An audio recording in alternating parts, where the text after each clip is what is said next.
down begin. RAZE back live again. Pop culture, entertainment, of course, the hot topics. Traveling somewhere in the tropics. Usually for smoke show panels, $1 million plays. We expanding the channel, they say opinions like assholes. Watch your mouth at all times and don't mess up the cash flow. We live.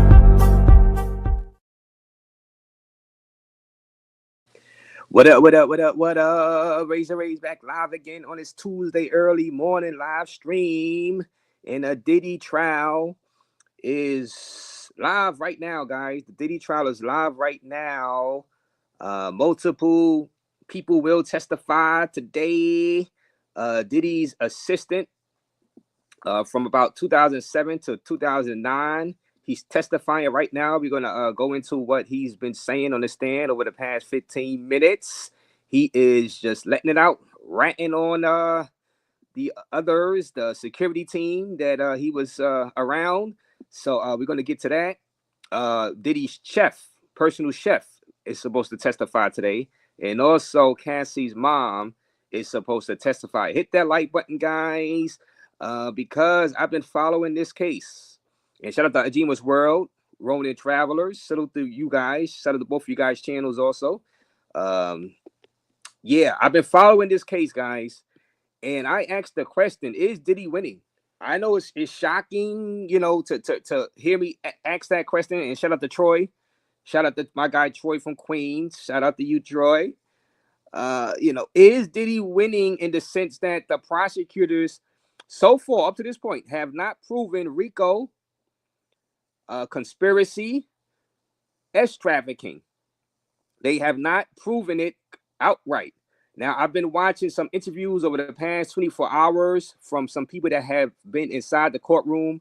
They have been watching the jurors. They have been watching the testimony live from inside that courtroom. And they say that some of the testimony is losing the jurors.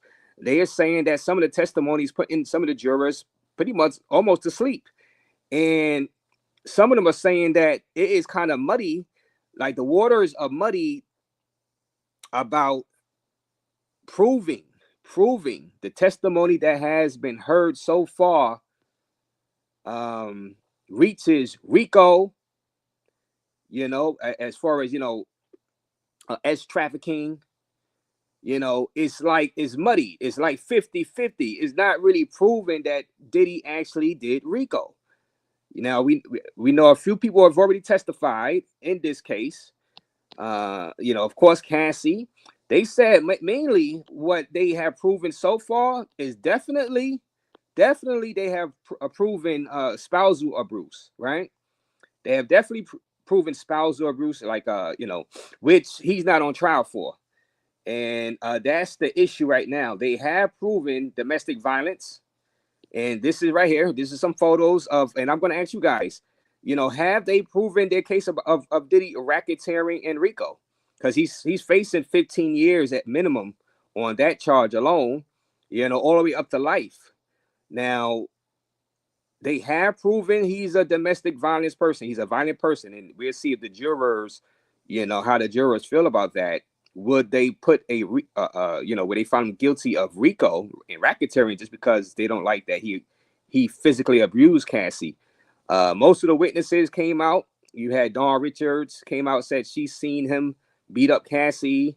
The assistant of Diddy came out, said yes, he's seen it also, that, you know, he beat up Cassie.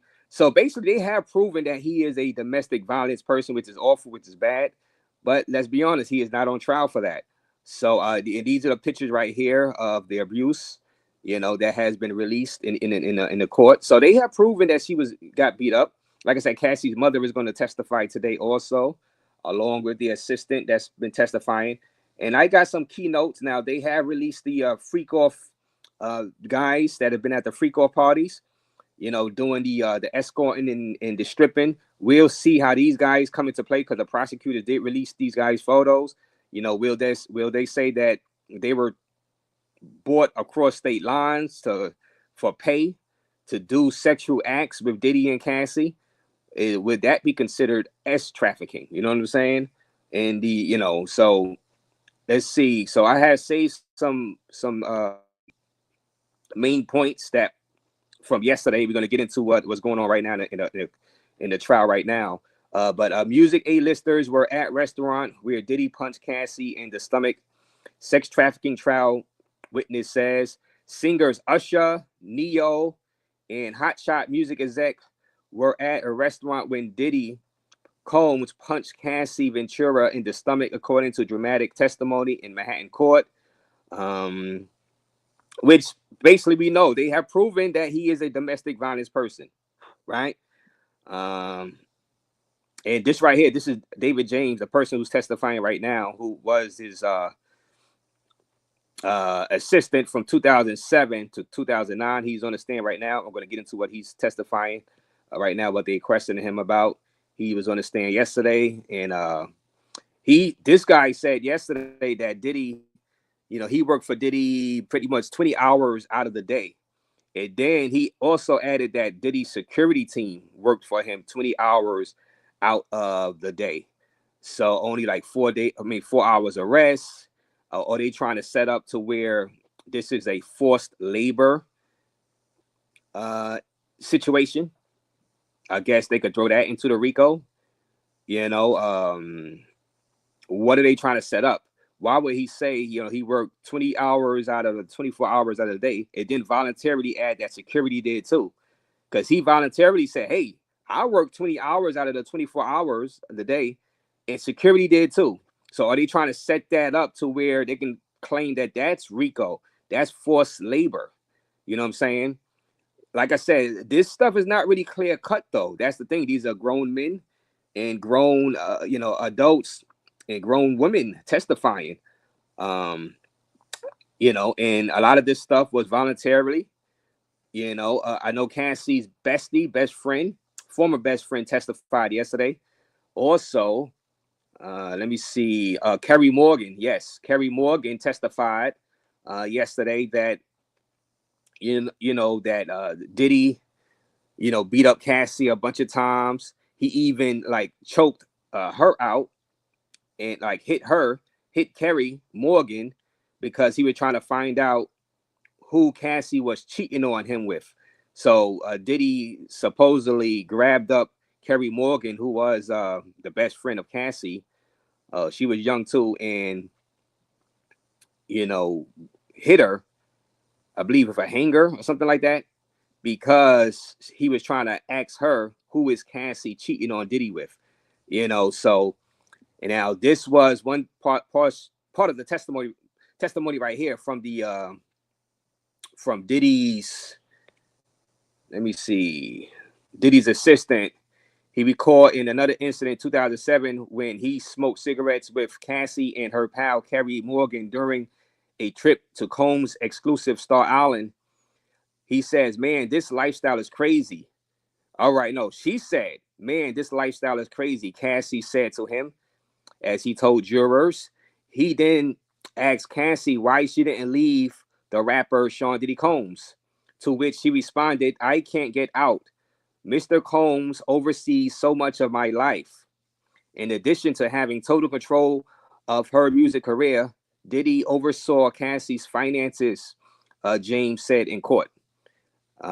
He paid for her apartment. He testified, adding that the Finna Get Loose rapper also gave her an allowance. So Diddy was giving Cassie an allowance, according to the guy that's on the stand right now, James. This is the person that's on the stand right now, testifying as we speak.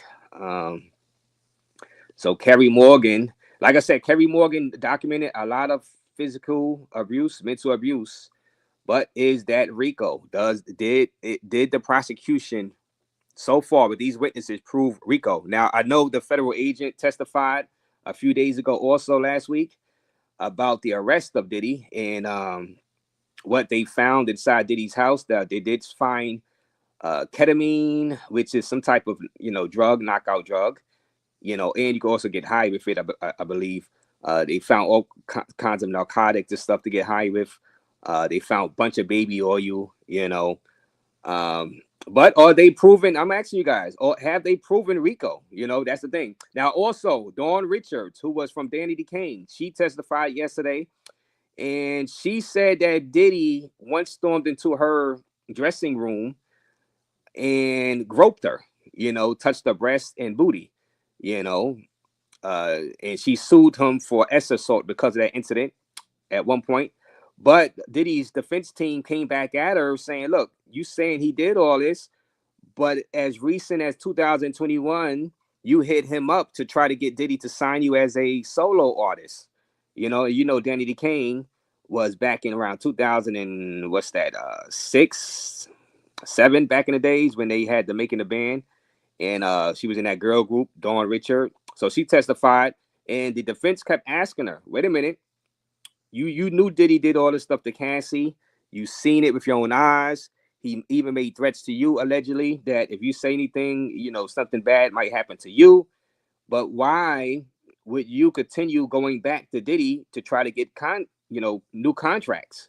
At one point, Dawn Richards said, well, at one point I did it for my friend because my friend was trying to get on into the music industry. So I didn't really want to get back with Diddy, but I did it because of a friend trying to get her in. But then, also, she came back in 2021 asking Diddy for a solo contract, and Diddy declined. So the Diddy's defense has been catching Dawn Richards up, saying, "Look, yeah, he did all this stuff, but you kept going back. You know what I'm saying? You kept going back."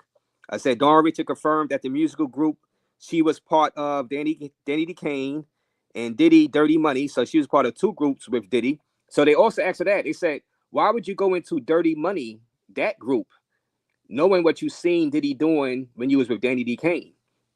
You know what I'm saying?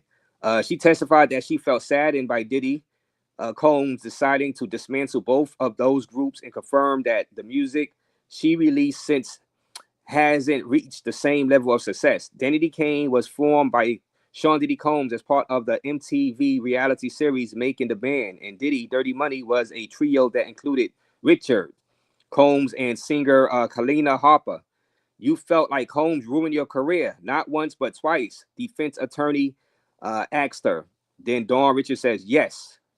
And then the defense attorney asked Richards to admit that she filed a lawsuit against Combs to get a lot of money. Now Dawn Richards said, no, she didn't do it. She didn't file a lawsuit to get a lot of money. She filed it to get justice and this and that. So they've been tripping Dawn up, saying, look, you saying he did all this, but you kept going back. You know what I'm saying? Mr. Combs have threatened you, said during the clinical and relentless questioning, you perceived the threats as death threats, feared for your life. Dawn Richards responded that she was scared. You're away from Combs in 2011, but then you come and ask him to work with him again, said the defense attorney. Dawn responded, Combs wearing a camel crew neck sweater with a white shirt underneath is observing from the defense table next to lawyers and hasn't shown any reaction so far. So yeah, they kept asking her, why would you keep going back? You said, you're away from Combs in 2011, but then you come and ask him to work with him again. Now, in response to this, she said she asked to work with him on one of the occasions because for somebody else, she was trying to get somebody else in. Now,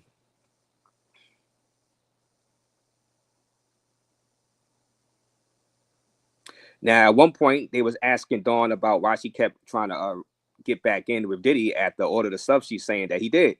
Now, Dawn said, who earlier said her initial recollections were hazy because she was actively trying to forget that time, also explained why she had reached out to Diddy Combs after leaving Bad Boy Records. Okay, one time was because she was trying to rekindle a relationship with choreographer Lorianne Gibson, who Richard said advised her to reach out to Combs first. As for Richard reaching out to Combs to reunite Diddy Dirty Money, she said she did so to help a friend, former bandmate Kalena Harper, who Richard suggested was having a hard time. I didn't want to go back, Dawn Richards said about her own personal desires. I mean, it wasn't good. I didn't want it. So do y'all believe Dawn Richards? You know, up until 2021, she did testify that she hit up Diddy again to try to get back with Diddy as a solo artist. So I don't know, guys. This is very muddy. Like I said, I've seen interviews.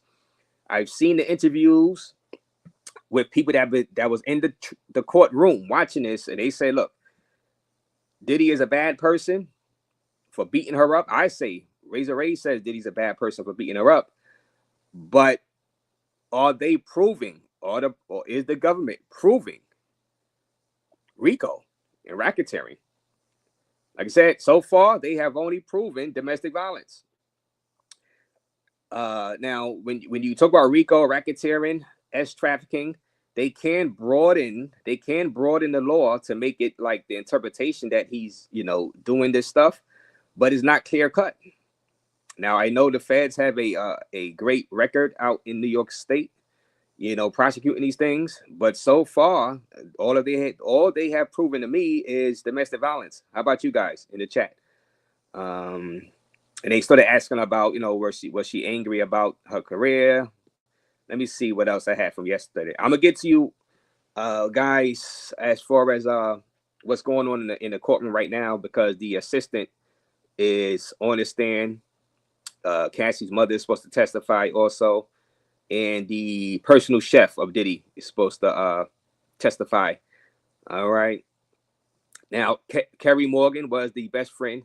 And like I said, they asked her, where does she live? Kerry Morgan says Los Angeles. Who is this in the photo? Cassie. What was your relationship? We were best friends. Her boyfriend assaulted me. Who is the boyfriend? And she pointed at Sean Diddy Combs yesterday.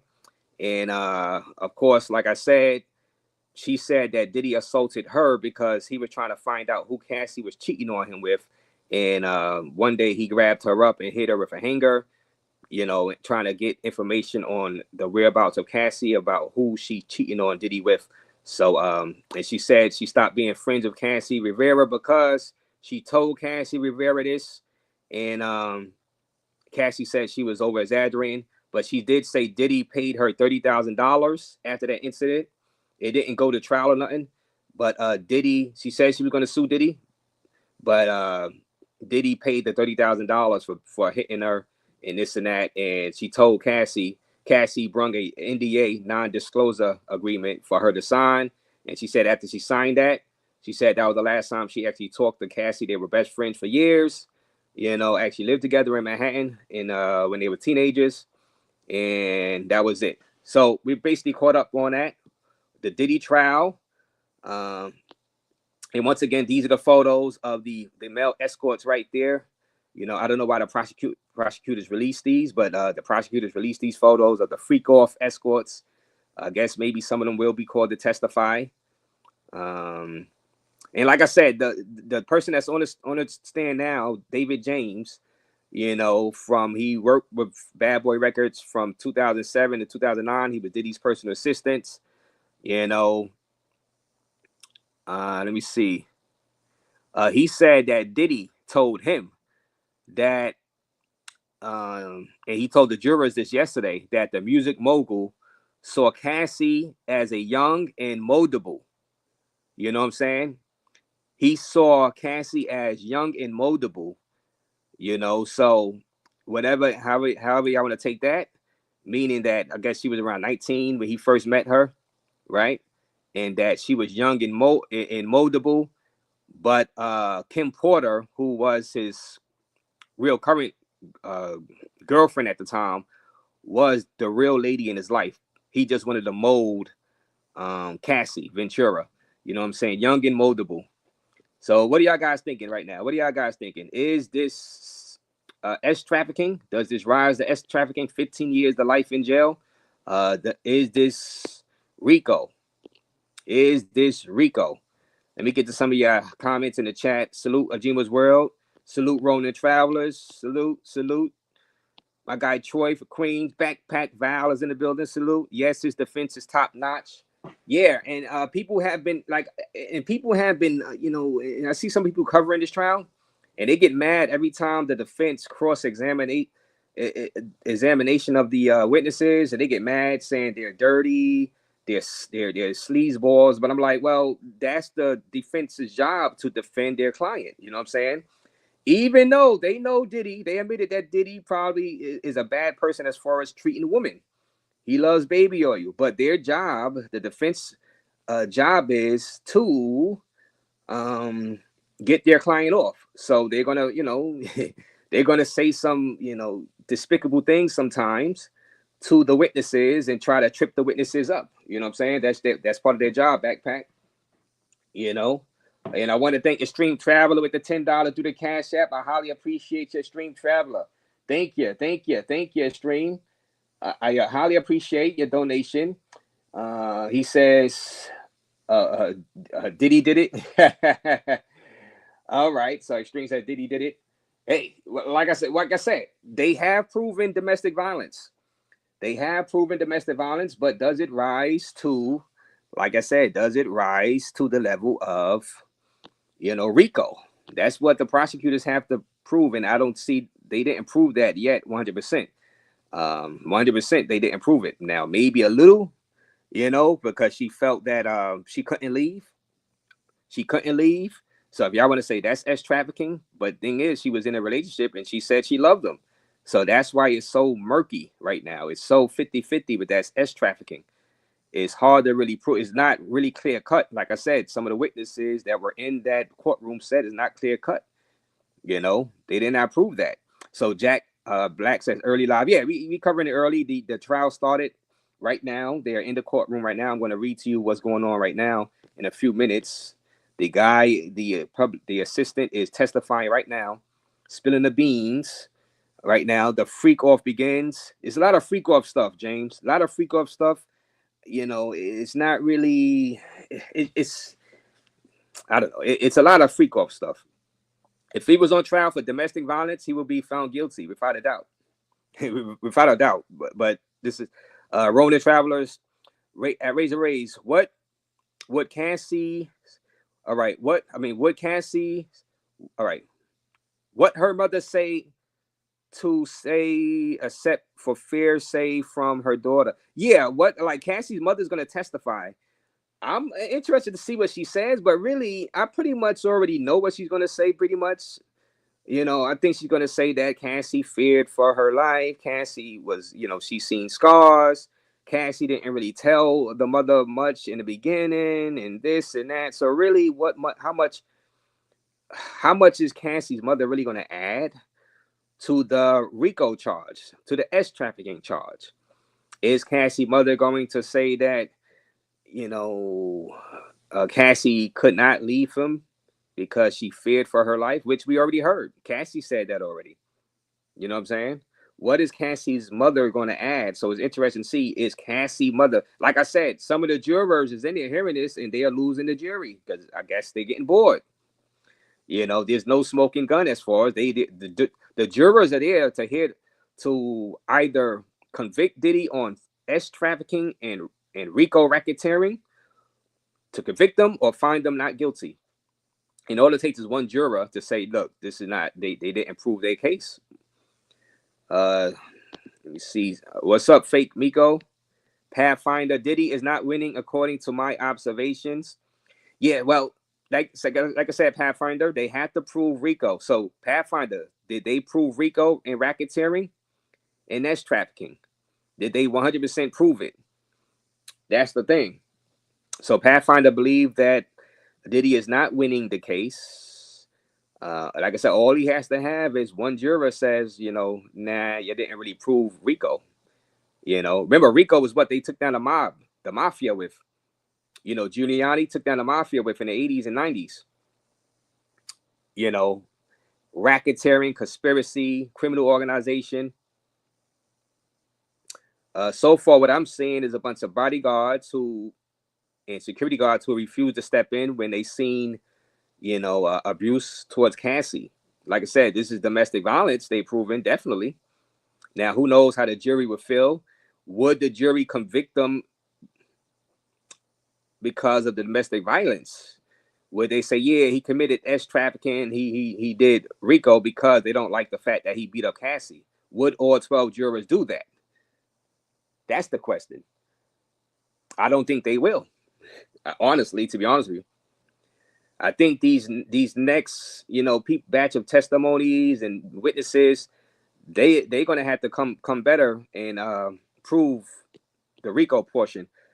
Because even that federal agent that testified, who arrested him, he didn't even prove RICO when he testified last week. Not in my book, and not for some of the people that's been in the courtroom that don't. They, and some of these guys don't even like Diddy. They don't like Diddy. Some of the people that's in that courtroom that you know get let in early, they don't even like Diddy. And they were saying, you know, yeah, it's kind of 50-50. They, you know, it's not really clear cut that they proven their case. They're saying that the feds have a great track record with this stuff, so they think eventually they approve the RICO and racketeering portion and S trafficking. They not even clear cut on the S trafficking with Cassie. Note to self guy, I'm actually rooting for Diddy, or some of you guys rooting for Diddy, or some of you guys rooting for Diddy to get off. Now, a lot of people knew him as Puff Daddy growing up, you know, Bad Boy Records, the beef with Death Row Records, Suge Knight, and all that. Or some of you guys having nostalgia memories of Puff Daddy, or y'all rooting for him to get off. Cassie and Dawn thought they were going to be Beyonce when they couldn't. Now they want to sue and lock him up. This is a shakedown. Now, I will say this. Cassie did get $30 million so far. She got $10 million last week from the hotel, the LA hotel, where she got beat up. She did settle that. She got $10 million from the hotel. She got $20 million from Diddy. She testified to those figures in court over the past few days. So she has been compensated. She got $30 million, you know, from all of this. Now, her portion really is supposed to be over, really. Now, a lot of times these witnesses are subpoenaed. Like her best friend was subpoenaed. Her best friend said she didn't even want to testify, but she had got a subpoena to come to the trial to testify yesterday. So the best friend said, the best friend whose name is Kerry, Kerry Morgan, she didn't want to testify yesterday. I'm not sure about Cassie. I don't know if Cassie was subpoenaed or she voluntarily testified against Diddy. But really, you know, she got her justice by getting the 30 million. She got 10 million from the hotel and 20 million from Diddy. So technically, her portion of the Diddy situation was really supposed to be over. Now, I don't know if the feds subpoenaed her to come testify in this, you know, federal case.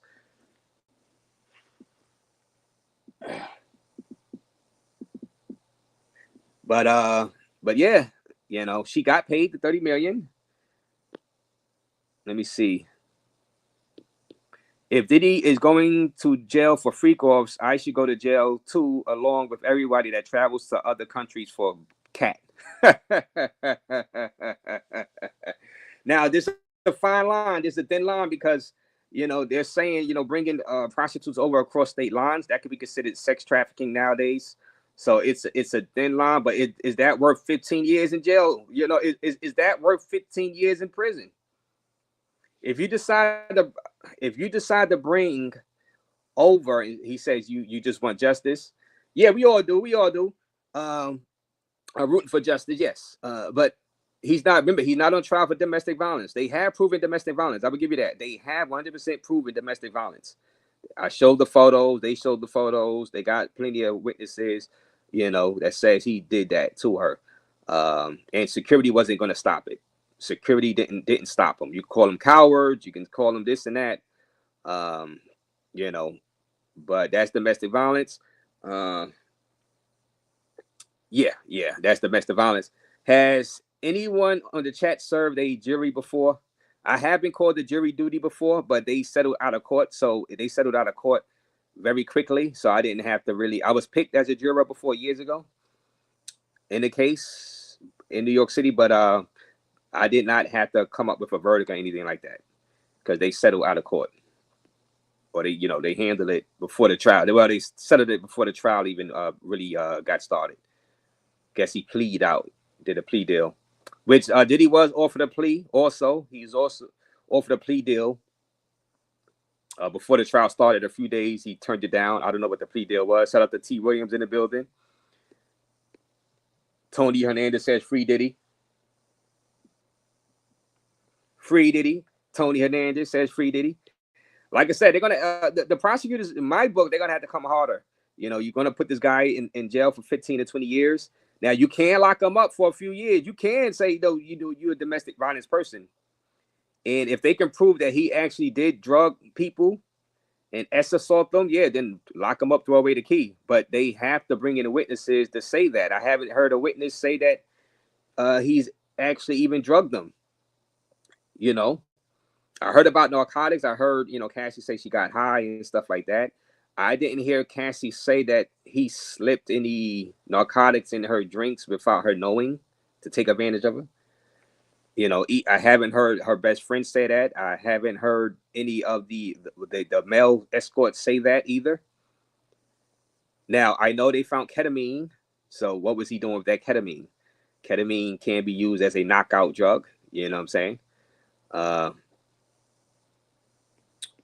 Or you seeing the free Diddy t-shirts out there? Yes, they do have free Diddy shirts out there at the courtroom. There are some people and they're saying that, those people were paid by Diddy to go out there and wear those free Diddy shirts and say free Diddy, Troy. Sound like Diddy into BDMs. Ain't that stuff normal now? Yeah, K-Bones, yeah, he's into that. He's into that. He's very freakish. Some of this stuff I can't even read on YouTube. It's just too much. You know what I'm saying? Apex Traveler says free Diddy. Shout out to Apex Traveler. Let me see. How is tricking trafficking? Well, Tony Hernandez. Well, technically under law, if you bring a sex worker across state lines and you pay them, they've been expanding these laws. They expand these laws. Technically, by the rule of law, that could be considered sex trafficking, Tony. Technically, technicality. But is that worth 15 years in jail, Tony? You know what I'm saying? Now, I'm quite sure some of these escorts, I guess that's why the prosecutors released the photos on the thumbnail, the photos of the escorts.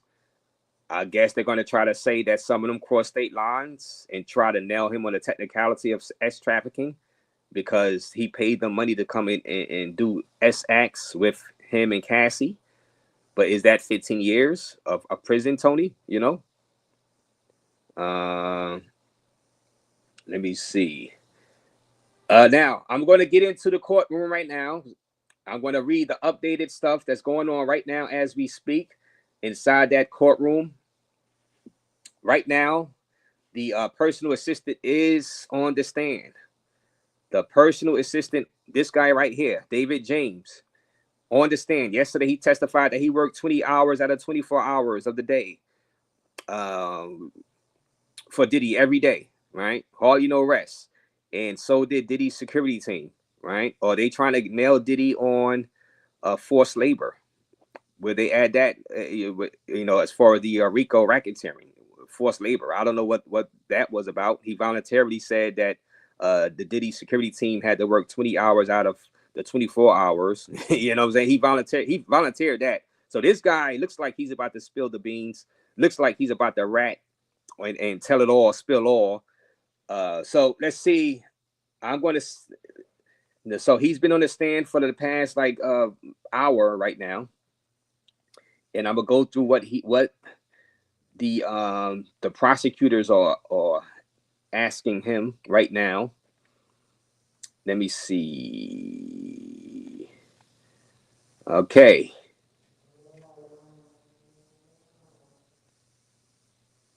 All right. Day 7 will have personal assistant.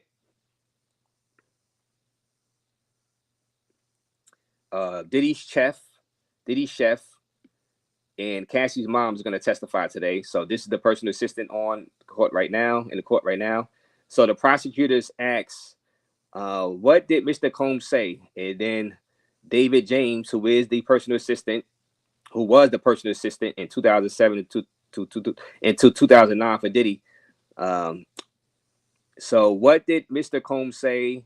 David James says that someone was lying on him, saying he hit Cassie at the club. He went through my browser history. No one had ever done that to me. Also, jurors have belatedly arrived. So the jurors just arrived. Prosecutor, what about physical violence between Mr. Combs and Cassie? Did you personally observe? Then this guy says, no, I did not. So he says he did not personally observe it. So this guy who's testifying, that's on it, David James, he said he did not personally observe the physical confrontation. Do you remember a blog post? Then David James says, yes, I was in LA when he came back from a club. Then David James says, they told me to stop, to not say anything that would incriminate me. All right. Look at the notes from your interview. Read it to yourself, then look up at me. David James says, okay. Prosecutor, how you recognize Suge Knight? I listened to hip hop, he said. So now they brung up Suge Knight, guys. Hit the like button as you guys come in. This is David James on the in the Diddy trial right now on the stand. Prosecutor, what did you decide? Question mark. David James says to leave the company. They offered me other positions, but I just wanted to leave. My life was at risk. And then the prosecutor says no further questions. The judge asks Mr. Agnifilio, you didn't. All right. So this is the lawyer for Combs now. Sean Diddy Combs asked him, you didn't tell all this the first time. So the defense attorney stepped in and asked him, you didn't say all this. So why did Suge Knight get brung up? Let me see why Suge Knight got brung up. Obviously, so this doesn't have the original question about Suge Knight. Why did Suge Knight get brung up? Let me see. But he said he wanted to leave because of the incident with Suge Knight that obviously Diddy had and he knew about. Trying to find out what was that.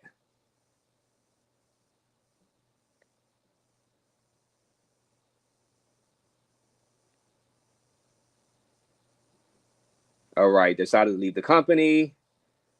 All right, let's go on. David James says, D-Rock says, I'm Biggie's boy, and then Suge recognize him, give him a dab, which is a 5. Combs' lawyer says, what's a dab? David James says, a handshake. Combs' lawyer asks, did you leave D-Rock at the diner? Why are you smiling? Then David James says, cause that's a crazy question. Why would I? And then it goes on. Diddy's lawyer asks, were you drinking or smoking pot? David James says, no, sir. Then Diddy's lawyer asks, your mind was clear? Question mark. David James says, as clear as it could be, working 20 hours a week at 4 a.m. He probably meant 20 hours a day, but 20 hours a week at 4 a.m. Diddy's lawyer asks, D-Rock opens the door. Suge Knight is a few cars over, question mark. David James says, windows open. So they are discussing Suge Knight right now inside the courtroom as we speak. Incident with Suge Knight that's the reason why this guy, David James, left Bad Boy Records. He just wanted to leave. He felt that he witnessed something involving Diddy and Suge Knight. So we're going to see exactly what's going on, because like I said, the prosecutors, they have been very lacking on their racketeering portion of this case. So we'll see if this guy who's on the stand right now, what else he has to say about that incident with Suge Knight. So I had, let me see.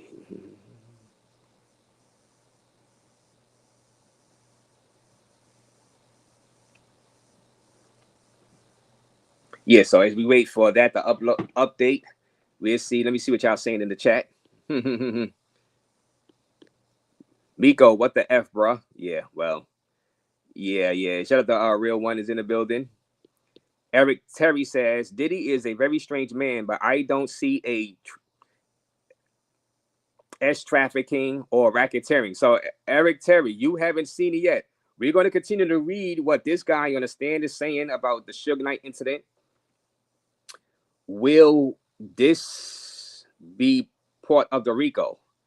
Whatever he's saying, the reason why he left Rock, the Bad Boy Records because of this Suge Knight incident and why he was scared. We're going to see over the next few minutes, what is this proven right here, this incident? Why are the prosecutors wanting to ask him these questions? You see Diddy's team get in there and cross-examine him about that Suge Knight incident. Now, I don't know the specifics of the Suge Knight incident, what made him leave, why he felt, for his life is in danger after that Suge Knight incident. But some people would agree with you, Eric Terry. Like I said, people that are inside that courtroom right now says that, and they are rooting against Diddy. You can tell they don't like Diddy. A lot of you guys don't like Diddy. A lot of you guys don't like his practices of, shortchanging his his artists, not paying his artists, giving his artists bad record deals. You know what I mean? Y'all don't like the fact that he did beat up Cassie, which has been, proven that he did do that. Y'all don't like that fact. And you still don't think he proved, the prosecutors have proven RICO as trafficking, racketeering yet, So, and if some of you guys were on the jury, would some of you now? Some people in the jury might just want to nail him. Some, because you can't control your feelings. Some people in that jury just might hate Diddy and want to find him guilty anyway, because they don't like his style. They don't like what he did. As far as the domestic violence, which is true, that could come back on. But will all 12 feel that way? You know what I'm saying? That the judge is going to give them instructions to, hear out the facts of the case and remind them that you are trying to convict him or you are going to let him go on the evidence of trafficking and racketeering, not domestic violence. Now, I don't know if the judge is going to really give them that instruction, like I just said it, but, life was at risk. Yeah, I'm trying to figure it out. We're going to figure out why he's saying that his life is at risk because of that Suge Knight incident. He said he witnessed. So he was in a car and Suge Knight was some cars down from him. So obviously they were out there inside LA and there was an incident out there. And this guy who's on the picture right now, his life is at risk. Jima's World says great info. Yeah, the trial is going on right now. This guy right here said his life is at risk. He had to leave Bad Boy. Damn shame that the trial is not televised. Yeah, they don't allow the cameras inside the federal courtrooms. Real Run. Suge should take the stand. Would that be something if they was to bring Suge Knight out and subpoena him and force him to come testify? Oh my goodness, that would be that would be huge. That would be huge if that was to happen. Bruce M2 says this is a messy case. Very messy. Very messy. Very, very messy, Bruce M2. This case, like I said, so far, and people keep saying the feds have a great track record with this stuff. So far, they haven't proven trafficking and racketeering. Clearly, it could be interpreted. It's not really without a shadow of a doubt. They haven't proved it yet, but it's only the first week of testimony and witnesses. So we'll see what else they have. We'll see what else this guy has to say. That it's on the stage right now, on the trial right now. On a stand right now. And shout out to Future World Films. Kaboom! Guess who stepped in the room at RAZE? What it do? Free Diddy. No Diddy, he says. Shout out to you, Future World Films, out there inside the DR right now. Shout out to you. How you doing, bro? He says free Diddy. Like I said, guys, and like I said, I'm going to keep telling you guys. I'm going to keep telling you guys. A lot of you guys might want him in jail because of domestic violence. Hell, I want him punished for domestic violence. Now, he has been doing some time. He has been locked up since he was arrested. He did not get bail. So he is being held accountable right now. He has been in jail for like a year now, right? You could nail him on domestic violence, but he hasn't been charged for domestic violence. You know, in which that would be fair if some of you guys were like, look, he's a bad guy. I just want him in jail, which is be fair because he did do domestic violence, which beating up your wife but it's not his wife, but his girl. You know, that's not cool. You know what I'm saying? That's not cool. Of course, Cassie's mother is going to testify today also, guys, but that's not cool. So I could see how, you know, a lot of guys would still want to nail him, you know. Dan is in the building. What up, Dan? RAZE, how many years do you think Diddy deserves? Well, he definitely learned. So what would be, now I know they don't do it like this. What's the like minimum they normally give for domestic violence? I don't even know. I don't know. What's the normally they normally give for domestic violence? Let me see if there's any update. Anybody knows? I never researched. I'll get that for you guys. What's the minimum they normally give for domestic violence for people that beat up their wives and spouses? You know, because he could get that, you know, for what they prove so far, but he's not on trial for. That's the thing. He's not on. They did not charge him for domestic violence. That's the thing. You know, as trafficking can be very, you know, it's very murky about them proving the S trafficking. You know, just wait until they bring J-Lo to the stand and Usher. Can you imagine if J-Lo testifies? That'll be a blockbuster, Pathfinder. Usher, I don't know. We'll see because if those guys, though, they're not going to voluntarily testify. They would get subpoenaed, right? You know, that would be blockbuster. That would be, you know, blockbuster right there. Okay, so we got some more. We got another update. So let me from this guy who's on the stand, David James, right now that's testifying. All right. Let me just repeat. Diddy's lawyer asks, D-Rock says, I'm Biggie's boy. And then Suge recognizes him. Give him a dab. Combs' lawyer asks, what's a dab? David James, who's on the stand, says a handshake. Diddy's lawyer, did you leave D-Rock at the diner? Question mark. Why are you smiling? David James says, cause that's a crazy question. Why would I? Okay, now here's the next line of questioning. Diddy's lawyer asks, what exactly did you do before you got this job? David James says, I was a door-to-door salesman, then personal assistant. Diddy's lawyer asks, now you were going with guns to confront someone? Question mark. David James says, it was not ideal. So now you were going with guns to confront someone. Now they'll talk about that incident when Diddy went to go confront Suge Knight out there inside LA back in the days. So obviously the personal assistant that's on the stand right now was with them, and there were guns involved. I'm not sure if David James had a gun, but David James says it was not ideal. So Diddy's lawyer said, now you were going with guns to confront someone. It was not ideal, says David James. Okay. It goes on to say, all right, I say Diddy's lawyer says, you don't know where Mr. Combs got the guns, do you? Question mark. David James says, I didn't know we had guns until then. Diddy's lawyer, have you ever been in a situation like that? Question mark. David James says, no. Diddy's lawyer, you didn't say I don't want to drive to Suge Knight with guns. And then he says, no. Okay.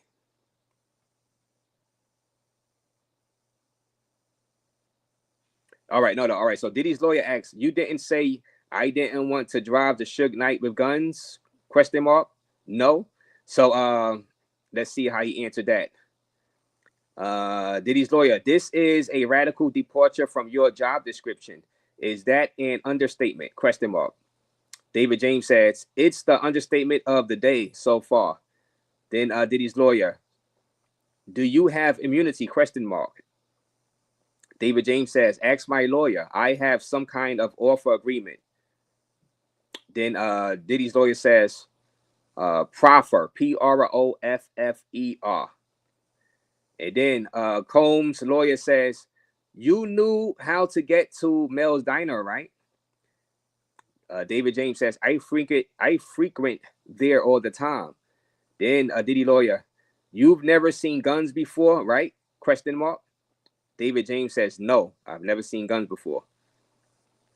So right there, they'll talk about the incident when they went to confront Suge Knight. And I don't know exactly what happened. But this incident right here is what led to Diddy's assistant leaving a Bad Boy Records. He was scared for his life and this and that. He knew too much, I guess. I don't know. Diddy's lawyer asked him, does he have a deal worked out right now for this testimony? He said, ask my lawyer. You know, man. I still want to know where they're going with this whole Suge Knight incident. Or are they trying to prove that Diddy was running a criminal organization which would enter the RICO? Or are they going to try to say that his security guards, this guy, David James, because they went with guns to confront Suge Knight, is that considered RICO, racketeering, being ahead of a criminal organization that would go and do something violent like that? Y'all guys get that? Y'all guys get that? Is this right here proven RICO, racketeering, criminal organization? You know what I'm saying? So, are they finally bringing evidence to the court that Diddy was running a criminal organization which would carry guns to go confront Suge Knight, who was the former CEO of Death Row Records, who had Snoop Dogg, Tupac on the label, you know, West Coast, remember West Side, East Coast, West Coast battle. Remember that? Suge Knight is locked up right now, though, guys. It would be crazy if they were to subpoena Suge Knight and get him to come testify, since it seems like that incident is key in this trial right here. You would think they would subpoena Suge Knight and get Suge Knight's, testimony of what happened that night. Now, I don't even know. I want to know what happened. Did Suge Knight see these people with the guns? I want to see what happens. So I want to see more from David James, what he says next in this line of questioning. What happened? Did they actually pull out the guns on Suge Knight? Because right now they're just saying Suge Knight was in another car. And I'm going to see what happened. You know what I'm saying? I know Diddy did have, I saw an interview with Diddy. Somebody talked about an incident with Diddy that they did confront Suge Knight, and he was asking Suge Knight, are we good out here inside of LA and this and that? This was not in courtroom. This is like probably a couple of years ago. I heard this interview on YouTube somewhere, and Suge Knight was like, well, you good out here? Why wouldn't you be good out here? And this and that. And one of the guys did have a gun inside the car. I don't know if it was D-Rock, but one of the guys did have a gun inside the car, just in case something went off. I don't know if they talk about that incident. I don't know. But we're going to see what happened. Let me see. Breezy cannot testify because he is locked up in the UK, says Bruce.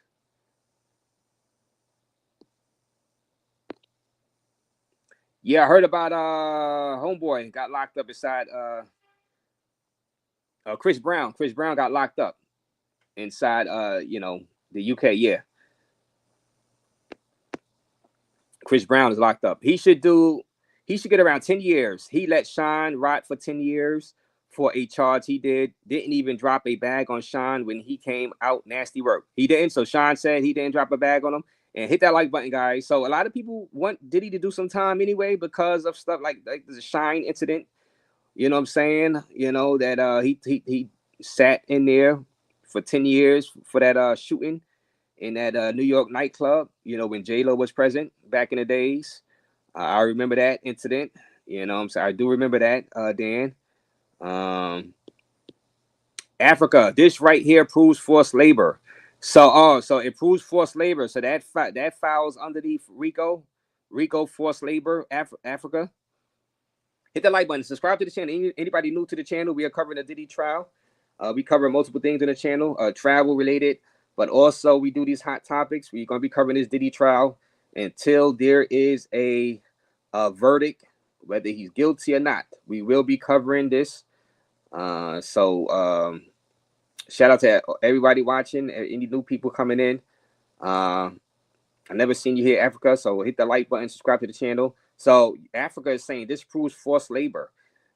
This proves forced labor, which I guess would that fall under the RICO? If RICO is so broad and so, you know, and this is why they used it to take down the mafia, because it's so broad. You could get associates, you know what I'm saying? You could get other associates to testify against the main person. You get what I'm saying?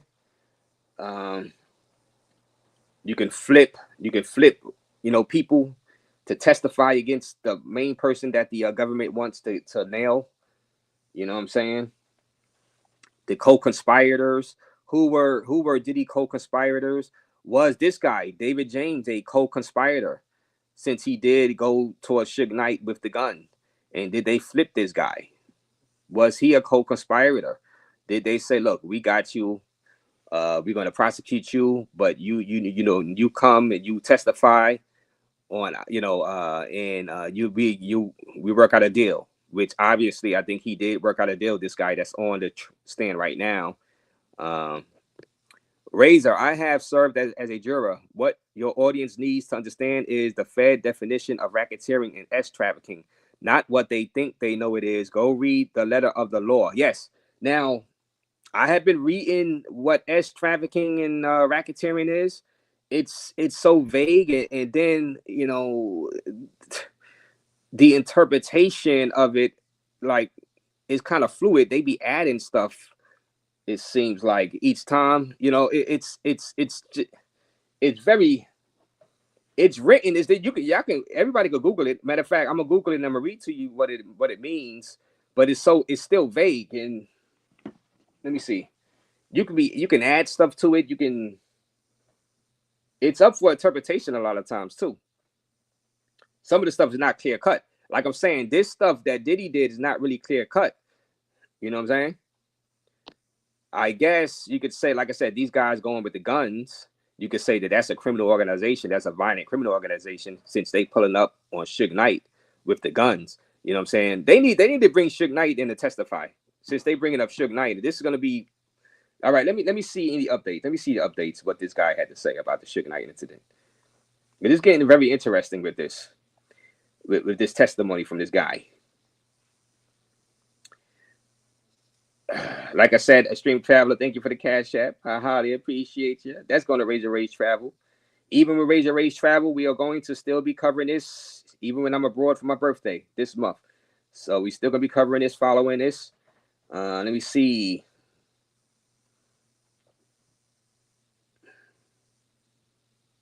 All right, it's the understatement of the day so far. Diddy lawyer, do you have immunity? David James says, ask my lawyer. I have some kind of agreement.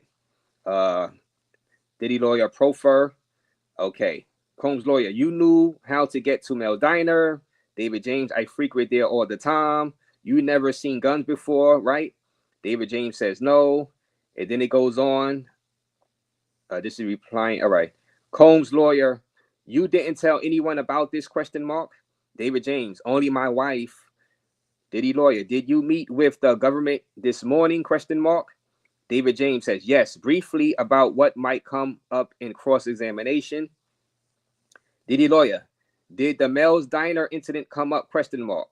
David James says, not that I recall. Diddy lawyer, It's this morning. What did you talk about? David James says, your style, meaning and then there was some laughter, meaning your style of questioning that's going to be coming towards him. So he talked to the prosecutors this morning about the Diddy's lawyer style of questioning, and then he laughed.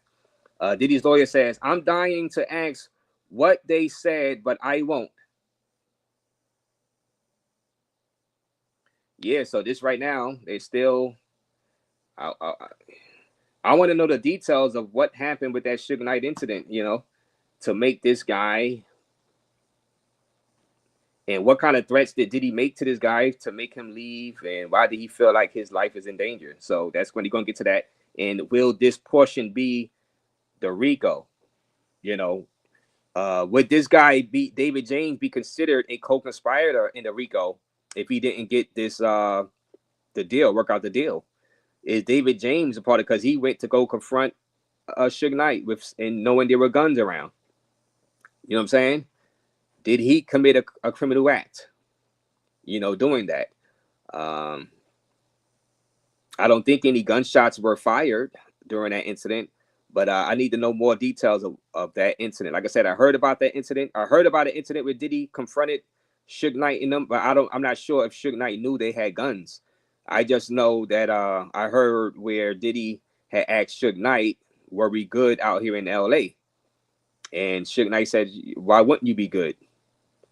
You know what I'm saying? Why wouldn't you be good out there? You know, now that incident didn't lead to no physical confrontation.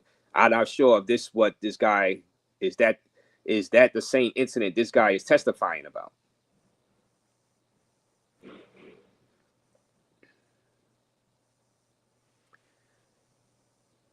So Africa says, yes, it does fall under RICO. So confirmation. So you said that falls under RICO. Like I said, so Africa says forced labor falls under RICO.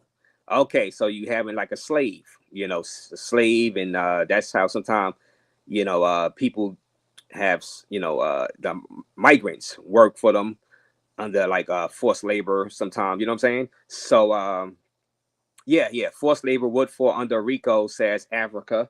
So as we wait for more testimony about the Suge Knight incident, let me go ahead and look up the definition of S trafficking and RICO right now. Let's do S trafficking first, because people are very, you know, adamant that this is not S trafficking. This is only domestic violence. So S trafficking definition, real quick. You know, I'm going through Google, guys. This is Google. Okay. You know what I mean? Let me see. It says,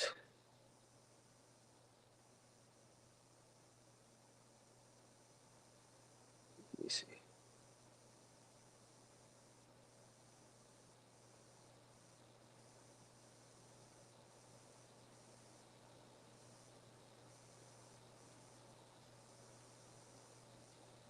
You hit that like button, though, guys. We are covering the Diddy trial. This guy is on the stand, spilling the beans about the Suge Knight incident in which guns were involved, and we're going to see.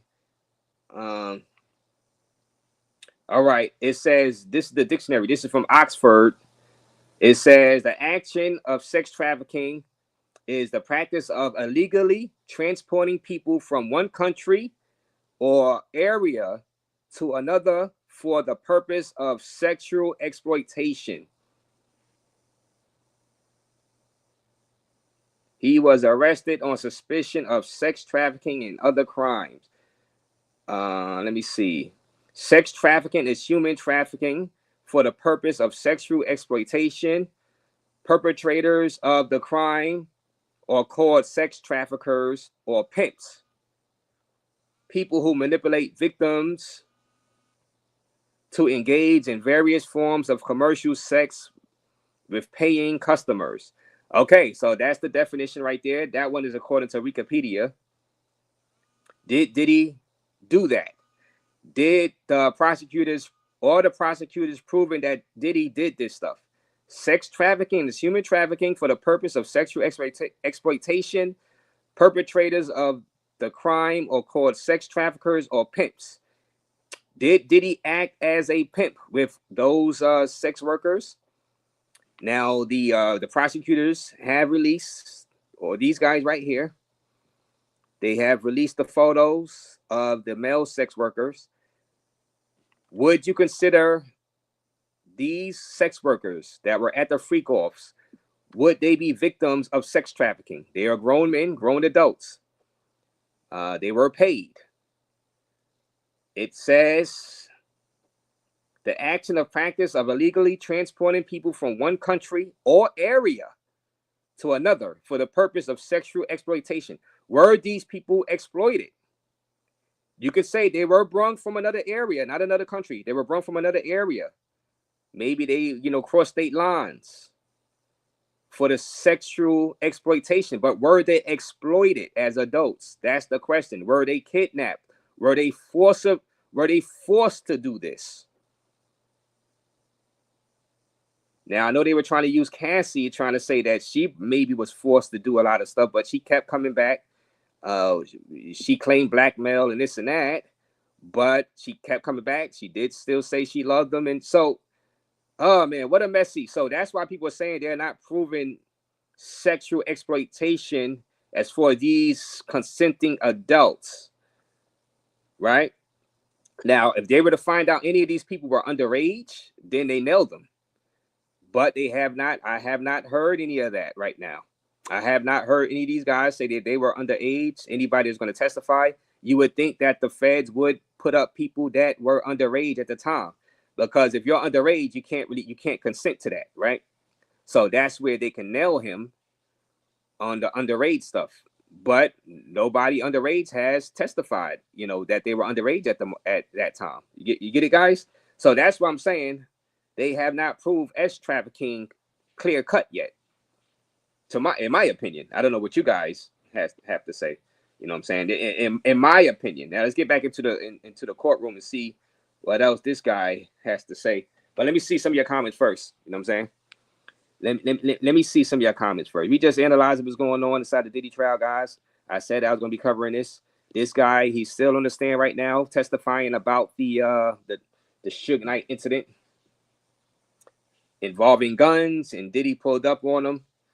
So I'm just trying to figure out where all the prosecutors going with this Suge Knight incident. What are they trying to prove? Are they trying to prove that this is a criminal organization that would carry guns to go ahead and target Suge Knight out there? Let me see. Crossing state lines, selling sex trafficking. Yes, and I just read that portion right there. But they said sex exploitation. It's like, let's just say if y'all guys go to Sasua, you guys go to Cartagena, you guys bring one of those sex working girls back, one of those mangos, as we call them, back to the States. Y'all pay for her service. Would that be considered sex trafficking? Technically, yes, right? But what if she have a real relationship with you, and then later on say, oh, she ain't really want to do it. She just, she just did it because so and so and so. Can they nail you on sex trafficking, even though you had kind of like a relationship with that sex worker / mango that you brought back from Cartagena, Pathfinder? Is that worth 15 years in prison? That's the thing. It's so broad. Did you exploit that sex worker that you brought from Cartagena, or did she come voluntarily? Was she forced? Was she an adult, consenting adult? You know what I'm saying? So it's like, as I read it, it said crossing state lines or crossing the area for sexual exploitation. Were they exploited? That's the thing. They did it voluntarily for money. I don't think they were exploited. Only way you could say they were exploited is if they were underage, because underage people can't consent. You get what I'm saying? You have power over underage people, so you automatically going to be guilty for that, underage. But all right, let's go ahead and continue. Let me see. All right, yes, sir. All right, yes, sir. That is correct. Says Africa. Once you fly her out, it's sex trafficking. Patton Chell says, yeah, and yeah. Well, some people won't agree with that law. Now, it did add sex exploitation. Is that worth 15 years in jail, though? You know, I mean, uh, what a mess! What a mess! What a mess! What a mess! Because we know guys that have flown out a woman over the years for a long time, whether it be Thailand, whether it be anywhere, they flew women out to their home country. Can they be brought up on charges for sex trafficking? Since technically, you know, you exchange money with them girls before, you know. Now Cassie's situation, the same thing goes back to Cassie. You bring one of them girls from Cartagena back to the States, you have a relationship. Now she says this and says that later on. They get you on sex trafficking because you paid her money before. Uh, Same thing with Cassie. Cassie was in a relationship. Now say she ain't want to be in a relationship. So she was being blackmailed and forced to sleep with all these other guys. Is that sexual exploitation? A lot of you guys can't believe her story. But it's so muddied right now. Is it clear cut? Let me see. If the mango decides to turn on you, it could be bad. Yes, Bruce M2. It's looking like, yeah, if you fly the mango out from Cartagena, Sosua, back to your home country, if she decides to turn on you, it looks like, yeah, you can get brung up on sex trafficking charges. Now, whether you beat it or not is going to be up to the jury. And this is what we are looking at right now. Wow. Wow. Pantin Charles says, once you fly her out. Yes. So, man, yes, Diddy did it. Says Pathfinder. Once the mango is mad at you, she can snitch. Tony Hernandez says that's not trafficking. Now, they did add on the sexual exploitation, or you exploiting these sex workers, or you exploiting these sex workers by flying them out. You know, they did add the exploitation. What does exploitation mean? You know, really, now you got to get into what does exploitation mean? You know what I mean? Oh, what a mess. What a mess. It's interesting, though. This is an interesting conversation because people have different definitions. And, you know, RH, it only takes one juror to vote not guilty for a mistrial. Yes, you are right. And to be honest with you guys, so far, what I am seeing, I do not see all 12 jurors convicting Diddy on sex trafficking and racketeering right now as we speak. We still got to find out what else this guy has to say about that Suge Knight incident, which I'm going to update in a minute. But RH, yeah, it only takes one juror to say, look, this is kind of a stretch. And some jurors might feel like I feel that should not be sex trafficking. That flying a sex worker to cross state lines to deal with a consenting adult should not be considered sex trafficking. So they might let him walk. They might say, nah, that's BS. That's not sex trafficking. So it's in the hands of the jurors. This is not like an algorithm, an AI is going to convict Diddy and say, yeah, that's sex trafficking according to the law. So the AI or the algorithm is going to convict Diddy. No, these are human beings on that juror. So one of the jurors might say, no, hell no, that should not be sex trafficking. And they might say, no, this is a mistrial. This is not, I don't agree. You know what I'm saying? That should not be sex trafficking because these are consenting adults. Like I said, if it was underage, then automatically find them guilty because they can't consent. You know? Flying her from Medellin to Cartagena, that's across state province lines. Yeah, that is. Which people have done. People have done out there inside, but that's Colombia. That's in Colombia. Exploitation means taking advantage, raising your voice. Okay. Taking advantage, raising your voice. Okay. Yeah, I kind of figured taking advantage of a person's situation. Maybe they're needy, taking advantage. So you could pretty much say sex workers are needy. You can say, I guess these escorts right here, they were needy. They needed money, so they sold their bodies for money. I guess you can say that. Yeah. We are trying to figure out. Thank you guys. Hit that like button. We're trying to figure out what's exploitation, what's trafficking, because that's basically what the case is about right now. Tony says the mama sands in Thailand are sex trafficking. Diddy is a customer, says Tony. All right, so let's go back in the courtroom and see what else is going on about this guy he's spilling the beans about that incident, Suge Knight, and why he was crying. He's crying right now he was not crying. He's not crying right now, but you know, in a photo, it looked like he was crying yesterday. But let's see what's going on with this guy. And what are the prosecutors trying to get at right now? What is the prosecutor's angle with asking about the Suge Knight incident? Are they trying to prove a criminal organization?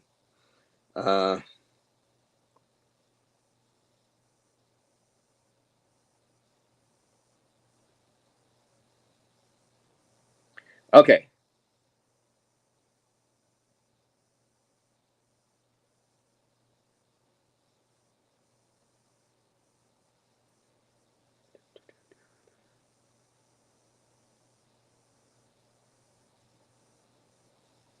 Oh, they asked this guy earlier, did he take a lie detector test also?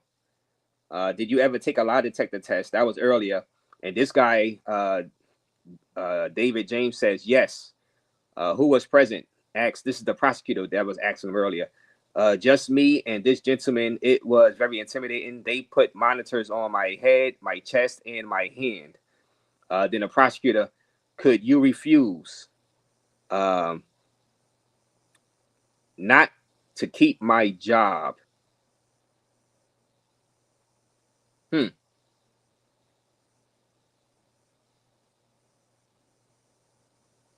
So that was earlier. So let's continue with the Suge Knight stuff. Let me see.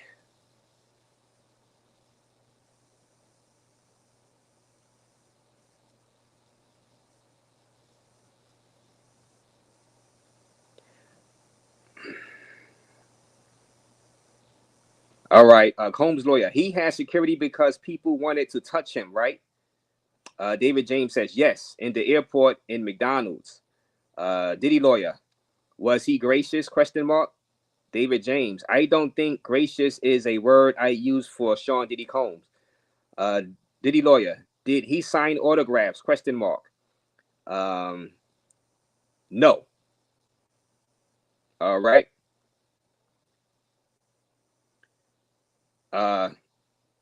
So that was Diddy lawyer that said, all right. Did he sign autographs? No. So let me see.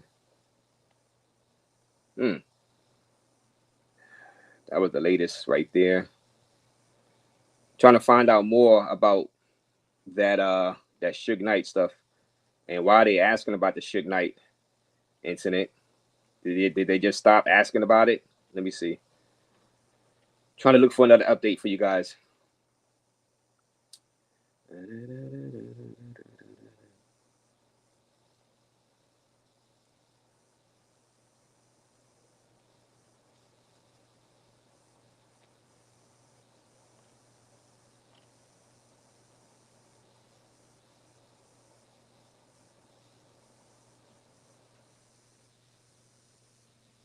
All right. This is also when they was asking about the lie detector test. This is the prosecutors that were asking him earlier.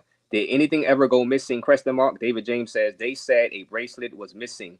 Uncle Paulie came to my hotel room and searched my belongings and those of my girlfriend at the time. Prosecutor, could you have said no? Question mark. Then Diddy lawyer said objection. Judge says move on. So obviously, I guess Diddy's team accused this guy that's on the stand now of stealing at one point. Something went missing, a bracelet, whatever, and they searched his room. So I guess they were the ones that put him on a lie detector test. Diddy's team put him on a lie detector test. And they searched his room for a bracelet with something missing. So I guess now Diddy's defense team could say this guy has a grudge against Diddy. For putting him through that lie detector test and searching his room for something that's missing. I guess that's what they're getting at. This thing is everywhere, man. This testimony is everywhere. They were talking about the Suge Knight incident. I'm trying to get the update on the Suge Knight incident involving the guns.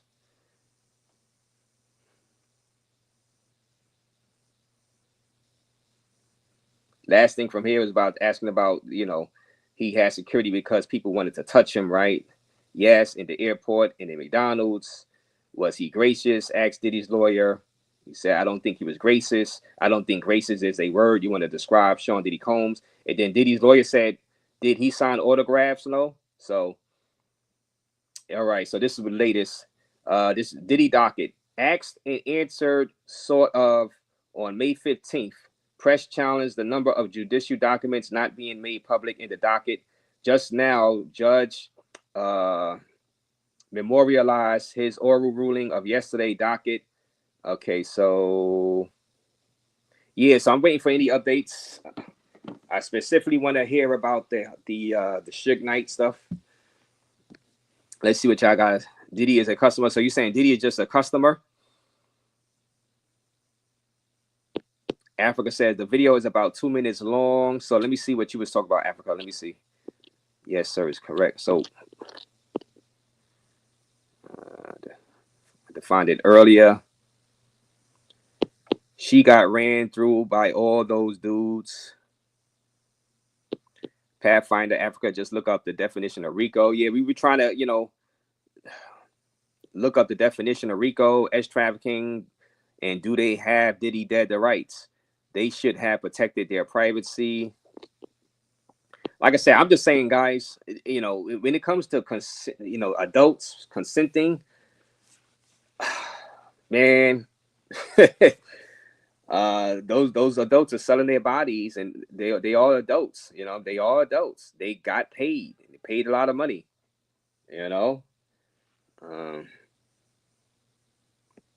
Exploitation equals pimping. Did Diddy pimp all these guys?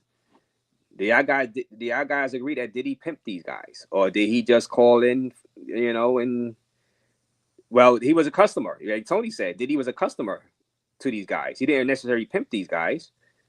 Now, did Diddy pimp Cassie? That's the question. Or did she do it voluntarily to curry favor? That's the question. See, I don't think Diddy pimped these guys out. Diddy paid these guys as a customer, Pathfinder. These were sex workers. Diddy pay these guys as a customer, like Tony said. He didn't pimp these guys out. Now the question arises, and can they prove that Diddy pimped out Cassie? Did Diddy pimp Cassie out to other celebrities? Did Diddy pimp Cassie out to these men right here that came as sex workers? What a messy trial. What a messy trial. This is one messy trial. This is strange. This trial is strange. This trial is weird. The testimony I'm seeing is weird. We got this guy testifying about the Suge Knight incident. I'm trying to see where they're trying to go with this. Does this mean that he was running a criminal organization that's violent, that would go after Suge Knight with guns? Is that what they're trying to get out to the jury? Let me see. It's scary nowadays. You must eat a mango inside the market, says Pantin. Yeah. As I was saying, better Diddy than me, man, because I can't be locked up trying to defend myself against these type of charges, man. First of all, I don't want no trafficking charges on me. I'd rather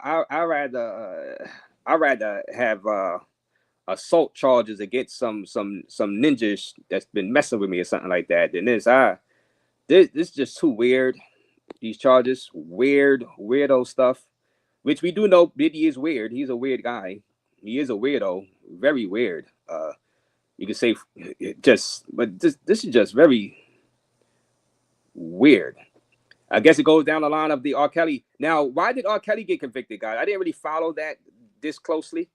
Did R. Kelly get convicted because of underage stuff? Did he got caught with underage? I know some of the females R. Kelly had in his house as slaves. They were considered slaves mentally. They were adults, some of them, right?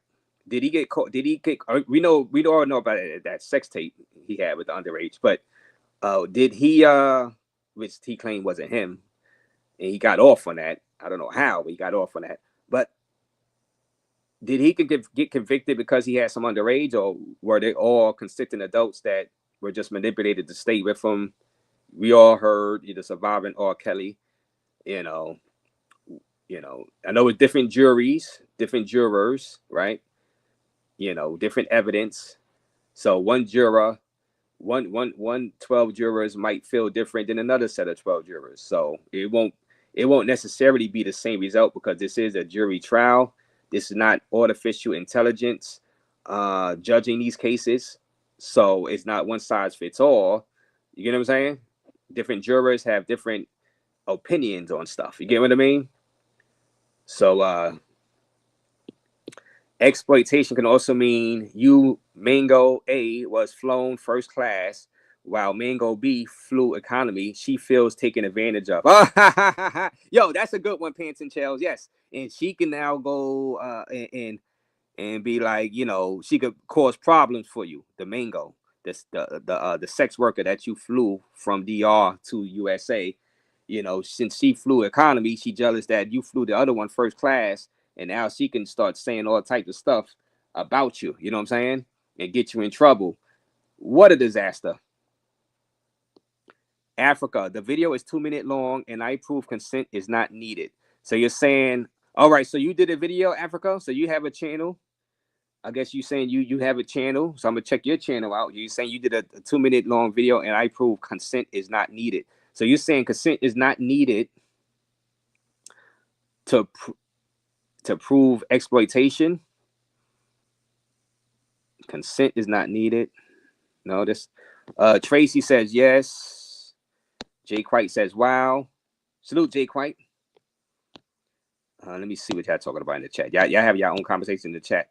If you let the Mango transport herself to you, if it's across state lines, she will use the money you gave her to fly back.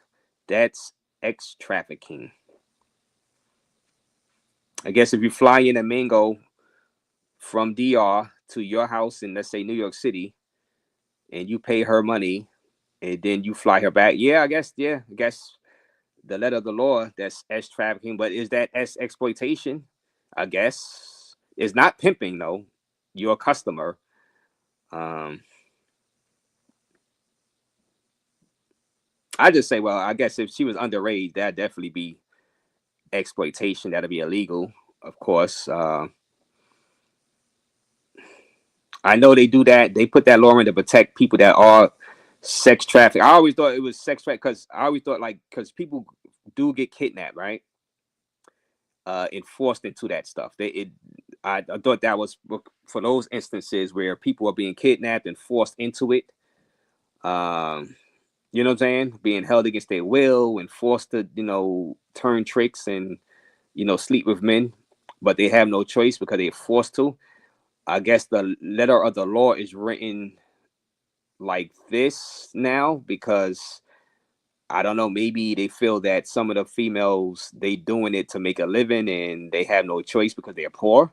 I guess, well, I mean, I guess I'd rather them do that than to go robbing people. I mean, I like I said, some of these jurors are not going to agree with that law. So that's what I'm saying. They, I guess some of the me, I'm at that. If they're not underage, if they consenting adults, well, they fine to do whatever the hell they want. If they wasn't forced, if they wasn't kidnapped or whatever. So if I was on that jury, I'd be like, nah, y'all got to come better than this. I don't care what that trafficking law says. I'm not convicting on this. These were adults. You know what I'm saying? I'm just saying, if RAZE was a juror, I wouldn't convict on that because that's just my attitude on the situation. Unless they were underage. You know what I'm saying? Unless I feel that I believe Cassie had no choice. If I really want to believe 100% that she had zero choice, she really felt threatened. If I want to believe that, then I can say, okay, she was sexually forced to do this stuff, right? So look up this video, Gerbati versus United States. Okay, so Gerbati versus United States. So you're bringing in another case. All right. Brandon Clark stocks passports. Remember, Diddy on trial for sex trafficking, not for assault on Cassie. If they have evidence of him paying workers and flying them around the country, then yeah, he is done. Which these guys, which they have, that's why I guess they released these guys' photos.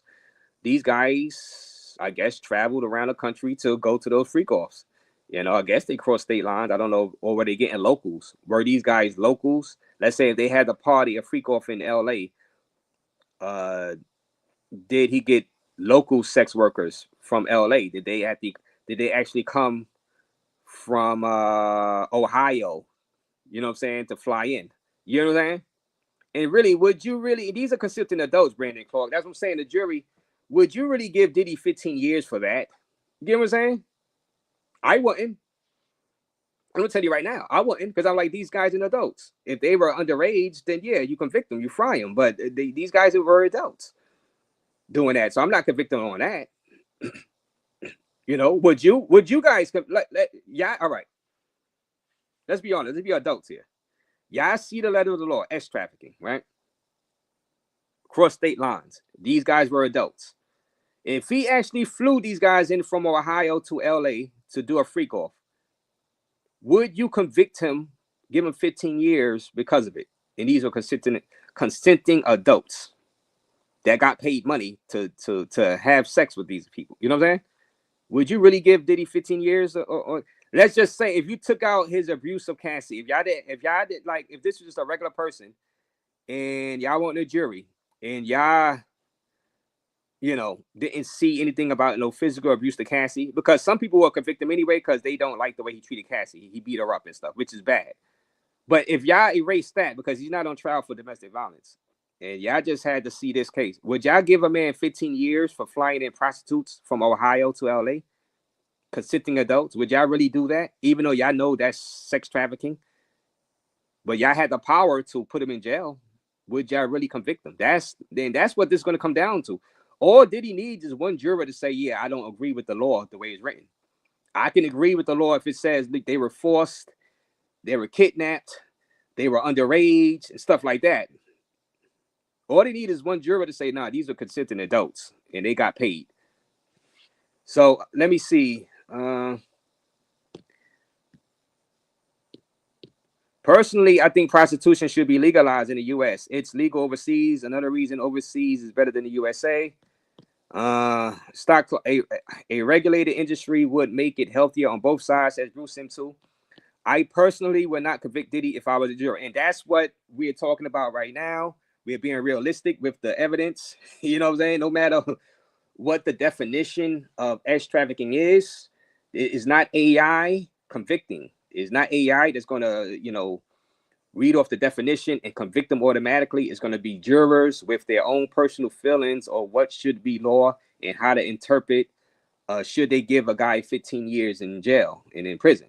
Now, I will say this for people that do want Diddy arrested. Him beating up Cassie is not a good look for him, because a juror might say, yeah, a juror, one of those 12 jurors might be in here right now saying, yeah, I want to nail Diddy. I want to put him in jail. Yeah, he did do S trafficking because he beat her up and threatened her and this and that, and which is his right as a juror. But would you get 12 of them to really, would you get all 12 jurors to all agree? Would it be unanimous? You need to convict unanimously, and I don't think it's going to be unanimous. Consent is not a defense.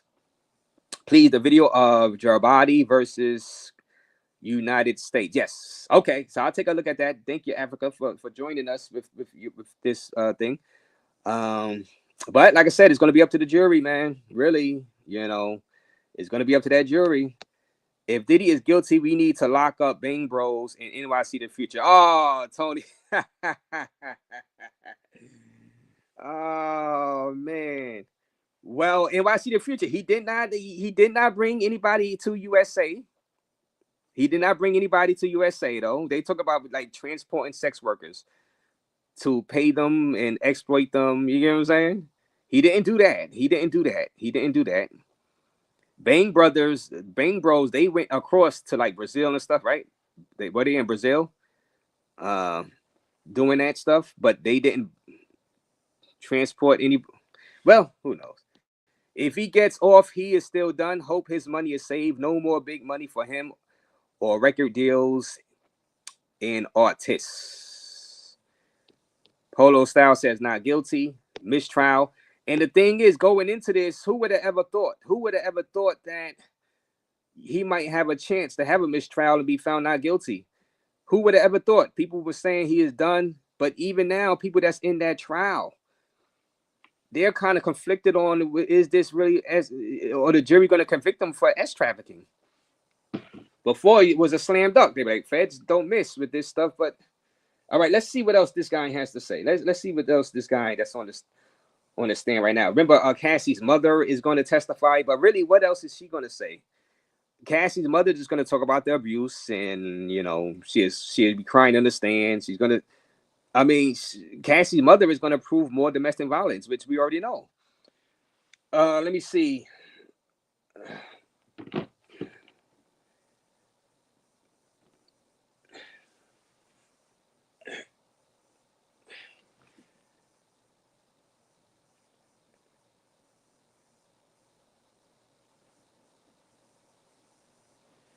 Hit that like button, though, guys. Hit that like button. Some people saying not guilty, mistrial, which, like I said, we would have never thought.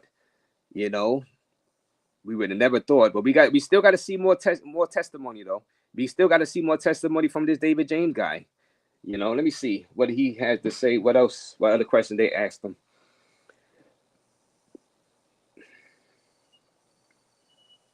All right, so we have an update. We have another line of questioning. And I thank you, Brandon Clark, for that $5 Brandon Clark Stocks Passport. Thank you for the $5 donation, RAZE Travel Fund. Yeah, when I do travel this month for my birthday, I will still cover this case. I still will be covering the case. So during the morning times. So just showing support, brother. Great channel, fam. Thank you for that $5. Yes, we will be continue covering this case even when I travel, when I fly out. Thank you for that donation to RAZE Travel Fund. We will be still covering this case, Brandon Clark, and I highly appreciate the support. And this is all right. So this is recent. Just now, we have an update.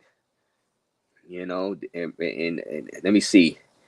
And this is Combs' lawyer, Combs' defense lawyer, and this is questioning David James once again. You said he'd stay in the studio until 3 or 4 a.m.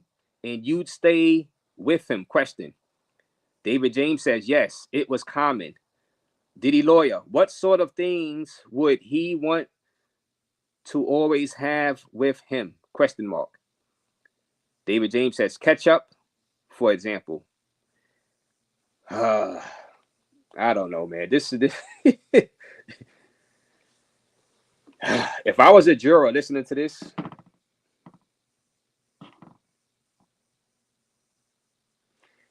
if I was a juror listening to these witnesses and testimony, I'd be like, all right, this guy is on trial for what? Like, I mean, I know what this testimony is kind of,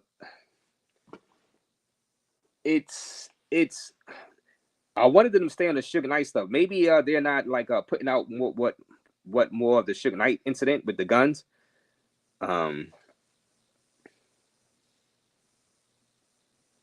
I don't know. This testimony, I mean, it's interesting, but it's not really proving much. All right, nothing like a Diddy party, LeBron James says, Sam. Pathfinder says it's not about what we think, it's about the rule of law, and the jury will understand the rule of law. Ketchup is weird. Did the jury understand the rule of law when they let OJ off? Pathfinder, it's not artificial intelligence, Pathfinder. That's what I'm trying to tell you. It's not artificial intelligence. It's not. This is not a. This is a jury trial. This is not a judge. A judge is not going to decide this case. A jury of 12 jurors who come from different backgrounds, and I don't see it. I don't see all 12 convicting right now. Some would, some won't. You know, you need all 12. I don't see it with this testimony. I just can't see all of them agreeing to come, because it's not it's just not all there for me personally, for what I see. You know, like I said, somebody like might feel like I feel like and say, look, that should not be S trafficking. Even though I know what you're saying, Pathfinder, that the judge is going to say, understand the rule of the law about S trafficking and this and that, but still, you're still going to have people's personal feelings in whether it is to convict them on S trafficking because he beat up Cassie, which they're not supposed to do because that's domestic violence. They're not, but some jurors might use that until they're like, yeah, he's sex trafficked because of that, which they're not supposed to do to the letter of the law. You know what I'm saying? To the letter of the law, Pathfinder, they're not supposed to do, but they will. Some of them will. And like I said, there's, they might feel that S trafficking is too broad. That should not be S trafficking. But to the letter of the law, the judge say, yeah, he's supposed to convict, but they might not. That's what I'm saying. You can't force those jurors.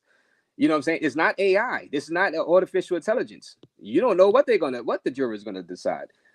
And it has to be unanimous. All it needs is one to do a mistrial, to say, nah, this is, I don't, Like I said, we got people inside that courtroom. I've seen interviews. They come outside the courtroom and say, yeah, Diddy is a monster. Diddy is an awful person. I don't like him, but they're not really proving their case that he S trafficked in the RICO, especially the RICO. They're not proving their case about the RICO. And these are people that don't like Diddy, that's witnessing and looking at it inside the courtroom. And they looking at the demeanor of the one of them actually said, one of the jurors said, one of the witnesses were lying. One of the people that was inside the courtroom early this morning, I seen an interview. He was outside in the court. He was outside the Diddy courtroom, outside in Manhattan, and said on an interview that one of the jurors said, one of those witnesses, I don't know which witness that was testifying, I don't know about this guy or one of the jurors said that one of the witnesses were lying. So I'm just reporting to you guys what I see. You know what I'm saying? Let me see what else.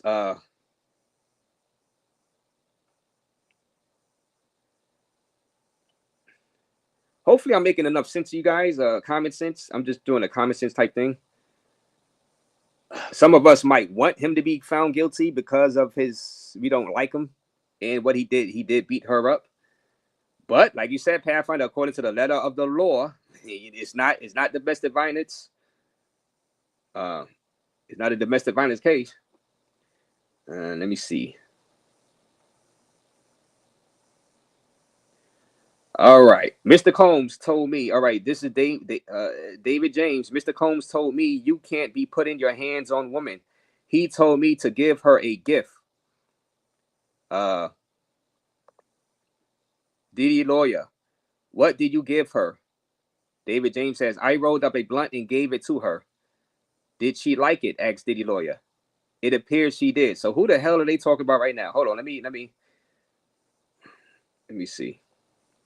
All right. Combs lawyer, you were in a car with Mr. Combs and who? David James says Chris Lighty. All right. Diddy lawyer, you have taken ecstasy before? David James, I'd party for sure.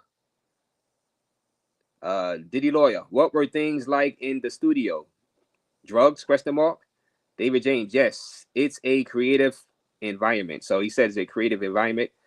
So why would Diddy tell? So he's saying that David James says, Diddy told me you can't be putting your hands on women. He told me to give her a gift. Diddy lawyer, what did you give her?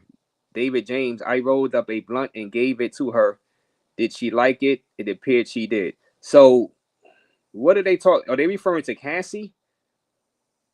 Did Diddy give this guy a gift to give to Cassie because he can't be putting hands on women? Or is David James saying that he put hands on a woman and Diddy told him he can't be? So I'm getting confused right now with this testimony.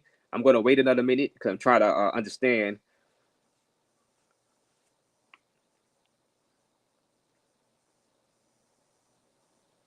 I'm trying to understand this. Is this guy saying that Diddy told him you can't be putting hands on women, so give Cassie this gift? I don't know. I'm confused. But once again, that's still domestic violence. Now, like I said, I'm a common sense type of guy. Are they trying to say that this guy who's testifying was working underneath Diddy, conspiring? We get to the conspiracy, Rico. Did security conspire? Did this guy who's testifying conspire? He was on Diddy's payroll. Did he help Diddy in his criminal enterprise with the guns to pull up on Suge Knight, with covering up domestic violence? Or you putting that in Rico? You get what I'm saying? Now, is that what they're trying to get with this? Is that where they're trying to go with this? That's probably where they're trying to go with this. Hit the like button, guys. Nothing like a Diddy party. Like I said, Pathfinder, you're all right. But like I said, the jurors going to make up their own mind. They all got their own little... Ketchup is weird. Yeah, what is this? Ketchup, what, like... Did Diddy also smash those dudes? Everyone keeps saying he is, but no one has come forward on that topic.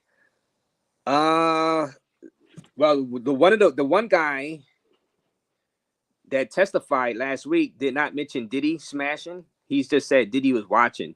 Diddy watched and did things while he watched the sex worker get with Cassie. You get what I'm saying? He watched. He liked to watch. He didn't testify and say that Diddy did anything with him. You get what I'm saying, Drew? So that's what was in the court. You know, I don't know about all these other guys on the photos. I don't know, because they haven't testified yet. I don't know if they will, but this case is so easy. Diddy will be found guilty. All the elements of the evidence are there, says Africa. So Africa said, y'all agree with Africa? Africa's saying this case is easy. Diddy will be found guilty. All the elements of the evidences are there. Do y'all agree with Africa, guys? Hit the like button. Hit the like button. Remember, everybody thought, let's be honest, they thought OJ was guilty. And, they thought OJ, he ran, he was in a Bronco running from the police. They thought they had the OJ did the rights. When, like I said, when you're dealing with a jury trial, 12 jurors, I don't know. But hey, the way you see it, you might be right, Africa. You might be right. Your point of view is it's easy. It's an easy case. Okay. Let me see. Polo Styles, I don't see a RICO case. And like I'm saying, are they setting it up to these guys that are testifying that work for Diddy? They coming up there saying this and saying that they, work for them, work long hours. I guess that's forced labor. I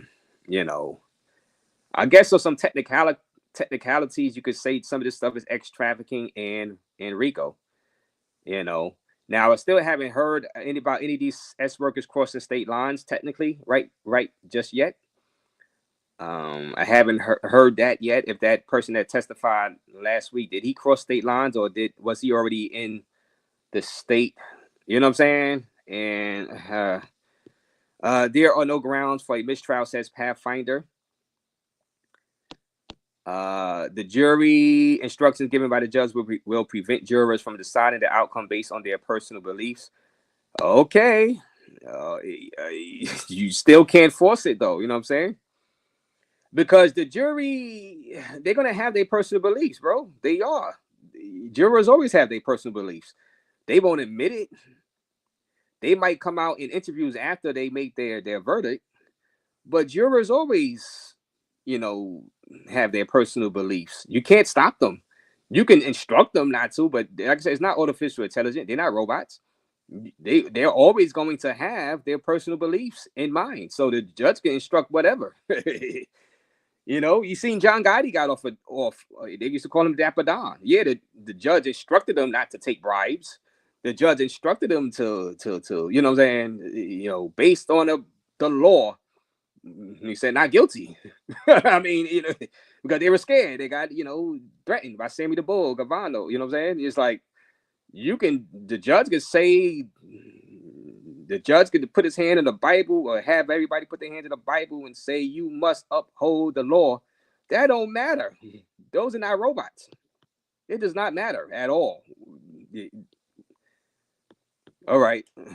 The Suge Knight information is just a chess move. It's nothing significant. So I would think in the Suge Knight move, Pathfinder, is to show that he is running a criminal enterprise that is violent, a propensity for violence, that is willing to carry guns to go approach Suge Knight.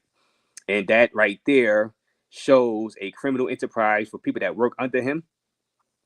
He's running a criminal, I guess, enterprise / gang, and that falls under Rico. So I was thinking that that's why I was thinking that's where they're trying to go with the line of questioning with the Suge Knight. That's what I would think. That's what I would think. So if people were to say, well, RAZE, they did prove Rico, I would think that that's probably what they were trying to get into the juror's head. That's what I mean. That's just my opinion. You're right. I served as a foreman of a jury trial. This is smartest thing I've heard you say all day at Pathfinder. AMG Demon, foreman of a jury. LOL bum. Nah, that's not cool to say Drew is a bum for that. He was a foreman of a jury. That's cool. You know what I'm saying? That's cool. Hit the like button, guys. You know, being a foreman of a jury is cool. You know, I wouldn't call Drew that. Let me see any other updates. David James says, I didn't smoke when working with Mr. Combs. Defense lawyer said, but he caught you smoking once. David James, I thought he was in for the light. I lit up. He came out. He said, what are you doing? I said nothing.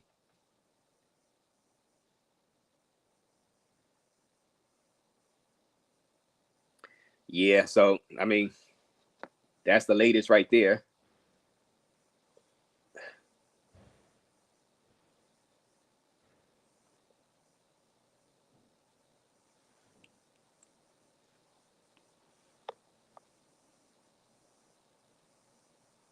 Okay, so this is the prosecutor. The prosecutor right now asks him, what have we asked you to do? ? David James says, tell the truth. Prosecutor, nothing further. Recross, Combs lawyer, you lied to Mr. Combs about filing the police report ? David James says, yes, I did lie. Diddy lawyer, nothing further. Could we have a break? Judge says break. All right, so right now they are on break right now, guys. They are on break right now. Hit the like button. Thank you guys for your donations. Cassie's mother is supposed to testify today. Diddy's personal chef is supposed to testify. We'll see what Diddy's. I'm more interested in Diddy's chef to see what he has to say. You know what I'm saying? Did he turn on Diddy? Will he be testifying against Diddy? I want to see what Diddy's chef has to say. Did the feds threaten this guy, James, David James? Did they threaten Diddy's chef and say, we got you on camera, we got you in testify against Diddy? Let's see. Let me see. It is illegal. It's called S trafficking, says Rob. Yes, and we just went over the definition of X trafficking. Bringing people over across state lines for sexual exploitation or pimping. Do you consider? Now he didn't pimp though. Well, do you consider Diddy pimping these men? Did he pimp these men that were sex workers, or did he pimp Cassie? Did he pimp Cassie out? And is it worth 15 years in prison? And that's what the jury is going to have to decide. You know what I'm saying? I'm glad we're not on that jury because really, I don't really feel like even, dealing. I wouldn't even feel like dealing with that stuff. You know what I'm saying? I really wouldn't. Let me see. The gift was laced with lots of surprises, says Pathfinder. Brandon Clark stocks passport. RICO cases are designed to make it easier for feds to convict. That's why when someone is hit with RICO, everybody gets nervous. Remember, feds have 95% conviction rate. Diddy has some snitches. Yeah, and this person up here right now that's testifying. Did they flip? Also, guys, did they flip Diddy's chef? Now his personal chef will be testifying today. Did they flip Diddy's chef? What is Diddy's chef? See, Cassie's mom is going to testify. I hope Diddy's chef testifies next. I don't really care to see Cassie's mom testify because I already know what Cassie's mom going to say. Her daughter was abused, which we know already. Her daughter was afraid to leave, which we know already. You know, we heard that from Cassie herself. We heard that from Cassie's best friend. We heard that already from this guy. I don't really need to hear her testimony.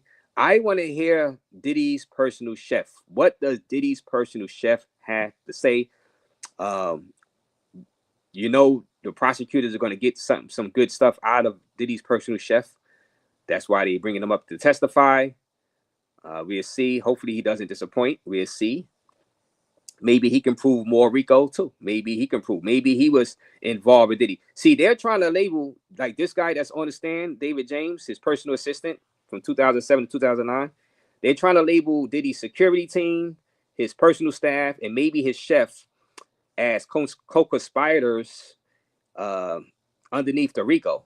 You know, that's why Diddy's lawyer asked, "Hey, did you get immunity, David James? Why, you know, did you get immunity? You know, during this, what did the prosecutors say to you? You know what I'm saying?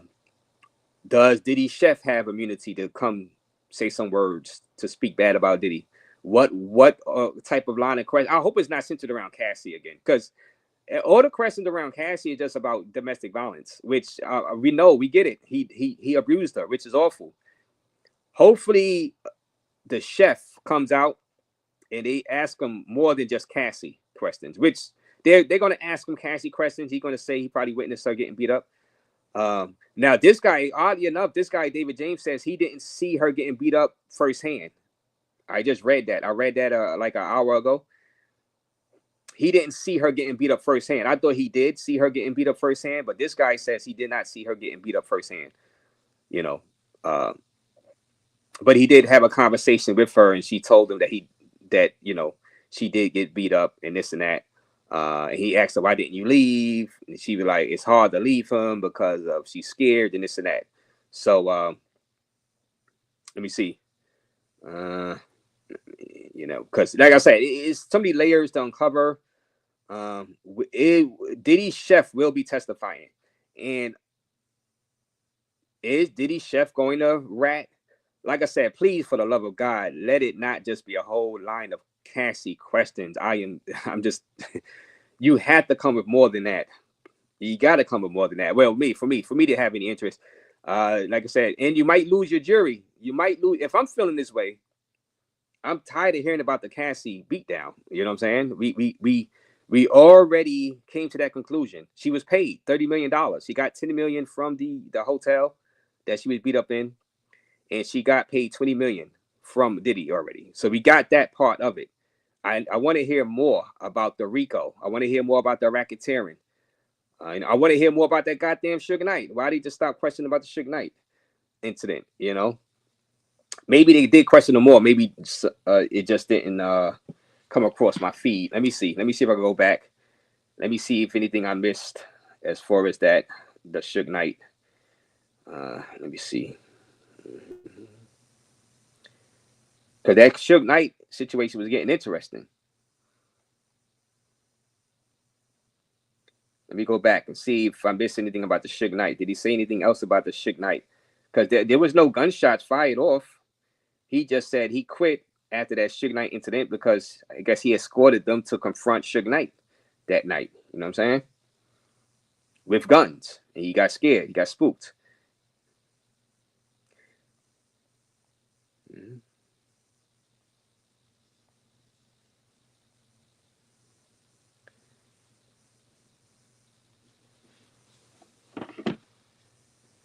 All right, let me see. Let me see. Never had one, Q Dog. Never had one. I never had one. Did they flip Diddy's chef? Pause. No Diddy. Yeah, that's the question. Did they flip his chef? What is Diddy's chef going to say? That's the thing. What do y'all guys think, Diddy's chef? He witnessed some stuff. Like I said, I hope the God is not all about Cassie again, because like I said, that's not gonna help. I don't think that helps the prosecution keep hearing about that.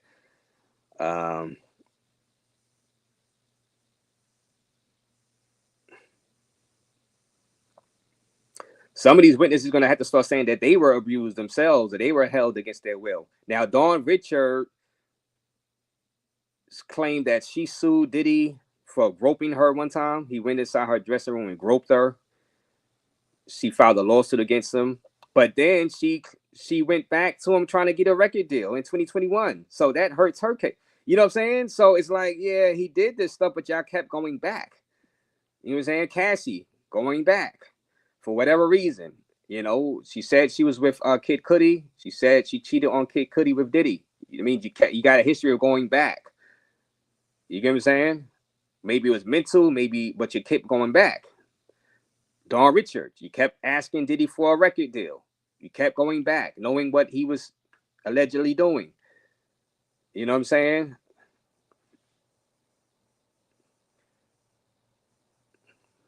Yeah, what's up, Q Dog?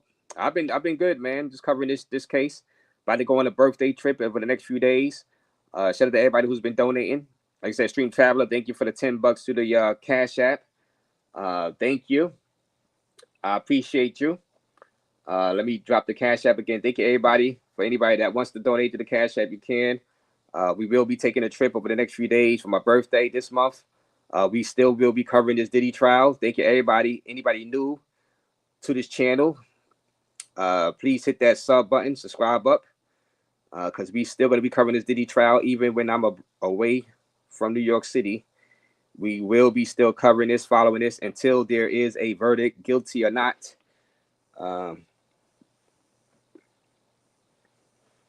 Like I said, so far, guys, like I said, you know, and I'm not trying to trigger nobody. I have not seen that they have proved without a shadow of a doubt S trafficking and without a shadow of a doubt RICO. And what I mean is 100% prove it.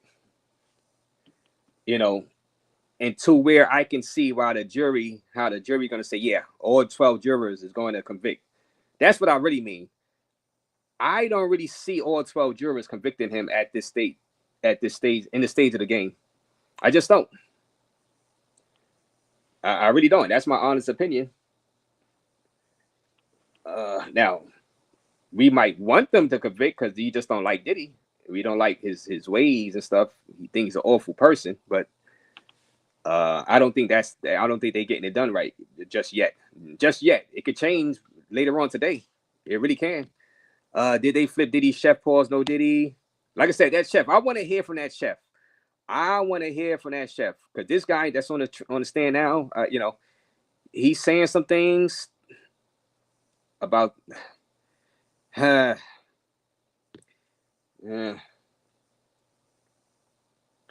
me see. Rico. All right, he brought them in solely for the purpose of engaging in S. I don't think it's fair. Is it worth 15 years in prison? Especially if all parties were willing participants, but that's the law. Yes, you're right, Rob. And that's my thing. If you was on a jury, Rob, now this is a question to you, Rob. If you were one of the 12 jurors and a judge gave you, like a Pathfinder was saying, instructions to base this off the letter of the law, would you convict even though you don't think it's fair? Would you still convict them of S trafficking, even though those were consenting adults, willing participants? Would you give them the 15 years in prison just because the judge told you, you know, do it by the letter of the law? Yeah, technically you're supposed to follow the letter of the law, but you have your own personal belief. And your personal belief could say, no, I don't believe he's guilty, which causes a mistrial or a hung jury or whatever, or just a not guilty. You know what I'm saying? So do you think all 12 jurors are going to follow that letter of the law? That's the question. I don't think they will. I've seen it happen countless times in cases where I think a person is guilty, but all it takes is one juror to say, nope. You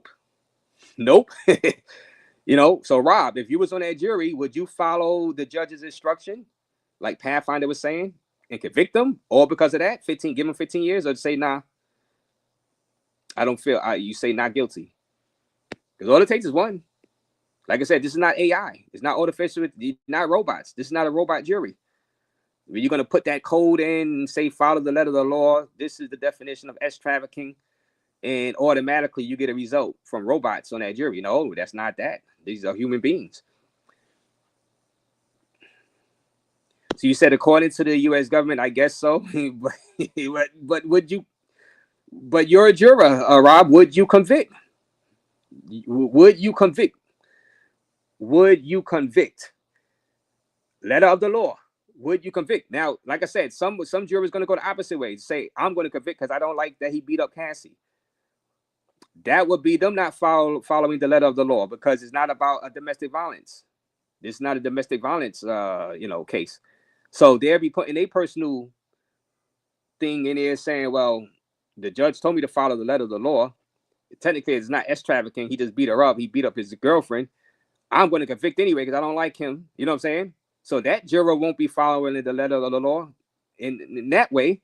Like you won't be following the letter of the law because you think that should not be the law. That trafficking should be, being forced into those acts, being kidnapped, and being, you know what I'm saying? Y'all know.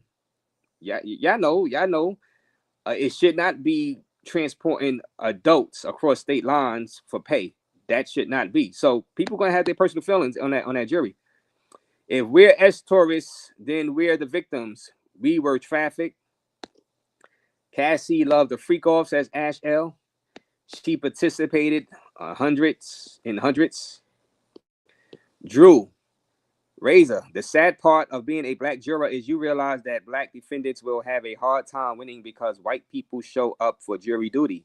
A jury of one's peers is a fantasy. Now, I don't know what the jury pool is made up, which I probably should have did my research. I don't know. I don't know how many blacks is on, or I don't know how many women. I got to get that information for you guys. I'm going to get that information. I'm going to find out, what percentage of the jury is what for you guys. I should know that, though. You know what I'm saying? Q Dog says, did you go to Lima, Peru yet? No, I haven't went yet. Remember, I was going to go, but 2 days before that, they went into a state of emergency. Might be a great spot to celebrate your birthday. Yes, it's on my list. Peru, DR, and Costa Rica. Those are my 3 finalists for my birthday coming up this month, into this month. So I've never been to Lima, Peru yet. Now, should I go to a place that I already know and celebrate my birthday since I'm celebrating? Or should I try something new and try out Lima, Peru first? Should I try something new for my birthday or go to what I already know that I'm going to have a good time? And that's the catch-22, Q Dog. Thank you for your Cash App donation, Extreme Traveler. Thank you. I highly appreciate you. That's going to Raise Travel. Thank you. Anybody else want to donate? Go ahead right there. Cash App. If you want to join members only, $2. Hit the join button underneath the video. Join. Only $2 a month. Jojo, they're trying to crucify Diddy on trial like that Hate Me Now video. Their vague definition of trafficking is pay up no matter what. And like the guy said earlier in the chat, Rob, they came up with the RICO to try to, because it make it easier to get a conviction, in which he's 100% right about that. They are right about that, which they might succeed in getting a conviction. You know what I'm saying? R-Dub right. If he beats this, he is the new Teflon Don 2025 edition. Yes, because people had him dead to rights before this. But like I said, it's not clear cut. Now, the jury could find him guilty, but I'm just saying it's not clear cut. It's not without without a reasonable doubt. You know what I'm saying? That you could get 12 jurors. They got to get 12. I'm just not seeing 12 jurors, all 12 jurors coming to a unanimous decision. You know what I'm saying? And it has to be unanimous, right? Let me see. Some people need to Google what RICO Act is or trafficking is. It's very easy to convict. Well, we read it. We read it earlier. I read it. I'll read the RICO. I read what trafficking is. Definitely, it's bringing people from another country to exploit them into doing sex acts, or bringing them from one area to another, which I guess that means across state lines, to sexually exploit them. You know what I'm saying? Now, were these guys consenting adults sexually exploited, even if they were brought across state lines? Would a jury, like I said, it's not AI. That's what it's not. The jury is not robots. Would the jury agree with that S Act's law and convict them. That's the thing. They got the power in their hands. The jury got the power. I mean, you could Google sex trafficking, RICO, whatever. It's up to you. They got to convince that jury. You know what I'm saying? And some jurors make up their mind like that should not be sex trafficking. And I'm not giving him 15 years. They can make that decision in their head. It's not AI. It's not automatic. That's what I'm saying. That's all I'm saying. It's not automatic that you're going to get a conviction just because the law says that. Now, if it was a judge trial, if the judge was making the decision on guilty or not, yeah, the judge would follow that to the letter of the law. He'd say, I had no choice but to convict Diddy because of the letter of the law of X trafficking is this. The judge, I could see a federal judge following it because he could get disbarred and whatever he can, you know what I'm saying? He could get removed. The jury, they not underneath that. The jury don't care. The jury, what's going to happen? All right, so what if a juror says, yeah, I don't agree with that sex trafficking law and says he's not guilty? No, he's not going to have no consequences. A judge, if it was a judge trial and a judge, did that, he can get, in trouble, right? A juror, juror don't care. You dudes cross country lines for all right. JM, you dudes cross country lines for play. Why he just didn't take a trip to Colombia to get his freak on razor? Because, like I said, guys are busy. He makes his money in the States. They want to party after the VMAs. They want to party after the Grammys. They want to party where they live at. You know what I'm saying? They want to party every night. So they're not going to take time, which they did get freaky abroad too. But they want to do this all year round. You know what I'm saying? And they are based in the States. So they're going to do this stuff in the States. You know what I'm saying? Because they want to do it. They want to do it every day. They want to do it all year round. You know what I'm saying?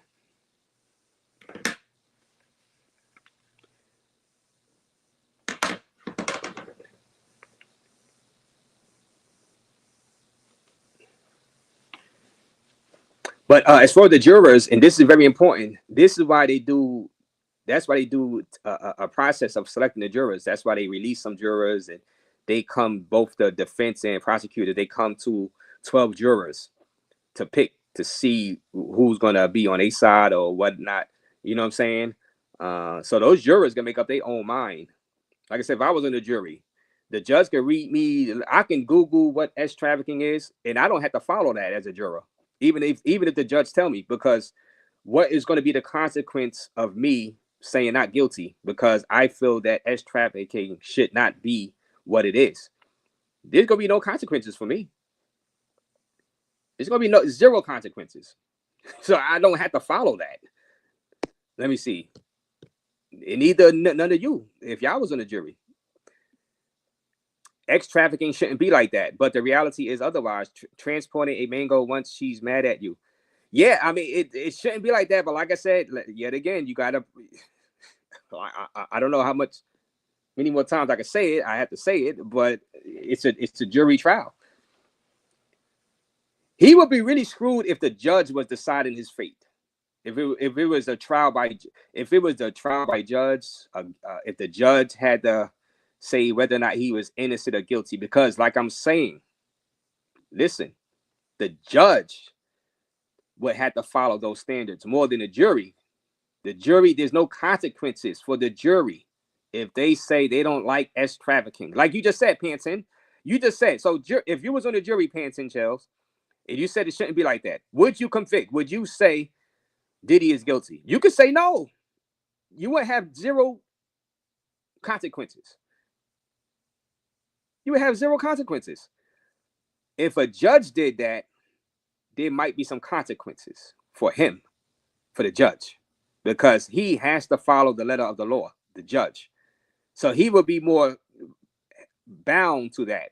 You get what I'm saying? I don't know if y'all are following me with this. A judge, if the judge was finding him guilty, the judge would have to be the judge would be held more to that than a jury. That's what I'm trying to get to you guys and put into your guys' heads. A judge is more bound to that rule than a jury of 12.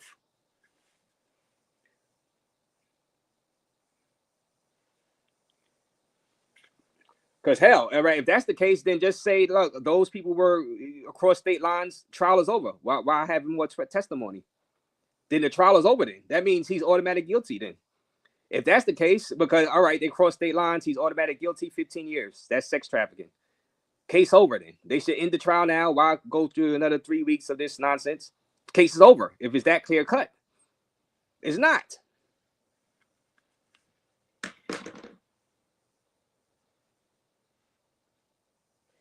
Hit that like button, guys. Hit that like button. I know some guys don't like it. You're not going to like it, what I'm saying, because some people really want Diddy nailed, but it's not clear cut. It's just not.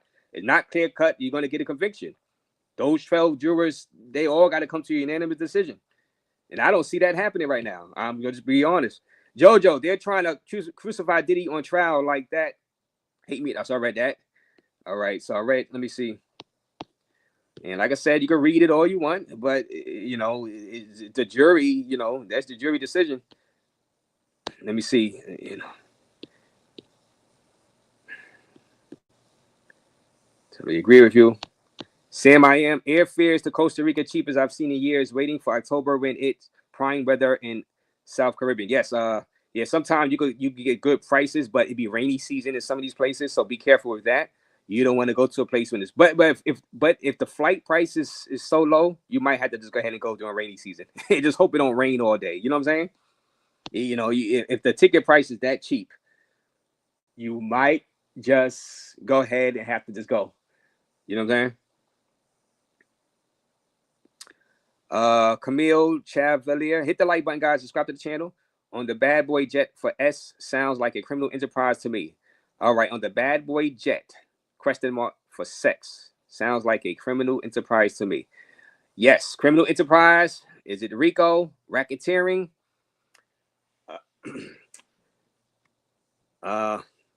Like I said, some jurors might say, well, were they forced? That's the question. I'm telling you guys. Y'all guys keep saying letter of the law. Were they forced, though? Were they forced? And some jurors might feel that they weren't forced and find them not guilty. I'm telling you, I've seen these cases where some cases like, man, they should have convicted, but they didn't. I mean, but I'm telling you guys. Now, some jurors might sound like a judge to say, yeah, I had to convict because of the definition of RICO and S trafficking. Some of the jurors might say that. You're right. Some of the jurors might say that, but I doubt all of them is going to say that. I'm telling you, I already that they all not going to say that.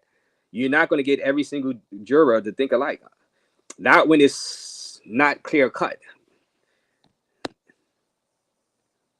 If you don't convict the diddler, then release R. Kelly so he can go back making music. And that's another example I use. Not every jury is going to be the same. The jury that convicted R. Kelly is not the same as this jury. You know, the circumstances might be a little different. Was R. Kelly, did they prove he was dealing with underage? Now, people say those were consenting adults that were in that house also, that were brainwashed, and he was convicted. So you can look at R. Kelly case and say, well, automatically, Diddy will be convicted. Not necessarily 100% true because it's a whole different jury. That's all I'm saying. It's not the same jury. Now, if you were to bring back the same jury that convicted R. Kelly and put that same jury, those same 12 jurors in this case, then you would have a point that, yeah, more than likely, if that same jury found R. Kelly guilty, they'll find Diddy guilty. But this is a whole set of new jury. This is a whole different case and a whole different jury. Diddy is 755% in trouble. He's in trouble. He is in trouble. And like I said, they proved a lot. They proved a lot of domestic violence, which pisses off the jury, and that can play into their decision to convict him. So, you know, I'm not saying he's a good guy at all. I'm just trying to get into the heads of this is not such a slam dunk case as I once thought that it would be so far. It's not as clear cut. It's not a slam dunk. I thought it was clear cut. I thought it was slam dunk. You know, once they start this, all these witnesses going to have slam dunk testimony and about RICO and S trafficking. But, you know, to force the jury to convict, you know what I'm saying? where the jury be like, well, I have to convict because I look like a idiot or a dumbass not to convict. But, you know, like I said, makes no sense. If someone calls me and says, yo, stop, buy, smash, cashy, I myself will voluntarily drive 200 miles, 60 miles per hour to get some goodies.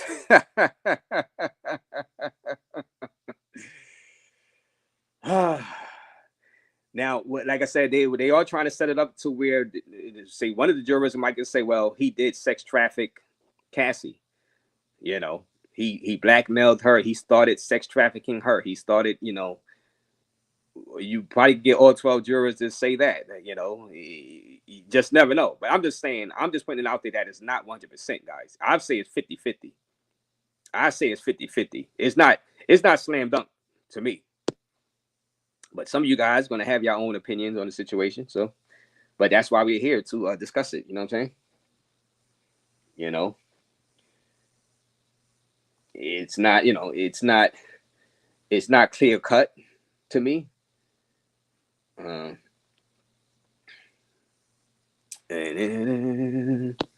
Jojo, makes no sense to call it S trafficking. If someone calls me and said, yeah, like I said, you know, yeah, you might voluntarily do it yourself. You know what I'm saying?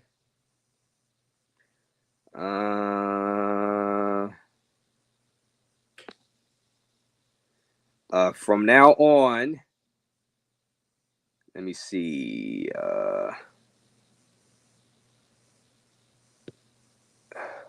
Come more correct, Harry, inside the thing before I block you. Come more correct in the comments. You know what I'm saying? I don't want to have to block you. Matter of fact, I'm gonna put you on timeout. You know what I'm saying? You're saying some wild stuff in the comment section.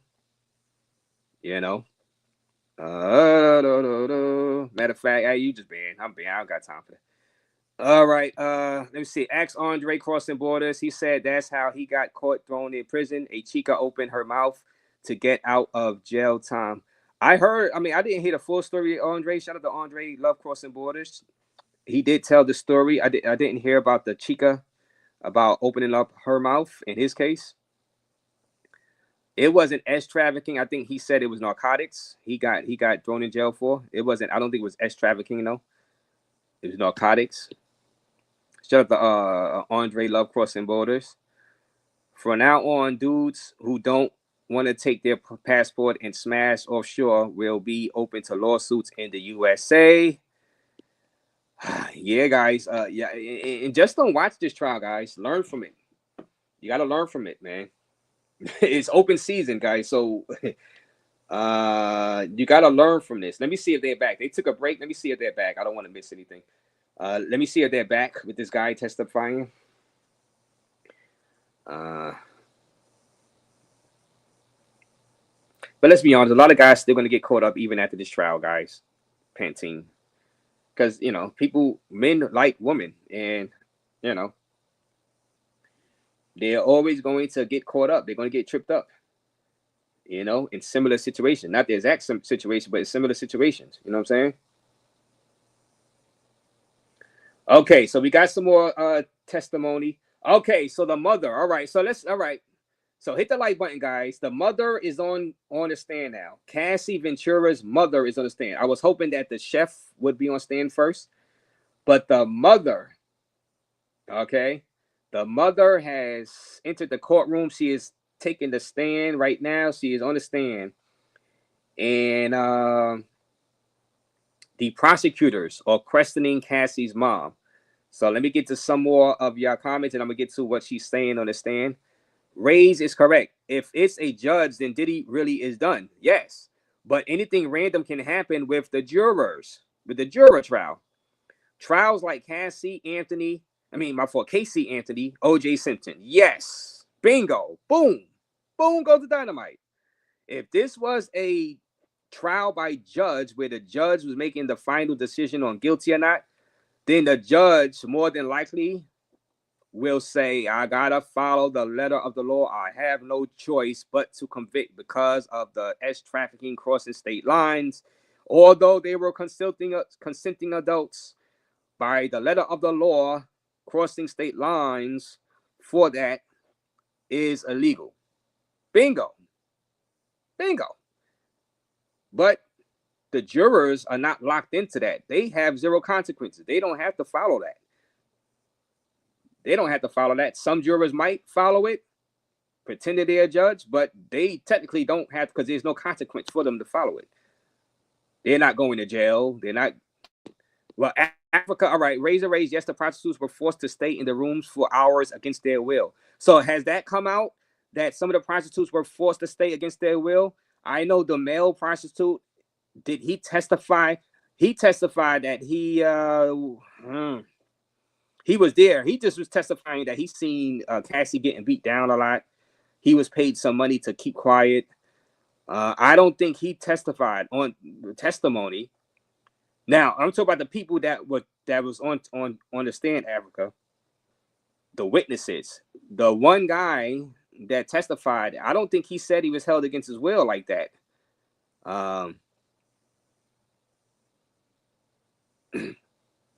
He said he kept going back and visiting to get paid. He would get paid he would get paid what, $700 each time or something like that to have sex with Cassie while Diddy watched. He kept going back, and that's another thing. And even if you were held against your will once, why the hell would you keep going back? If you felt intimidated and Diddy is threatening you, why will you keep going back? So that's one thing the jurors have to have into play. You know what I'm saying? These guys are testifying against it, but you guys kept going back for more. You know? But I got you, Africa. They were getting people off of Craigslist and Backpage, which means they were advertising, which means they were not forced. They were not forced. They were not forced. They were not forced, especially they keep going back, you know. Did you see they paying $20 per hour to wear free Diddy shirts? Yes, I did see that outside the courtroom. They are getting paid $20 an hour to wear those free Diddy shirts out there. You should go there to get some money for your birthday trip. I should, right? Hell no, y'all ain't gonna catch me wearing that free Diddy shirts out there. Hey, I'm just calling it like I see it. I'm not for either side. I'm just trying to be unbiased and call it like I see it. And I'm trying to put myself as a juror, how I would react seeing these witnesses and as a juror. But that's just my point of view. This is just my point of view. NY is a blue state. Most people lean toward that. Okay. A lot of people from Craigslist will trick you, kidnap, or rob you. What are you talking about? NY is a blue state. It's a cash app. Anybody ever want to donate? Thank you, Extreme Traveler. Africa, give us an opportunity to discuss, but playing some of our evidence we are sharing with you. Well, like I said, we are sharing. We are going through the evidence right now in court. Cassie's mother is testifying, so I'm going to tell you guys what she is saying right now as we speak. You know what I'm saying? Yeah. We caught Harry in the next one. We catch. Yeah, we did the Jay Lorello. Catch you in the next one. You know what I'm saying? Shout out to you, Travelmatic. You know what I'm saying? He was wild. You know, this guy. You were doing great coverage of the Diddy trial RAZE. Yes, and I'm trying to put myself, and you guys put yourselves as a juror. Put you guys. That's the best way if you guys are watching this. Put you guys as the juror, as a juror in this trial. And man, some days you might think he's guilty. Some witnesses, you might say, yeah, they're credible. You might find he's guilty. Some witnesses, you might say they're over-exaggerating. He's not guilty. So you're going to be going back and forth as a juror. You know what I'm saying? And that's how I am playing it right now as I'm covering this. You know what I'm saying? He did. In New York is a blue state. Donald was found guilty by people who reside in New York. Let me see. Orange man was found guilty by New York residents. Q-Dog. Yes, there are consequences for jurors, Razor. I was one before. All right, so what would be, all right, so Q-Dog, if one of the jurors were to say not guilty, what would be his consequence? What would be his consequence? What? All right. Did any of the jury that found John Gotti not guilty on a couple of occasions because they were, paid off or intimidated? What happened to those jurors? Matter of fact, I'm gonna Google. I'm gonna Google all that and see what consequence did those jurors have. to find John Gotti not guilty. So, and if you know what would be some of the consequences? All right, let me see. If I was a juror, I would find Diddy guilty because he doesn't inspire people to travel to smash. Well, Q-Dog, I want to know what would be the consequences if the jurors don't find him guilty by the letter of the law of S trafficking. So let me see. Let me see. All right, so Cassie's mother is up there right now, which I really didn't, you know, I was hoping the chef was up there, but the chef is next. All right, this is the prosecutor asking Cassie's mother, why did you take a loan to pay Sean Diddy Combs? So I didn't know this. So why did you take a loan to pay Sean Combs? Cassie's mother says, for the safety of my daughter. Okay, wow. Okay. So this is interesting right here. This is interesting. It's coming out that Cassie's mother took out a loan to pay Sean Diddy Combs. Prosecutor asks, why did you do that? For the safety of my daughter. Prosecutor, look in the binder next to you. Cassie's mother, these are the photos I took of my daughter's bruises from Sean Diddy Combs. Of course, I knew she was going to talk about the bruises. The photos, they have proved domestic violence, that's for sure. But this is interesting. Now we're getting somewhere. This is interesting. This is breaking news. Cassie's mother took out a loan to pay Diddy to protect her daughter. So let's get into further questioning. Cassie's mother says, she said Sean Diddy Combs threatened to release a sex tape and go after her and Mr. Cudi. All right, prosecutor, how did you react? Cassie's mother, it made me sick. Diddy demanded Diddy demanded $20,000. He said to recoup losses due to Mr. Cudi from my husband and myself. So she's saying, Cassie's mother is saying Diddy demanded $20,000. He said to recoup losses due to Mr. Cudi from my husband and myself. So he wanted money from Mr. Cudi, Cassie's mother's husband, and her to recoup some type of loss. So this is getting interesting. So they're going back to the blackmail. They're going back to the blackmail that Diddy threatened to release the tape, the freak off tape of Cassie, and Diddy demanded 20 grand. All right, so let's keep going. Let's keep going. All right. Prosecutor, while in LA, did you call the police? Cassie's mother says yes. Diddy stole Cassandra's phone.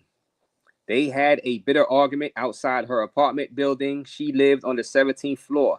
They argued at the roundabout. Okay.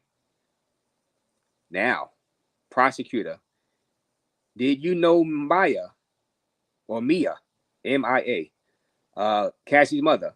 She was an employee of Sean Combs. Prosecutor, what happened? Cassie's mother, we were in the kitchen laughing. Sean asked her why she was laughing.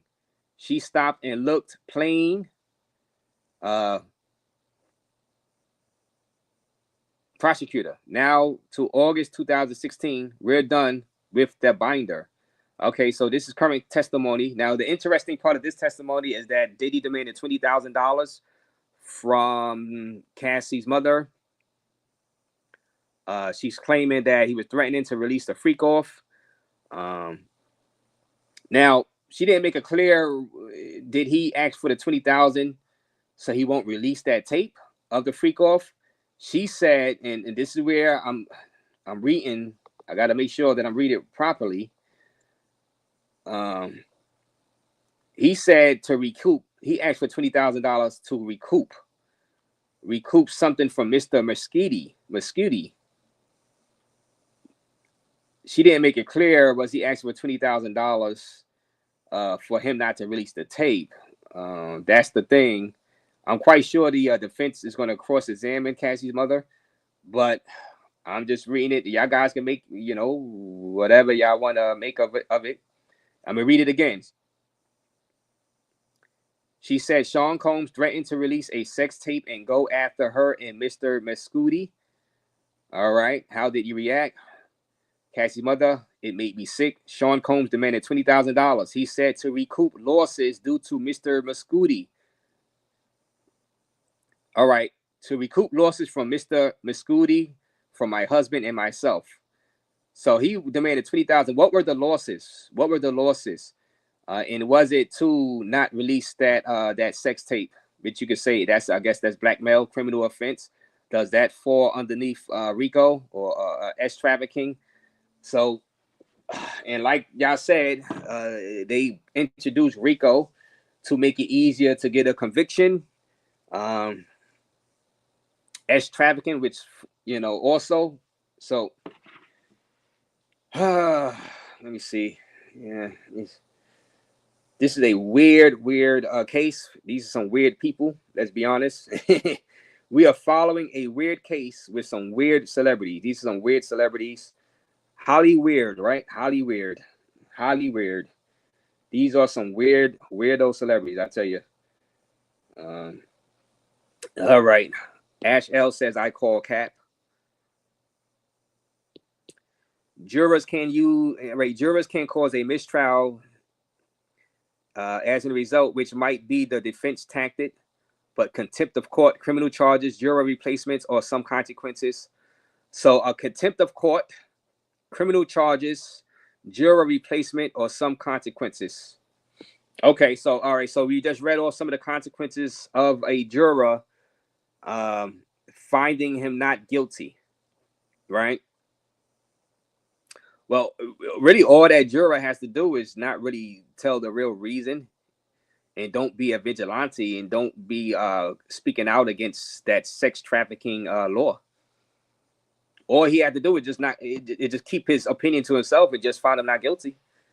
You know what I'm saying? He won't have to really tell the reason. He won't have to say, "Oh, that sex trafficking thing is BS. I don't think that should be written like that." He doesn't have to come out and say all that. He could just say not guilty and not really give his reason. To be honest with you, he could give a reason. He could give a BS reason. He doesn't have to give a reason in which he would be found in contempt. I guess it's all individual. But like I'm saying, it's no guarantee that the jurors is going to, follow the letter of the law, 100%. I'm just the juror is going to go by facts. You would hope they would, but all right, well. Juror number 25, a 51-year-old male from Manhattan. And maybe certain jurors' facts might be somebody else's facts. So, what's facts to one person might not be a fact to another person. Like this testimony, one juror might find that the person is lying, while other juror might find the person is telling the truth. Juror number 25, a 51-year-old male from Manhattan who has a PhD in molecular biology of neuroscience. He listens to classical music and opera. His hobbies include art, science, cooking, and the outdoors. So that's one of the jurors. If I was a juror, I would find Diddy guilty because, all right, so I read that. Oh, okay, Kid Cudi. Okay, now I get it. So, all right, good. Thank you for that.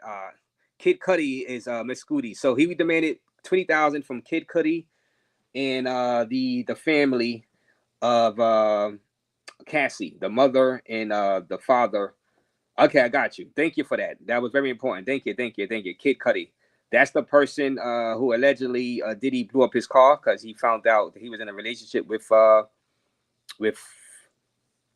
Cassie. I think Cassie testified to that actually the other day. So hell, the violence can be looked at as and him taking the security guards and this guy that was testifying earlier with guns. I guess they could look at that under RICO and say that's a criminal organization.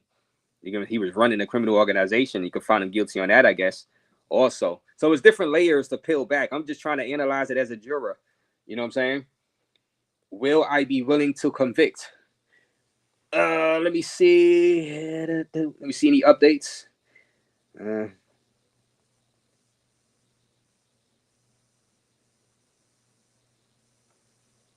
Now, prosecutor, do you recognize these two?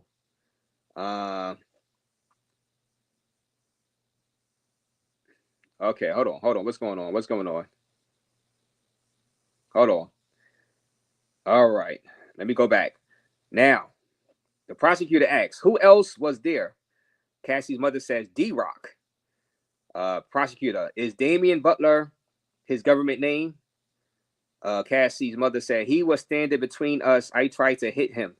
Sean Combs took Cassandra's car, a Jaguar. No further questions. Judge, cross-examination. The defense says no questions. So the defense did not cross-examine Cassie's moms. So Cassie's mother finished testifying, guys. So that was a short one. That was a short one. Cassie's mother, the defense did not cross-examine Cassie's moms.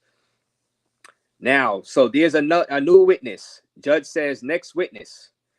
All right. Now, here's a new witness. Hit the like button, guys. This is happening right now in real time. Judge says next witness. Prosecutor says the government calls Mr. Sheree Hayes. Okay. Where are you from? Sheree Hayes says Harlem, New York. Orsa, who is the prosecutor says, what was your work? Sheree Hayes, male exotic dancer. So guys, here it is. Here is one of the male exotic dancers who may have been sex trafficked. So we're going to get into the sex trafficking right now. So a male exotic dancer by the name of Sheree Hayes is on the stand right now testifying. Okay, so this should be interesting for the people that's in the chat. We were discussing what is sex trafficking. We're going to see what he has to say. We are jurors right now. People watching, we are the jury. So let's listen to what this male sex worker has to say, and let's see if us as jurors consider what he has to say to be S trafficking or RICO. So let's see. All right. Sheree Hayes says, a male exotic dancer. I was known as the Punisher. So this person was known as the Punisher, as a male exotic dancer at those freak-offs.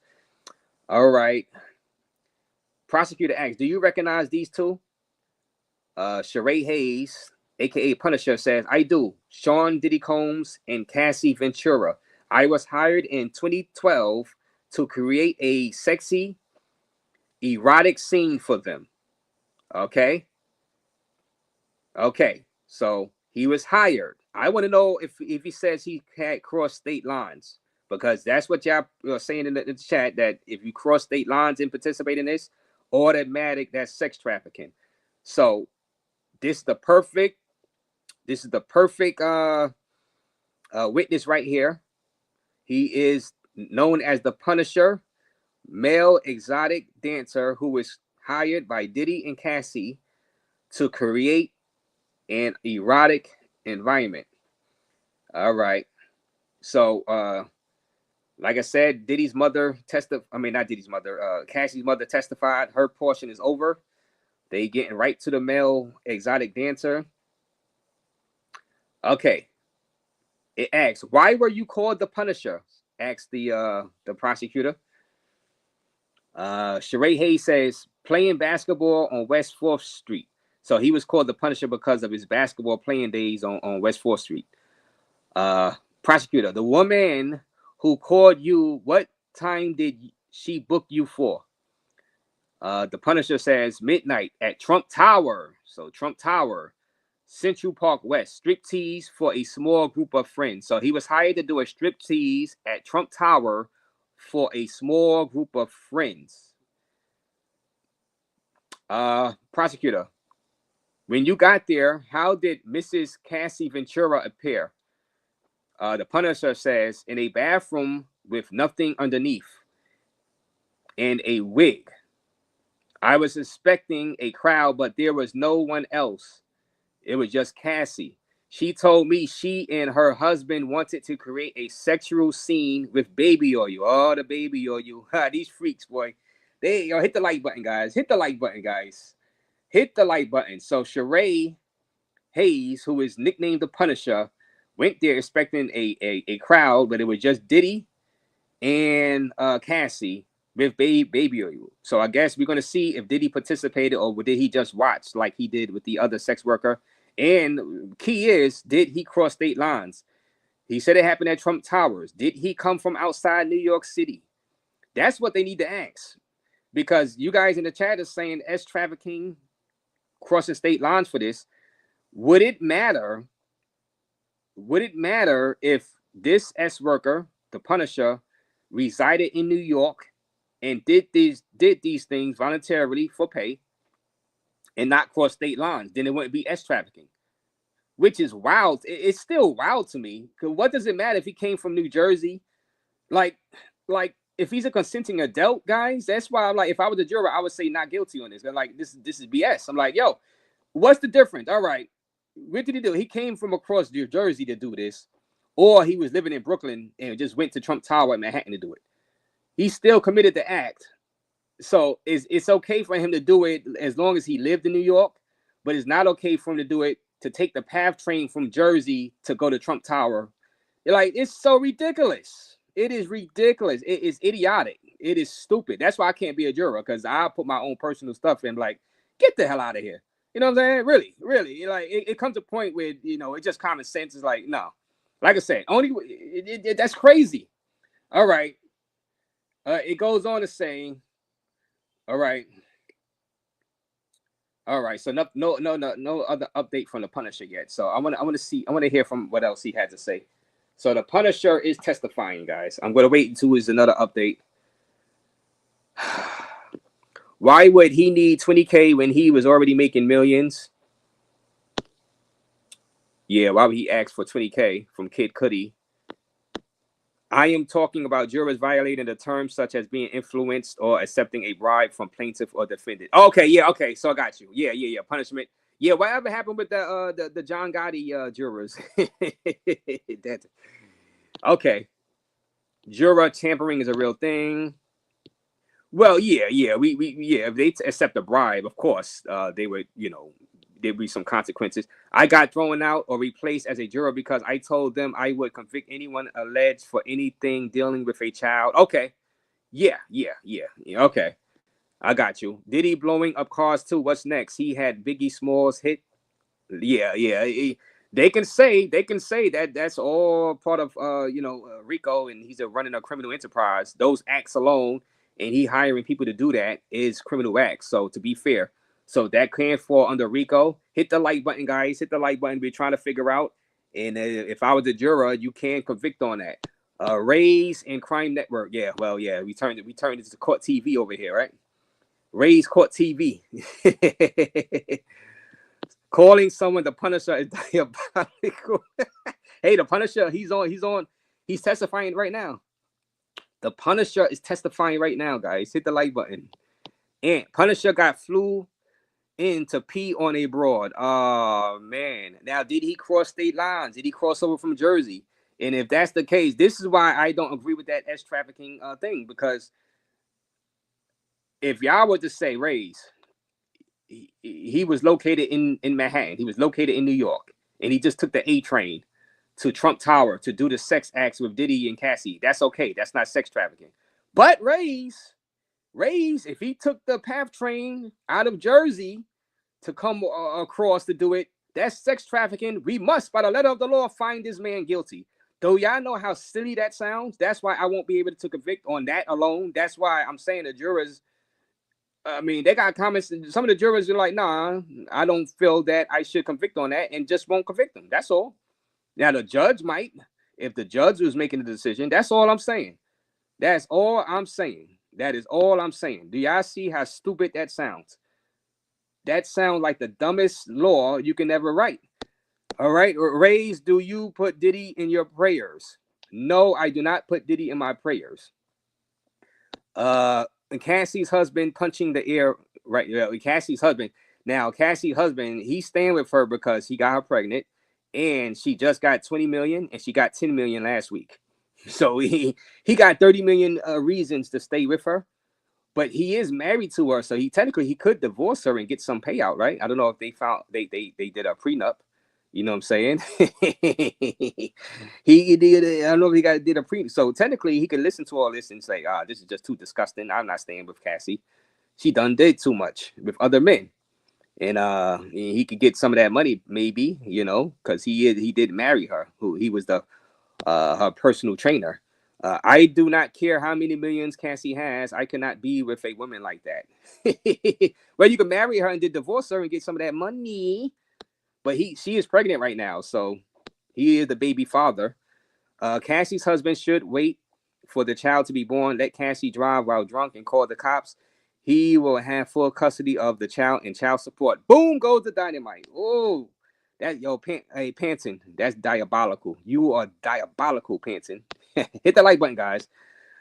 The Punisher is on the trial stage right now, on the stand.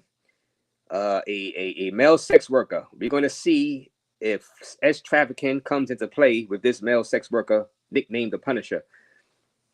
All right, we have some more updates. All right.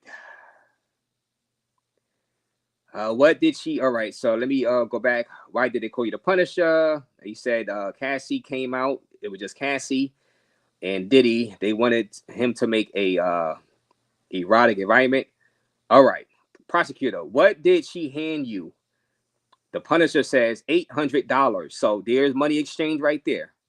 Money exchange. He got paid. The Punisher got paid $800. Hit the like button. All right. Prosecutor, how was the room? This was in Trump Tower, guys. This was in Trump Tower. Punisher says, all right, dimly lit. Electric candles, says the Punisher. All right. So Punisher says it was dimly lit inside there. Electric candles. Bowls of water with bottles of baby oil in them.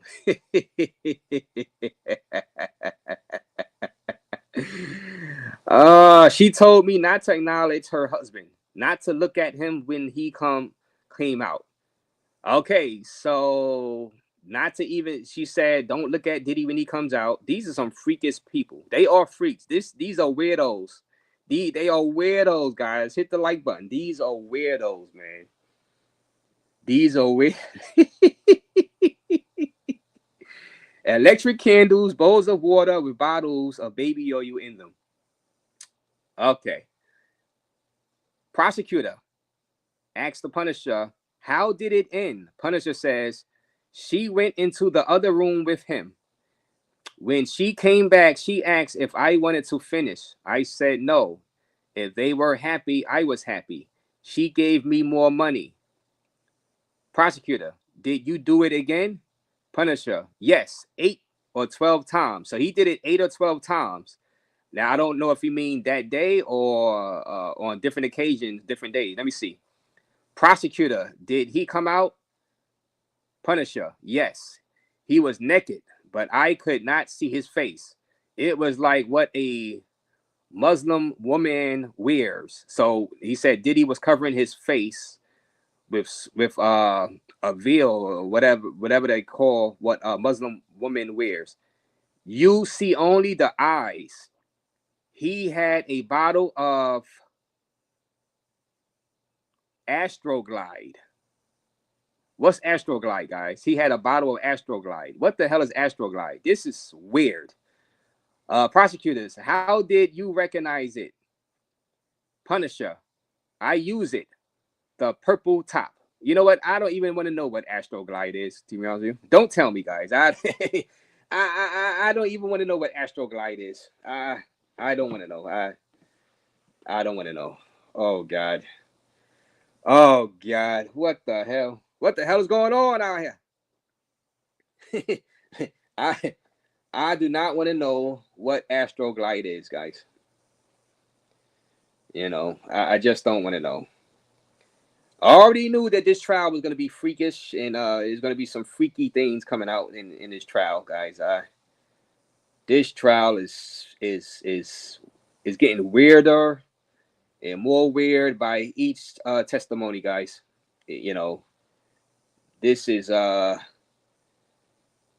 they call it, nasty work. Punisher. It's Freaky Lube. That's what it is. It's Freaky Lube, says Bruce M2. Lube, that's what that is. Astroglide is lube. The Punisher put in work. The Punisher punished them. Q Dog, RAZE, you know what you get with Cassie? Think about what the DR girls do without your knowledge. Ah, man. Hey, I'm just being DR for the culture and food. Yeah, I would have got with Cassie. I admit, I would have got with Cassie. All you guys would have got with Cassie. I mean, before this, before y'all know what y'all know now.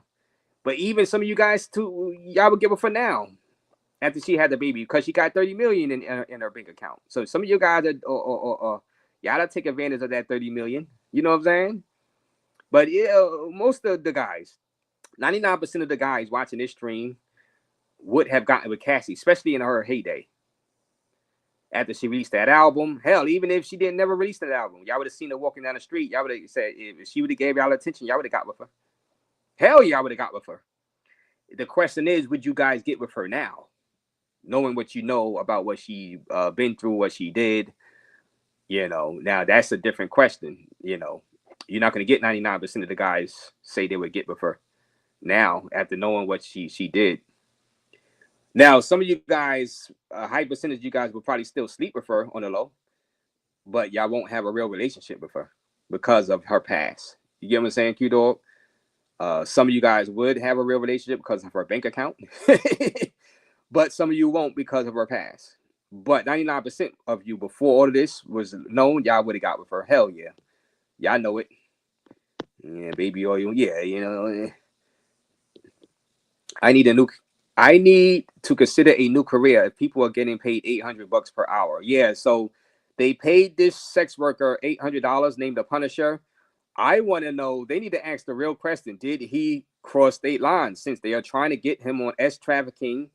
And since you guys are saying automatically that's sex trafficking if he came from Jersey, you know, if he took the PATH train, that means you gotta say Diddy is guilty, right? RAZE, those of us that remember OJ trial, jurors threw out the judge instructions when they saw the glove didn't fit and heard Furman use the N-word. Jurors do have a mind of their own and personal. Yes, you see, and there's history with the jurors. So I already know this. They know, everybody knows this. You know what I'm saying? Everybody knows this. So there's no guarantee that the jurors is going to get convicted. There's just not. There's no guarantee. RAZE, you turn it into an ace reporter or a beat columnist, dog. Shout out to you, Desmond. Hey, I'm just having some fun, man. This is different, you know, different from the travel stuff I normally do. But this is fun, man. You know, it gives you something else to do, something else to talk about. It gives me more topics to talk about besides travel. But we will be taking a trip for my birthday this month. So shout out to everybody who has been donating to that. Thank you. We got Peru, DR, or Costa Rica on my mind for my trip coming up. Take the money and run, says Chip. Shout out to you, says Chip. Cassie's husband. All right, so I read that. So I'm caught up with just going through our chat before I continue with the Punisher testimony. Let me see. It's Lube Dude. Astroglide is better than baby oil. So it's better than baby oil. You tried it out, Panton, before? It's Lube Dude. This cesspool is worse than anything we could have imagined. Yeah. It's yeah, you're right, Desmond. You're right. Freaks are everywhere. Nothing to see here, says Chip. Vintage. What up, Vintage? How y'all know what that is, right? How do y'all know what that is? Astroglide. Diddy dressed up like a Muslim woman from head up was some nasty work, says Bruce M2. Jack Black says Cassie is a hard pass now. Chip says DL girls, Cassie, same thing. Woo! Is Cassie the same thing as a Sasua chick, guys? Is Cassie the same thing as a Sasua chick? Is Cassie the same thing as a Sasua chick? Panton Chels, I would be with her for at least 8 weeks, says Panton Chels. At least you told the truth, Panton. You told the truth. I would give her some emotional support for a few bucks, but then get with her. But not get with her. Okay, but not get with her. Okay, got you. Yeah, so you would get with her for a night for some emotional support, you know, a few bucks, but not get with her. They said she had sores. She admitted to that in her mouth. She did admit to that, Vintage, in some testimony. She said it herself, Vintage, in testimony earlier, last week. Yes, she said she had a urinary tract infection. She had sores. I'm gonna go out on a limb and say Diddy is gonna walk. Wow, so Desmond says Diddy is gonna walk. She probably got a bunch of cold sores. The real question: would you French kiss Cassie after this? Desmond, how do you explain the drug charges? How is he going to walk on that? Now, Africa, the great question: do those drug charges fall underneath the criminal enterprise of RICO? Or are they saying that was he drug trafficking? Now, I didn't read anything about him drug trafficking. They did find drugs when they raided his house, but it was like ketamine and stuff like that, stuff to get high. Are they trying to nail him on drug trafficking? That's a whole different can of worms right there, Africa. But you are right. Is that part of it?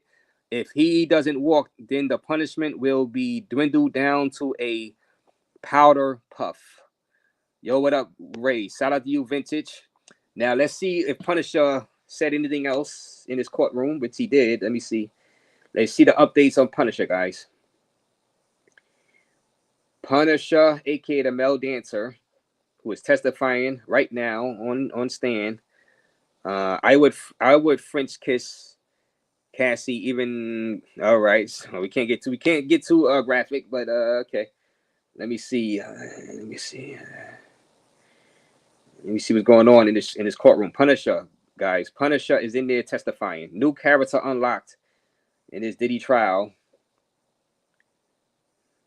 I'm kind of happy the mother part of the testimony got over with quick. I didn't, let me see anything else. Did he come out? So he came out naked with that Astro Glide lube. All right, judge, break if like and Cam. So the judge says break a little bit. But all right, before that, all right, prosecutor, how did you end up recognizing her? Punisher says, I was a fan of Diddy and followed him on Instagram. I saw her on it. Prosecutor, this would be a good place to break. So the prosecutor asked for a break, and the judge granted a break with the Punisher. Damn, why did they go to break? I wanted to see more of the Punisher. Not literally, guys, but I wanted to see more Punisher testimony, who is the male dancer. Why would they go to break when it was getting good? I wanted to see more testimony from the Punisher. Damn. Guys, they have to ask the Punisher, where did he reside? Did he cross state lines to go do this act? Isn't that one of the biggest portions of the case to prove S trafficking? He crossed state lines. He came from another area. He was paid $800 to do this. They must ask this question. If they do not ask the question, I'm still going to be lost as a juror. If I was a juror, I need to know, did he cross state lines? You get what I'm saying? Because I won't be able to convict on that. How can I convict on him on a sex worker crossing state lines? Thus, as people in the chat were saying, like Pathfinder, that's automatic sex trafficking. If they don't ask the question, where did you come from? Did you cross state lines to do the sex acts on Cassie and get paid for it? How can I as a juror say that's sex trafficking by the letter of the law? Hit the like button, guys. Do y'all agree with me? Yes or no? I know you guys. Am I not making sense here? They have to act. That should have been the first question. If you want to lock him up for S trafficking, and that's the letter of the law, you can't cross state lines. You can't bring him across state lines. Okay, well, the first question should be, where did you reside in New York City? Now, maybe the Diddy's defense team might cross-examine him and ask them that question, since they know the letter of the law is sex trafficking is crossing state lines. If they know that he resided in New York City, I think Diddy's team is going to ask him that, so they could get him on record saying, yeah, he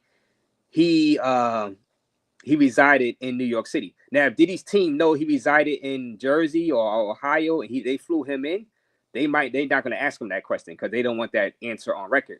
But why isn't the prosecutors asking him this question? Why isn't hopefully they do ask him after the break, because we are just assuming that these sex workers cross state lines, but this happened in Trump Tower. What's to say that this guy wasn't already living in New York? He didn't have to be flown out to cross state lines to participate in this. So that's not considered sex trafficking. It's prostitution, but not sex trafficking. He didn't take the PATH train to come across. You know what I'm saying? Am I not making sense? I'm trying to keep this as common sense as possible in layman terms. I still feel that even if he did come from Jersey, took the PATH train, that should not be considered sex trafficking. If you're not going to say that him living in Brooklyn, taking an A train to go to Trump Tower to commit this act and get paid for it, that's not sex trafficking. If he hopped on the PATH train just across the Hudson River to do the same thing, you're going to give him 15 years for doing just because he came across state lines? That's what I'm trying to say. And as a juror, I would not find him guilty on that. I just won't. So I'm glad I'm not on that jury. I'm glad I'm not on that jury because I won't find him guilty. Do what you. I don't care what you say. I don't care. I would not find him guilty. I'm just not. You can't tell me if he took the A train from Brooklyn to Trump Tower to Manhattan to do the same act, that's not sex trafficking. But if he came from across state, Jersey, the PATH train, which that's a whole nother state technically. You can't. That's crazy. That's crazy. Oh well, you paid for his PATH train, the money to you gave him money to take the PATH train, so you trafficked him over here. Get the hell out of here. You know what? Yeah, no, keep me off of that jury. Let me see. Cassie has turned from Snow into a Jezebel before our very eyes. Yeah. Oh man. Oh man. Man, oh man, oh man, oh man, oh man, oh man, oh man. These women are being inspired by these jackpot lawsuits. Some people could look at it that way. Hit the like button, guys. We're covering the Diddy trial. The Punisher is on the stand, but they went to break. Hopefully the break don't last long. Freak offs in 2025, I doubt. Pause. I trade stocks for an investment firm in corporate settings. There are some freak offs that go on with secretaries and senior fund managers. Freak offs are quite normal in America. Diddy just famous, says Brandon Clark Stock. Shout out to you. Let me see what y'all guys are saying. Anytime there is big money and egos involved, some of these chicks will do anything and with anyone. Yes, in 2025.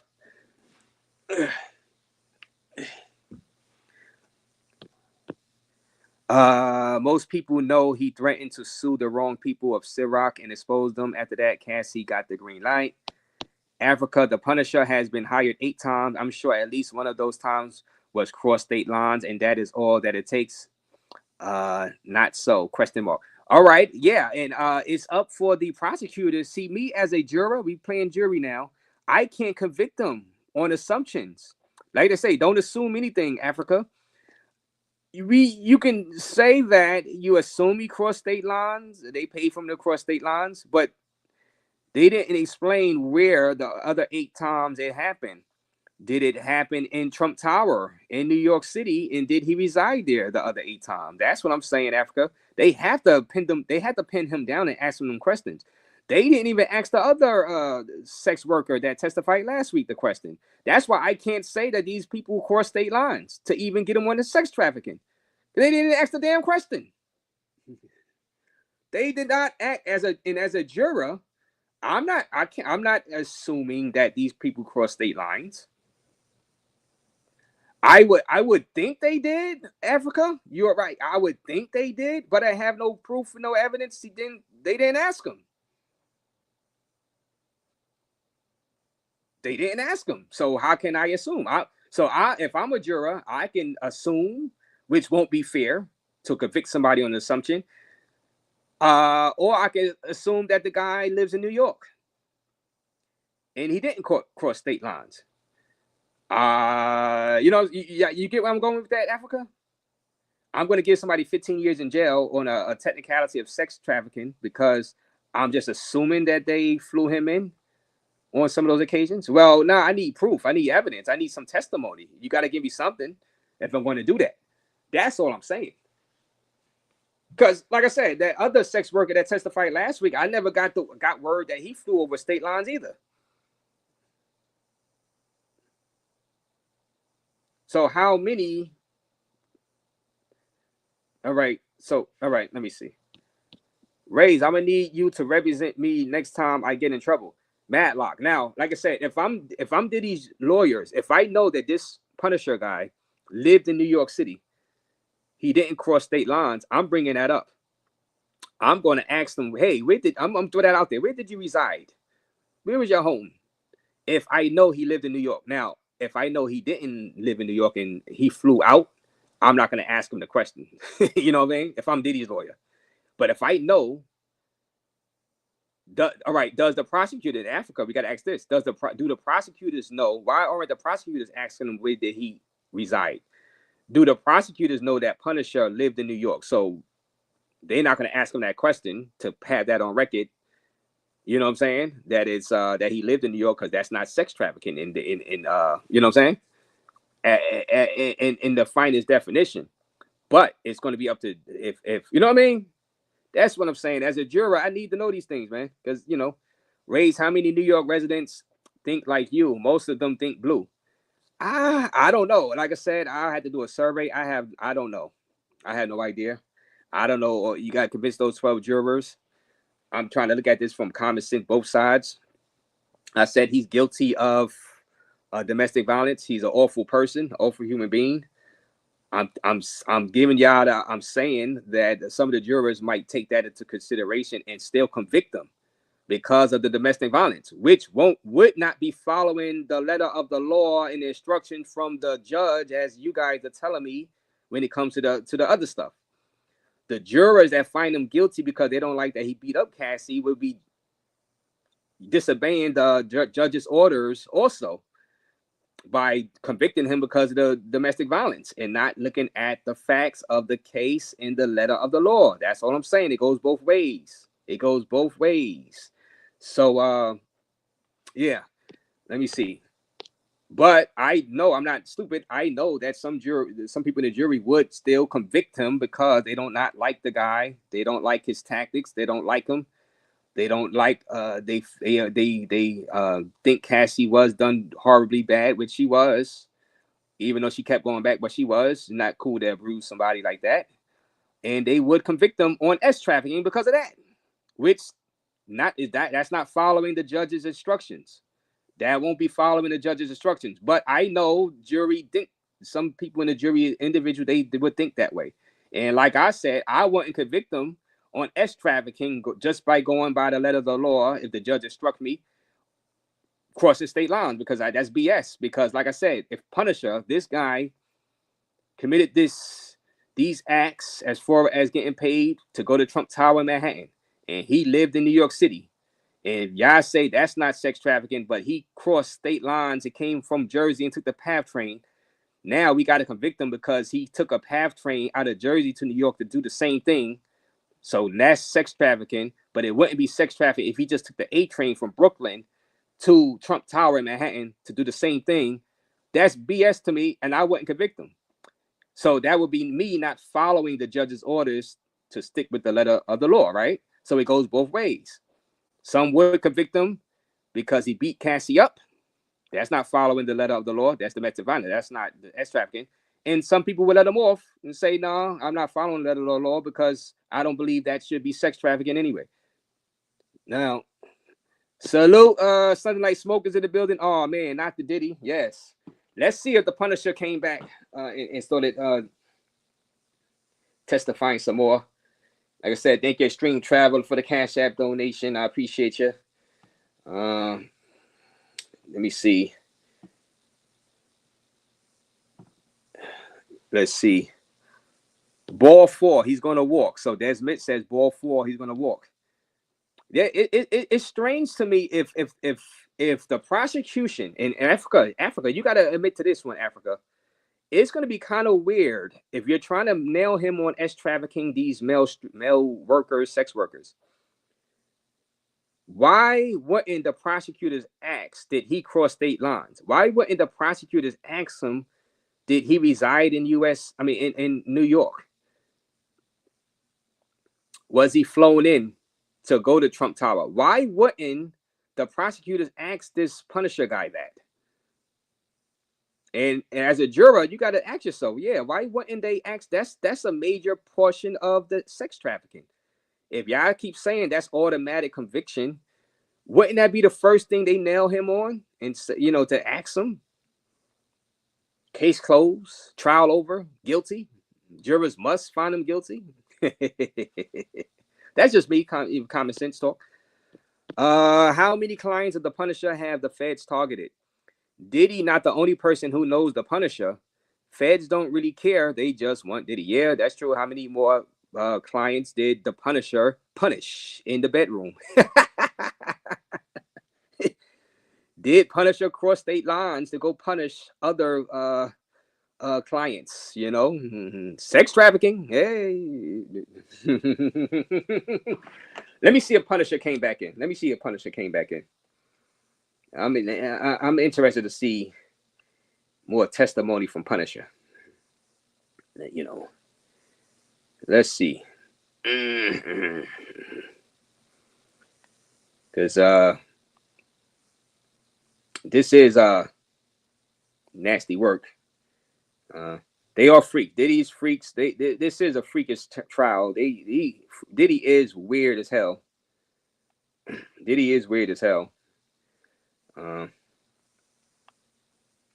He won't be my type of guy to hang out with, just to put that out there, at all. I'm just looking at this as a juror. But Diddy is not my type of guy to hang out with at all. Just to put that out there, full disclosure. And I would not have liked seeing him beat up Cassie like that, So I probably would have just cut him off because of that. You know what I'm saying? Alone. You know what I mean? But this is a trial. We are playing jury right now, and we're trying to figure out should he get convicted. You know what I'm saying? Is the prosecution and these testimonies of these witnesses and alleged victims, is it clear cut?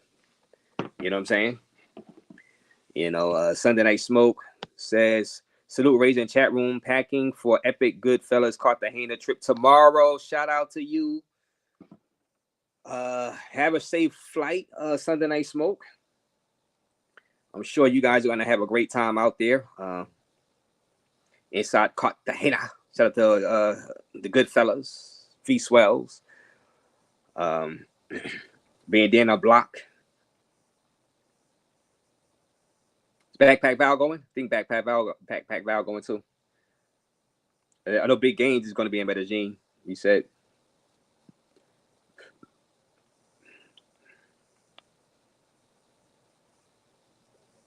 All right, so right now, so far, they're still on break. So they've been on break for like 25 minutes. The Punisher has yet to come back and do some more testifying. I'm mad that they went to break.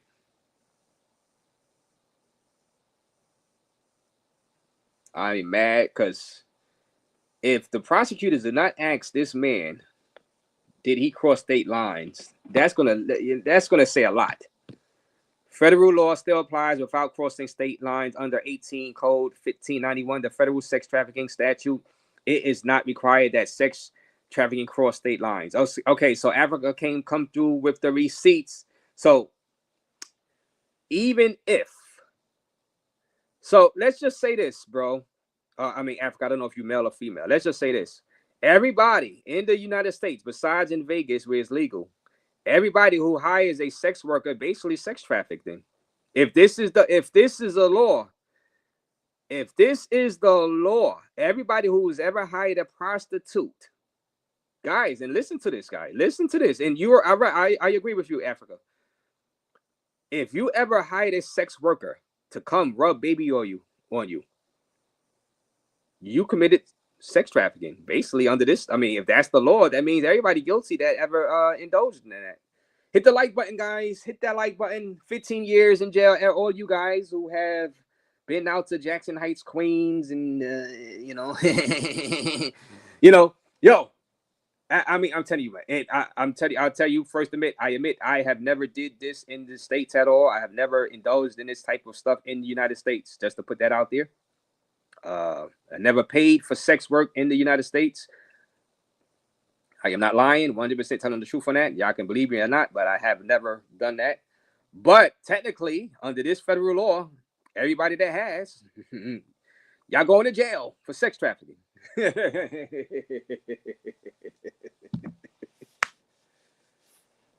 Oh man, what a mess! What a mess this has become.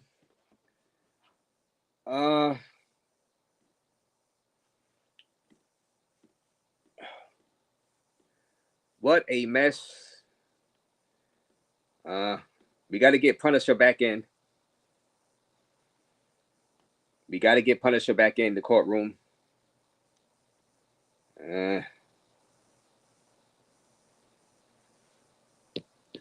The Punisher used a cell phone. In turn, that affects interstate commerce. Yeah, Africa. Look, listen. All of this technical stuff, I agree. It's technicalities. It seems like the feds really want to nail him, so they're going to nail him. He's going to get time. They'll probably, I don't know, would they work out a new plea deal? I know he turned down a plea deal, but you know this. I don't know. I know what you're saying affects interstate commerce. It's a tricky one. Would the jury agree with this? Even though I know what you're saying, it's technical. Would the jury still feel the same way I feel, that some of the jury feel like that's a BS law and find them not guilty? Well, let me turn. Hey, Smoke, have a good time in Cartagena. The entire Goodfellas will be there. Look out for the lives and IRL streams this week. Shout out to you, Sunday Night Smoke. I will be looking out for those live streams, IRLs out there inside the Clock Tower area. Y'all give y'all updates on what's going on 2025 in Cartagena. Bruce M2, ex-workers do go from state to state looking for new work. Yes, the ex-workers do travel state to state looking for new work. Africa, yes, it is like smoking weed. Whether you smoke weed in Colorado, New York, or whether state, wherever state it is legal, it is still illegal under federal law. Not so. Got you. Understood. But that still, as a juror, I'm not convicting, because it's like I don't like that. You got to give me something else. You got to give me now. If this sex worker was to start saying that he was drugged, his drink was spiked, and he was all worded, now we are talking. Now we're talking forced. We're talking he did stuff that he did not consent to. He was drugged. He was knocked out. I would convict Diddy's ass on that without a shadow of a doubt, Africa. That's what I'm looking for if I was a juror. I'm looking for underage, because if you're underage, you can't consent. If he was underage, you're guilty, Diddy. I gotta convict you. If you drug these, if there's evidence, or even if they testify that you drugged them and you did some freakish stuff while they were knocked out, I'm going to convict you, Diddy, because you trafficked that guy. You knocked him out and you trafficked him. That's what I'm looking for as a juror. I'm just putting that out there. All of that e-commerce, crossing state lines, just indulging in the act of prostitution itself. Well, you should have just arrested them on being a trick. You should have just arrested them on prostitution and engaging in prostitution. Send in the raid and arrest them on during a freak off. Say, hey, are y'all sex workers? How much did he pay you? And arrest them, put them in jail. But I guess they could get them on. You could put them in jail longer if you add the sex trafficking RICO to it. So, what a mess. Desmond, that did it. I ain't never bring in no chicks from south of the border over here. I'm gonna get hit with the Mann Act. Hey, this is a learning lesson for you guys. Don't just watch this case and follow this case. Learn from it too, Desmond. You know, cover your CYA. Cover your what? CYA. Cover your what? Learn from this case, guys. Learn.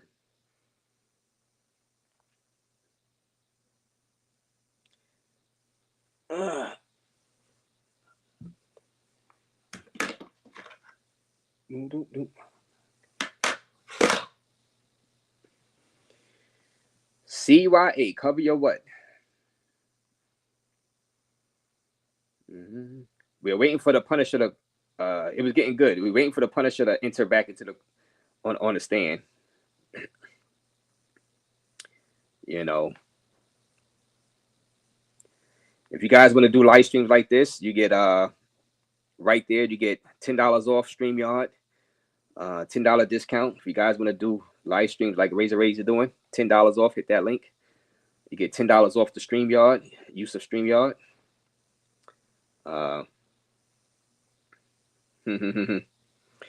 Yeah. Let me see.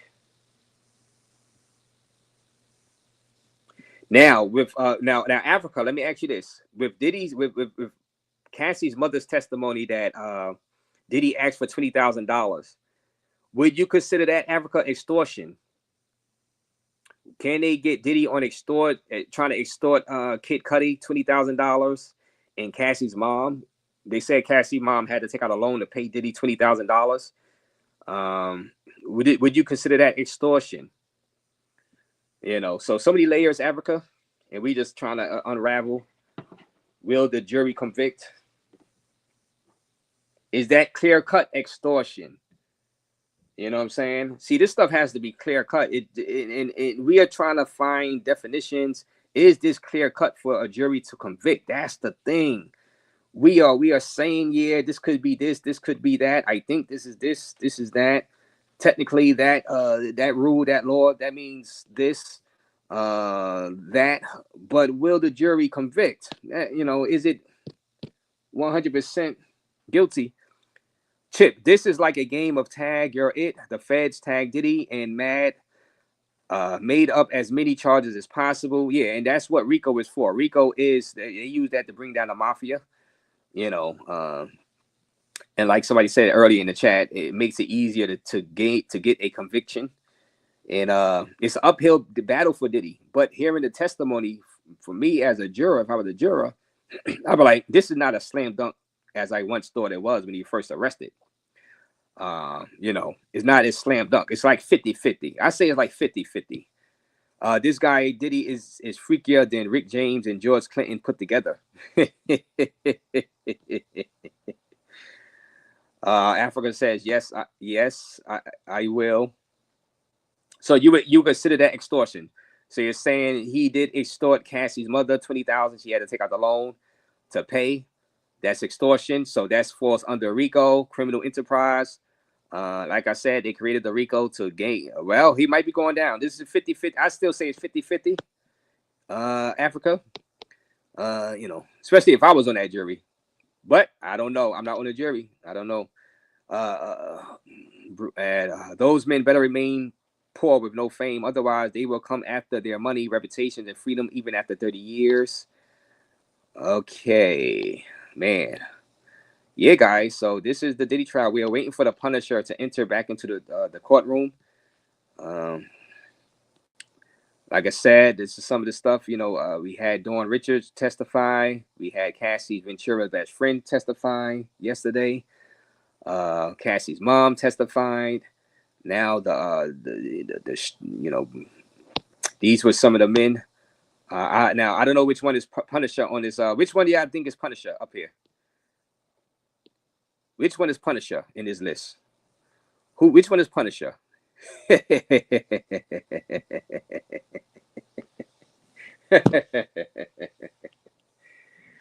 Which one is Punisher, guys? Now they said his name was Sheree.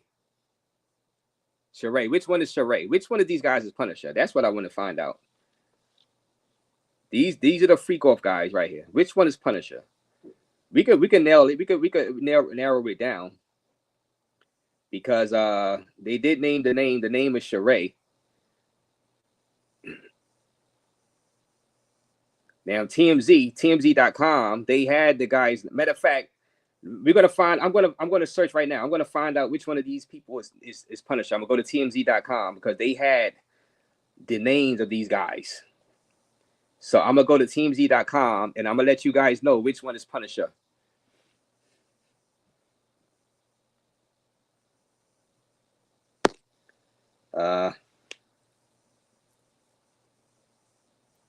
Well, Africa, yeah, I'm be judging against the rules, so it is what it is. I'm letting you know right now. I'm be judging. If I was a juror, it's against the rules, and which happens all the time.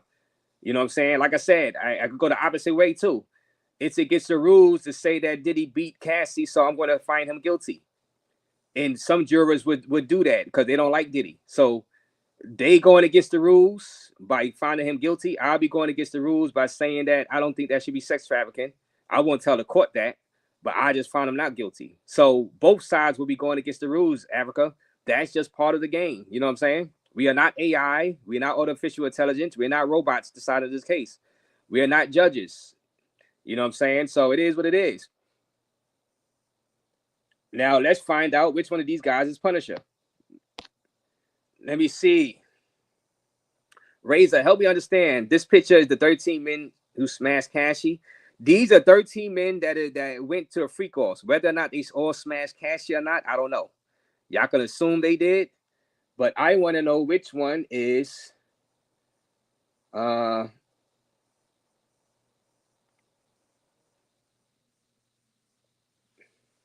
want to know which one is Punisher. So let me see. Which one is Punisher? Which one is Sheree? Let me see.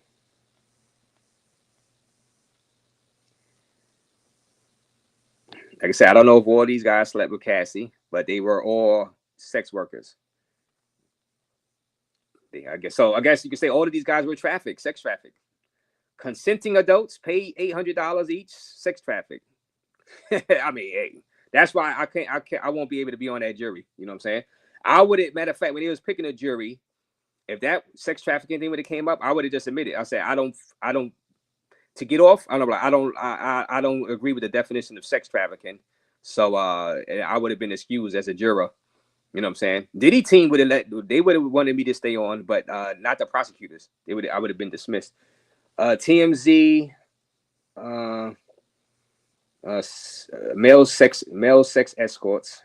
Which one is the Punisher? He's on the stand now. Male sex escorts revealed. Which one of these men is Punisher? I've lost all respect for Trashy Cassie. All right. All right. I'm launching the gallery right now. Which one is Sheree? Well, they have the names.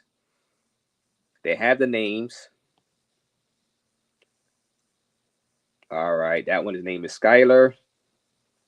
Jonathan Adi. Now, Jonathan Adi is the one he testified last week. That's the one in the dead set middle, the bald head guy, the white guy, dead set midi in the middle. He testified.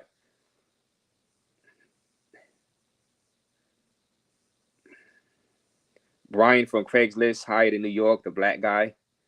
Matter of fact, let me just look for Punisher. I'm looking for Punisher. Let me see. Craig, Jake. Johnny, based in Los Angeles, traveled to New York and Miami, booked through. All right, so Johnny, one of them named Johnny, he traveled. So he did. So they do have some people that cross state lines, and they release some people. Okay, so they do. So Africa, they do have some people that cross state lines anyway.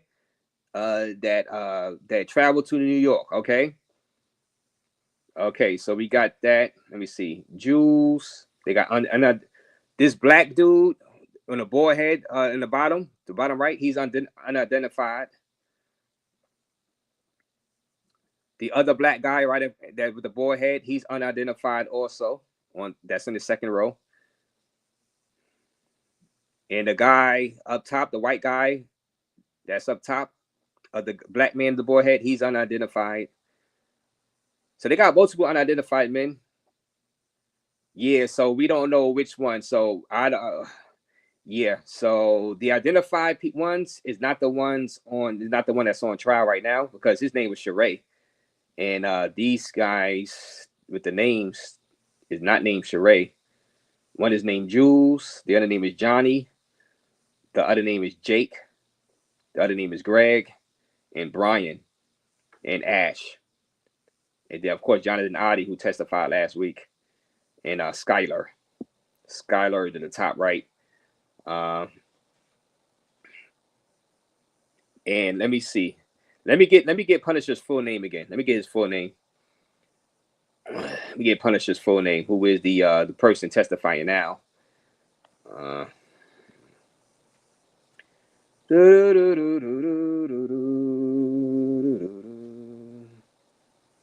Hit that like button, guys. We are waiting for Punisher to take this stand again. He was giving us some stuff. Shout out to Born Ready in the building. Salute Born Ready, aka Royal is Loyal. We are looking for Punisher to come back in on the stand. Born Ready. And let me see. They are still on break. Man, this is a long break. So all right. Sheree Hayes was the Punisher's name.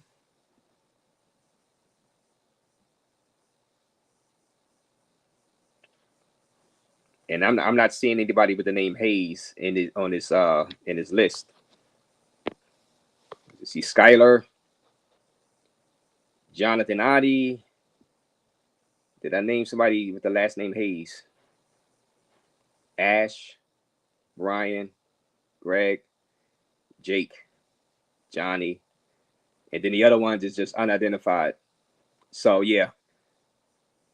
So all we know, the Punisher could be one of the black guys, one of the black boy-headed guys.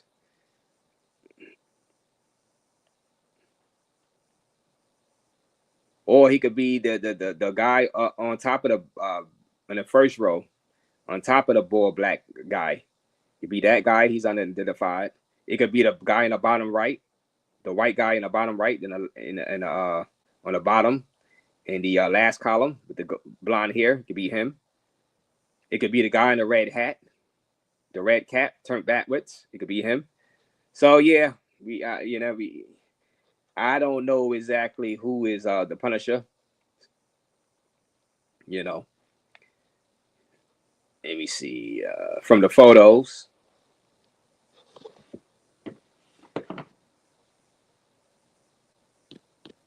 It's a lot. The high digits. Cassie, equal opportunity 304.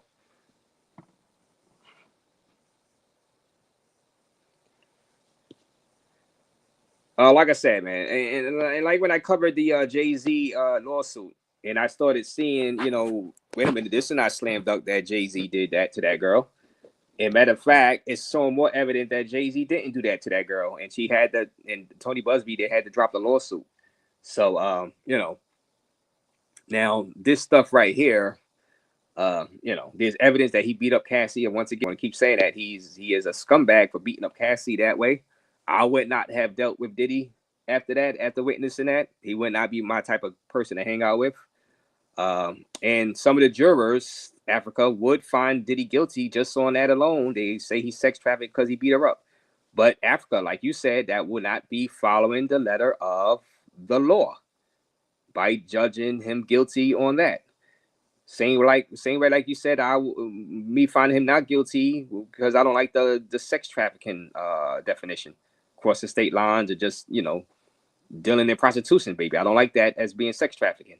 So, especially for consenting adults. For me, personally, Sex trafficking, for me, it would have to be kidnapping people, holding them against their will, forcing them into cages, locking them in the basements, forcing them, keeping them as sex slaves.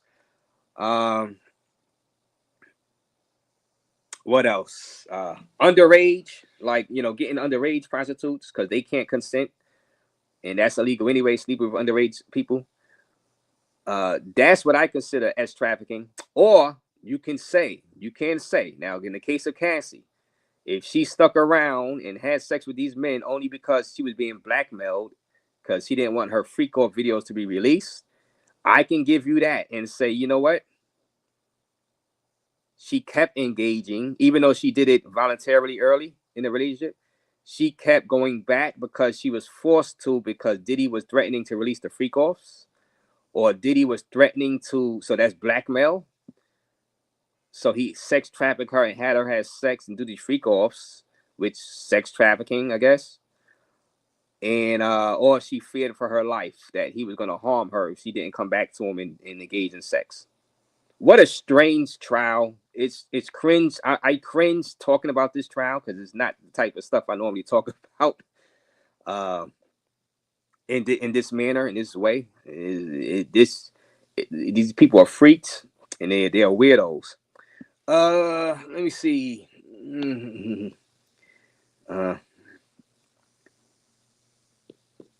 Yeah, talk about body counts. I thought she helped pick out the workers. Yes, and and she did help pick out the workers. But you could say that she did it under duress because Diddy had her shook. Right? Now it's up to the jury to decide. That's what I'm saying. It's not as 100% clear cut because the jury could decide that she did it voluntarily and she voluntarily went back and forth with him over the span of 10 years, a decade. You know what I'm saying? You could say maybe she should have called the authorities more and got restraining orders and stuff like that and not participate. So, which I can understand if she didn't, because if she felt fearful, you know what I'm saying? So that's going to be up for the juries to decide. They will try their luck with Jay-Z again. They not done with him yet. Well, like I said, that was just a lawsuit. That wasn't a federal crime or nothing. With that situation, her husband has got to be mortified. But like I said, that $10 million she got from the hotel last week and the 20 million she got from Diddy, he's okay because he got her pregnant. The husband got her pregnant, and he knows that he can get a divorce. He can get a divorce and get some money. He could get a monthly check from her. You know what I'm saying? So he's sitting. Her Cassie's husband is sitting, pretty good right now. You know what I'm saying? Cassie's husband is sitting pretty good. Desmond, her husband is dealing with a public humiliation of epic proportions, but 30 million in the bank. 30 million in the bank. And I gotta he was the personal trainer of her and Diddy. I kind of think he knew what was going on a bit as far as her sexcapades. You know what I mean? So I don't think he's gonna be that humiliated. Like I said, and plus $10 million, $20 million, he knows he's locked in. No different than a female would marry a older rich man, knowing that he probably had a lot of sex partners, but he's rich, and she's going to get some money at the end. You know what I'm saying? Let me see. She's gonna she's gonna be he's gonna be paid off for a long time for the rest of it. They're good for the rest of his life just by having that kid with her. You know what I'm saying?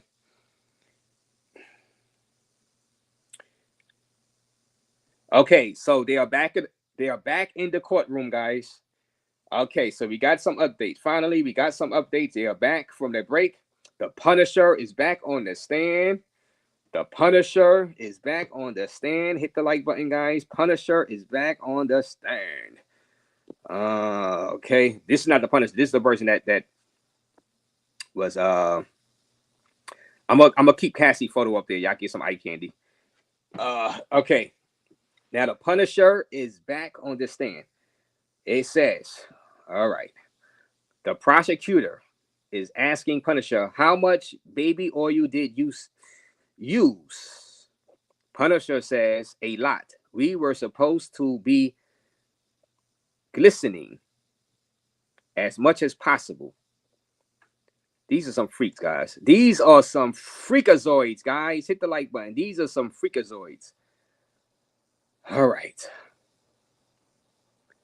The prosecutor asks, how long would they last? Punisher says 4 hours, a lot of waiting, maybe 40 minutes or so. I was supposed to finish in a specific spot.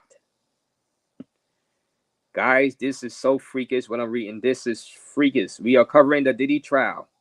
This is Punisher, a male escort who was hired to go to Trump Hotel. He said he engaged about 8 times or so with Cassie. Now, it's not really saying for sure did Diddy do it with this male escort. It's not really saying 100%. I'm assuming, which I don't like to assume, that it was definitely with Cassie and Diddy was watching. All right.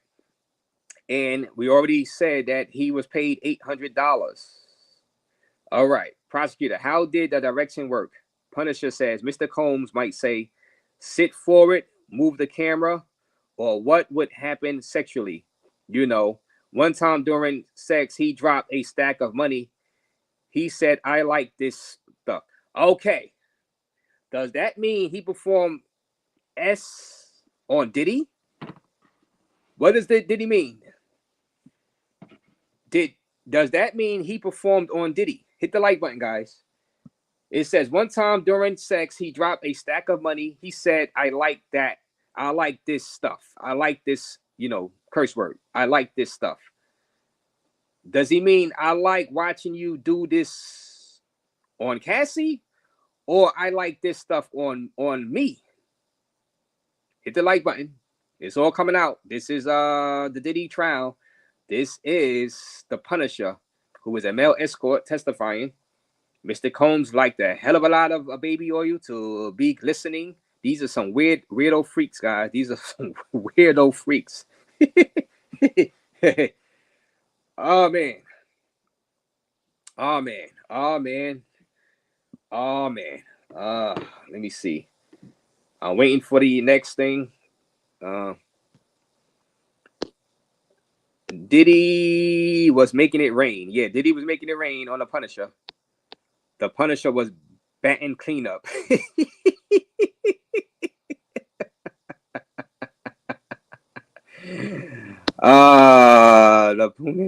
Yo, y'all are funny. RAZE, would you marry Cassie knowing she's worth $30 million? Yeah, why not? And then I'll find a way to get a divorce. Yeah. I'll be grimy like that, Pantene. Why not? I'll be grimy. I'll be grimy. That's a lottery ticket. That's a lottery ticket, bro. Would y'all marry her? She got 30 million. If you marry her, y'all get a divorce, you get something. You ain't gonna get all, you get something, right? That's a lottery ticket. You know what I'm saying? It's Mega Millions, bro. You know what I'm saying?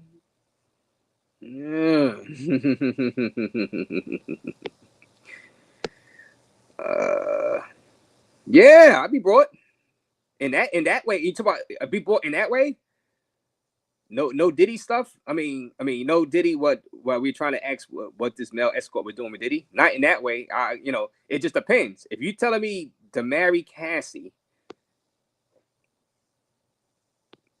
yeah, I could be bought in that way. Now I won't. I won't be. I still be thinking about all the stuff she been through and stuff and did. But you said for 30 million. Well, I know she got her 30 million. And I get a piece of that. I might have to go ahead and do that. Now, certain things I can't be bought. Certain things I ain't gonna go do it. You know what I'm saying? With certain people. But if you're saying marry Cassie, yeah, that's for knowing she got 30 mil. Now I wouldn't marry her if she didn't have 30 mil. But knowing she got 30 mil and some of you guys are still, y'all guys are married Kim Kardashian, knowing she got a body count. You know what I'm saying? Y'all would marry into that Kardashian family, knowing her history of being on the sex tapes. Hell yeah, y'all guys are married Kardashian. Y'all lying if y'all say y'all won't. Yeah. Mm-hmm.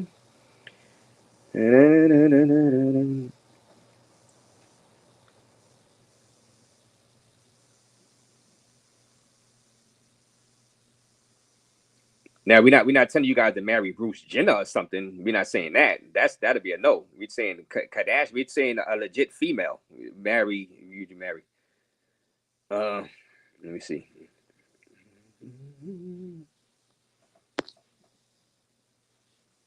Hit that like button, guys. We're trying to see what else Punisher has to say in that courtroom. So far, the last thing they said was about the baby or you know, and that Diddy liked it in specific spots. Meaning, I'm assuming that he had a sexual relation with Diddy. If that's what I'm reading correct, we're gonna get some more testimony from the Punisher in a minute.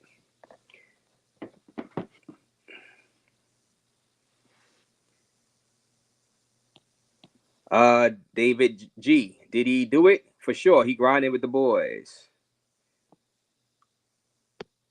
Let me see. JT, Kim has like 1 billion though. I would marry her. Kim Kardashian. Yeah. No, and knowing her history of being on them sex tapes and sex, you know what I'm saying? And multiple sex partners, celebrities, you know what I'm saying? Yeah. Sometimes you just gotta take one for the team, right? Which the team is yourself and your bank account. You know what I'm saying? Cassie's resume is worse than all the Kardashians combined. It's worse, but it still has 30 million on it. You know what I'm saying? There's still $30 million, that you don't have in your bank account. That can be some of it that could be transferred to your account. Thus, New York Mega Millions. It's tempting. I mean, because listen, you can marry a female that you believe is all pure and innocent, and then she could cheat on you with some with some other guys and ruin that relationship. You be like, man, I should have just married Cassie and got some money. Cause now you getting married to a broke chick. Yeah, y'all divorced, you ain't getting no money out of it. Matter of fact, you paying her money. You marry Cassie, you play your cards right, you get some of them that millions. You know what I'm saying? I mean, but that's just me. I mean,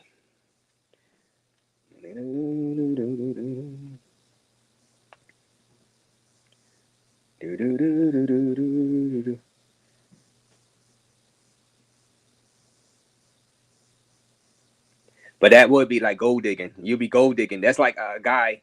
You will be gold digging, like the Instagram models gold dig and try to find celebrities to marry. You know what I'm saying? For their money.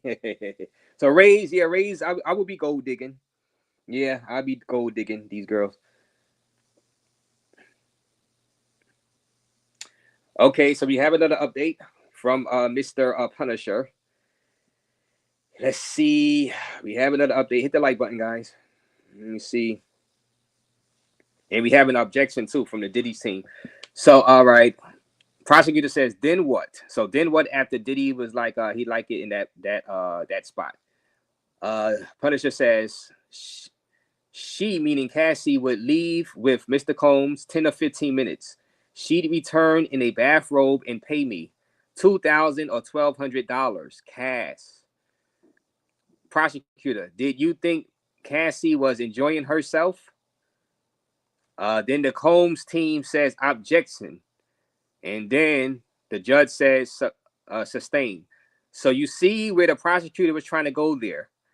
The prosecutor asks, do you believe Cassie was enjoying herself when she came out to pay you? Was she enjoying the sexual encounters, right?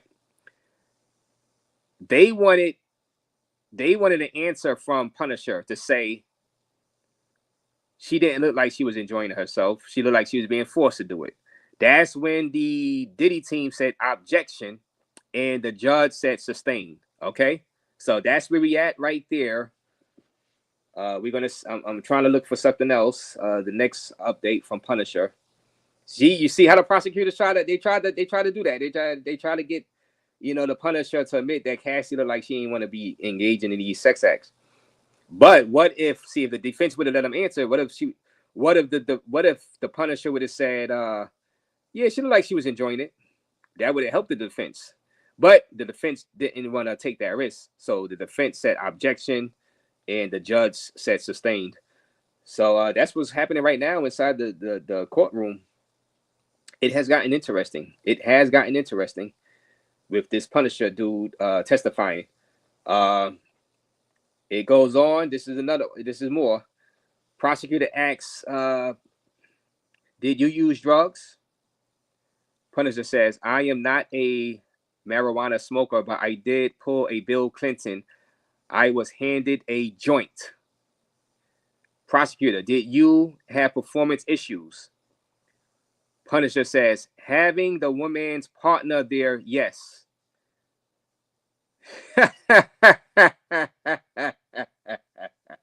So they asked Punisher, did you have issues with performance?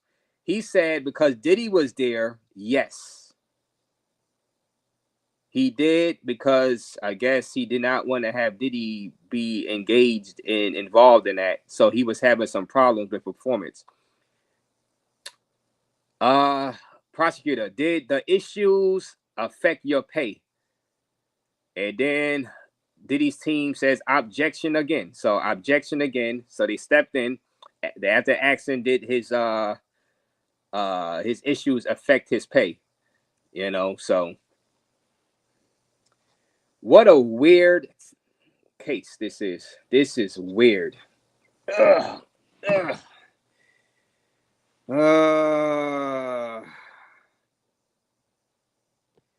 RAZE, would you be walking in public holding hands? Now, I would try to avoid that, but I might have no choice to hold Cassie's hand in public because she's going to be trying to grab my hand. You guys know how women are. It would be kind of strange. I would try to avoid it. I would do it when people not really watching. But hell, but it's for the money. So 30 million in the bank. Yeah, I would have no choice because she would force me to do it, basically. You know what I'm saying? And let's just say I won't be grabbing her hand. She would be more so grabbing mine, and I would have to just go with it. I would have to go with the flow. You know what I'm saying? Passport, Clark says, facts raised. Yeah, I'm just a common sense type of guy. You know what I'm saying? I'm just a common sense type of guy. I've always been that way. All right. Judge says overruled. So after the objection to did the issues affect your pay, the Diddy side said objection. Judge said overruled.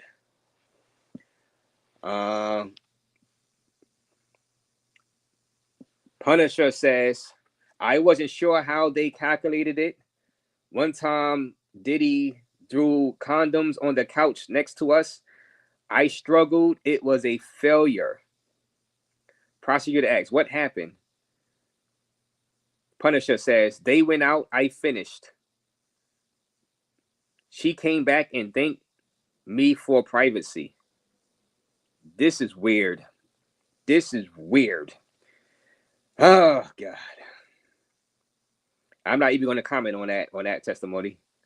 I'm going to just let you guys listen to that testimony. I'm not even going to comment on that. The jury got to be like, what the hell have we signed up for? Oh, man. Like I said, I knew this was going to be a weird case, but this is very, very weird. Very awkward, very strange. Very awkward, very strange case,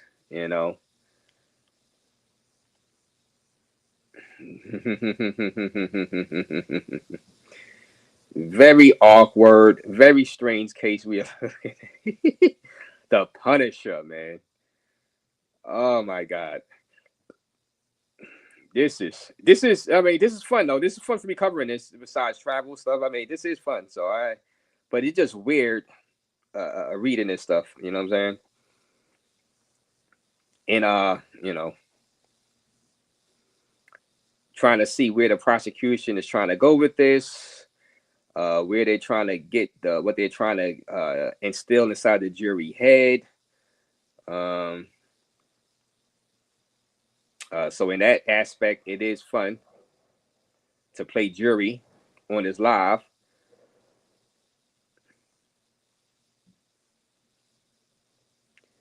Hit the like button, guys. Anybody new to the channel that's just figuring out what this channel is, hit that like button and subscribe to the channel. We're gonna be covering this Diddy trial until its conclusion, and a verdict is read, guilty or not guilty. Let me see.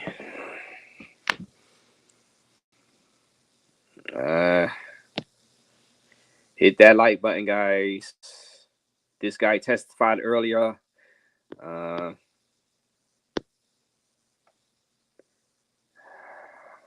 Musical A-listers saw Cassie get beat down, like Usher and Neo.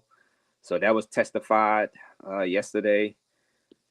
You know, they have proved domestic violence. They have proved domestic violence.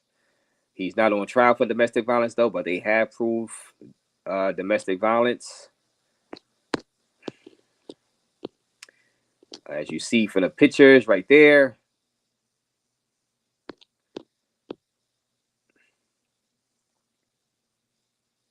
And now we have Punisher, who is one of these guys up here.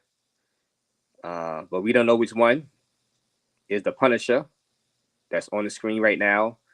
But the Punisher is testifying. Let's see if we have an update on the Punisher.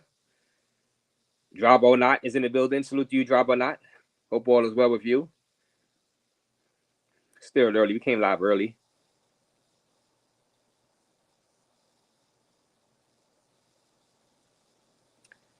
Let's see any updates inside that courtroom. This freak show. This is a freak show. This is a freak show trial, guys. Hit the like button, though.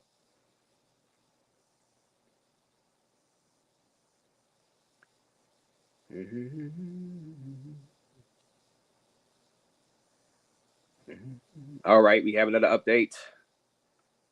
All right, let's see. Prosecutor, what did you think would happen next? Question mark. Punisher, I was worried I would not be used again because of his performance. When I hadn't done my job. He has said, I want to see you blank her, and I couldn't. So Diddy was saying he wanted to see the Punisher have sex with Cassie, but he couldn't do it. And the Punisher says because Diddy was around. Now, I'm still not getting 100% confirmation that he did anything with Diddy, or was Diddy just saying that he liked it like that? He liked those positions to watch this Punisher guy do it with Cassie. So that's why I'm lost at right now.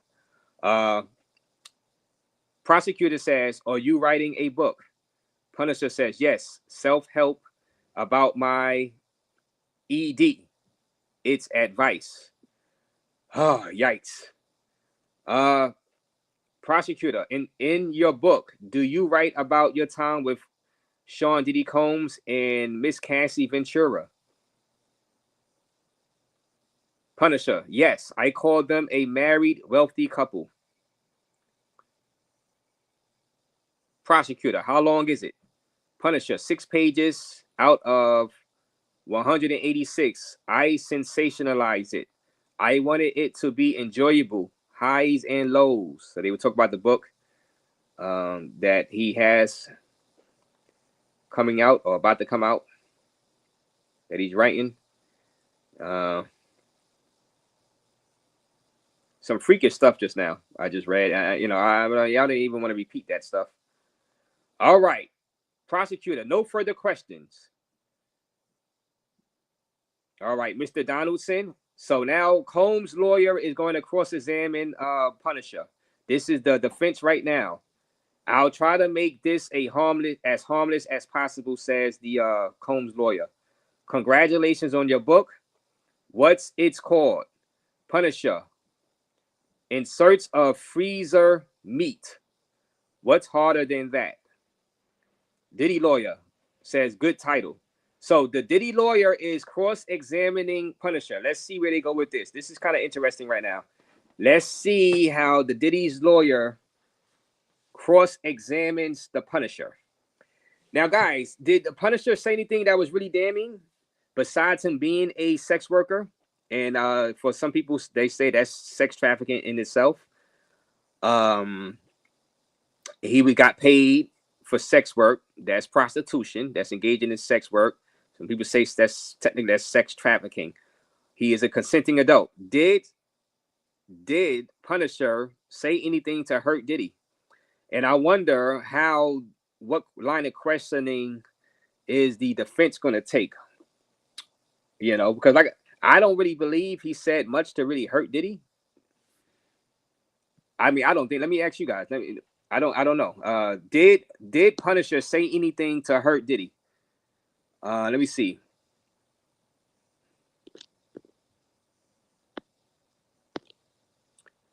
Salute, drop or not. Salute to you. What happened to the guns found in Diddy's bedroom closet with the serial number rubbed off? Ain't no way he's gonna beat that charge. Now that's the thing. We're going to have to wait for more testimony. I'm hearing that the prosecutor said this gonna last about 6 weeks.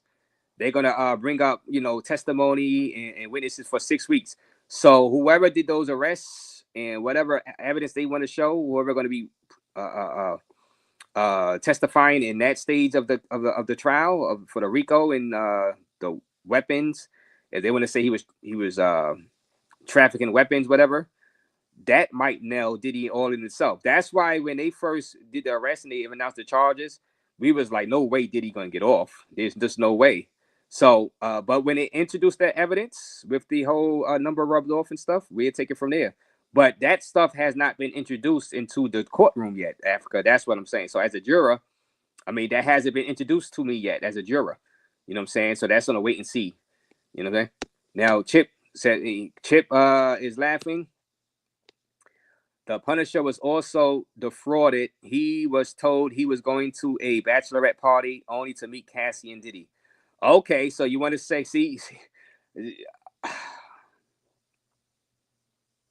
so you want to add that to the S trafficking is the every little thing. See, it seems like if every little thing to try to convict Diddy.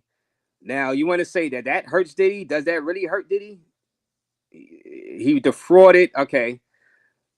But if I'm the defense, I would say, all right, if you felt defrauded, why did you go back 8 times? So that comes back into that, Africa. That's easy for the defense. Like, all right, if he says he felt defrauded, which he didn't say in the court yet, he didn't say he felt defrauded. He just said that he thought he expected more people to be there, but he didn't say whether or not he had a problem with it just being Diddy. And he just said he couldn't perform because Diddy was there. But even if he would say he felt defrauded and this and that, or they would have to ask him, all right, why did you keep going back? Why did you go back? He said he went back 8 times, right? So if you felt that bad about it, why did you go back? All right, he was not charged for the weapons. Now, drop or not, I heard about that, but the thing is, does that fall? See, RICO is running a criminal organization. Would they say he had those weapons because he's running a criminal organization? And and like I said, y'all was right when y'all said RICO charge makes it easier to convict because it's so broad. You get what I mean? And the interpretation is so broad. All right, let's get back to the Punisher and this freakish stuff that's going on out there.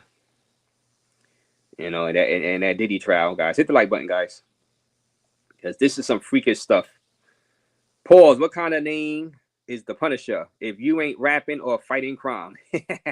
But he was stripping and being a sex worker. He was punishing clients in the bedroom.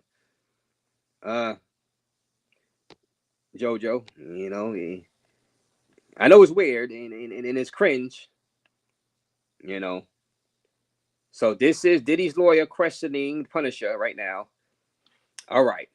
Diddy's lawyer asks, "Do you have a website?" Punisher says, "Yes. Now I'm a co-worker. All the male dancers are independent contractors." So, guys, now let's say this: these people are still engaged in sex trafficking. And if they are still independent contractors, and if y'all keep saying that just because people hire sex workers and stuff like that, if that's sex trafficking, why are they still being allowed to go to parties and be independent contractors and sell themselves for pay? You know what I'm saying? So they are engaging in sex trafficking themselves by selling their bodies, right? But anyway, all right. So Diddy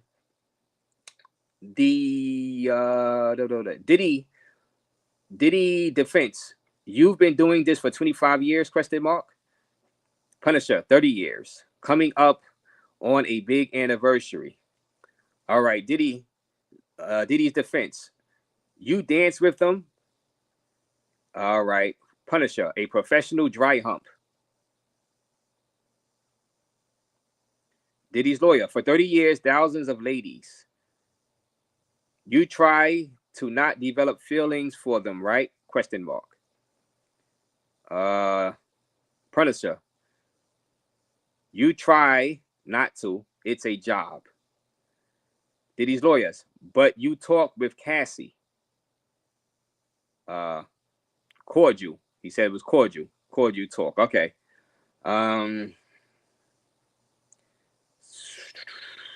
So he did it for 30 years. I guess he's been engaging in sex trafficking for 30 years, guys. I mean, if you guys was the letter of the law, thousands of ladies engaged and hired this guy for sex trafficking. Where are they charged? Why are they not being brought up on sex trafficking? If that's the letter of the law, you can't engage in that. That's sex trafficking. No matter if you cross state lines, those thousands of people he danced for and did whatever he did with, why aren't they being brought up on sex trafficking charges? All right, so let me see. By the letter of the law. Letter of the law. We gotta follow the law. Follow the judge's instructions. The letter of the law. Man, let me see. We just trying to make sense of this freakish stuff. Hit that like button, guys. Celebrate life. Yes, shout out to you. Celebrate life. You in the building. They got immunity in return to testify against Diddy. So Africa is saying these witnesses got immunity to testify against Diddy instead of being on trial as far as co-conspirators, whatever. So that's your take on it, Africa, which is a good take. Which is a good take. Instead of them being co-conspirators, they flipped and they got immunity from prosecution. And yes, and that's your take, Africa. I think you're right about that. But I think you're right about that. It's interesting. This is interesting. I just say it's still not a slam dunk. He's going to get convicted 100%. But there's still so much more time to bring in evidence with the guns and just all types of stuff. It's just so much, Let me see.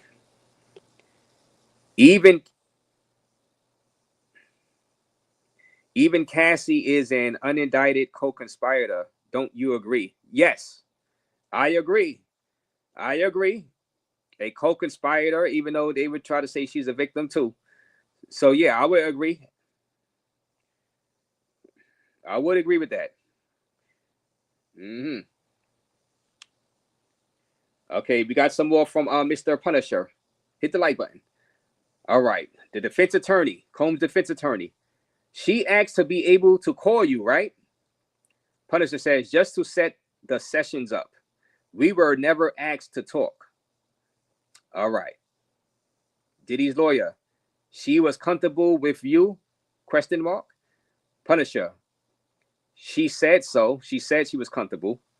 Diddy's lawyer. You had feelings for her? Question mark. Punisher says incorrect. So no, he did not have feelings for Cassie. All right. Diddy's lawyer, but you thought she was only doing this with you, question mark? Punisher, that is correct. She said it was a special occasion. Diddy's lawyer, you did develop feelings for her, question mark? Punisher, that's not correct. Diddy's lawyer, you told the government. All right, so we're gonna find out what you told the government. All right, what he told the government. So we're gonna see what Diddy's lawyer is pulling out their hat right now to question. So we're gonna see the next line of questioning. You told the government what? What did the Punisher tell the government? And let's see. All right, you told the government. All right, the government's notes. So this is from Diddy's lawyer. The government's notes say you developed feelings for her. Okay, so he's saying the government's note says that the Punisher developed feelings for Cassie. The Punisher says that may have been taken out of context. All right. Diddy's lawyer, you used your 25 years experienced. Punisher says this was a different scene. Usually, I aim for humor. You use your 25 years experience. That all right. So I'm trying to see where the Diddy team is trying to get with. Did he have feelings for her? You know what I'm saying? That's what I'm trying to get what they're trying to get across to the jury. See, this is all this testimony and all these questions is trying to set the stage and put inside the 12 jurors' head, you know what I'm saying? Of the situation, what's going on, you know?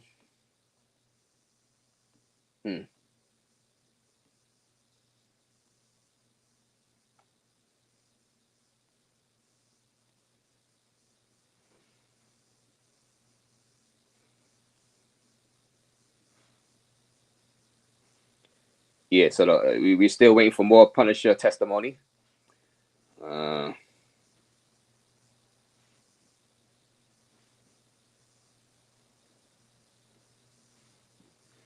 Say, guys, and like I said, this is a freakish set of circumstances. Many freaks are involved in this, you know.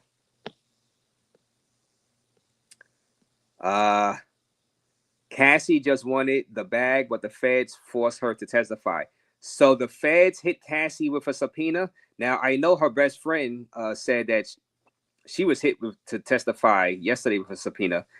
Cassie's best friend did not want to testify, but she was forced to with a subpoena. I'm not sure 100% if Cassie was hit with a subpoena. I would think she was, but because she already got her payout, she got the 20 million and she got 10 million from the hotel. She got 20 million from Diddy. She got 10 million from the hotel. Was she subpoenaed? I would think she was subpoenaed. Africa.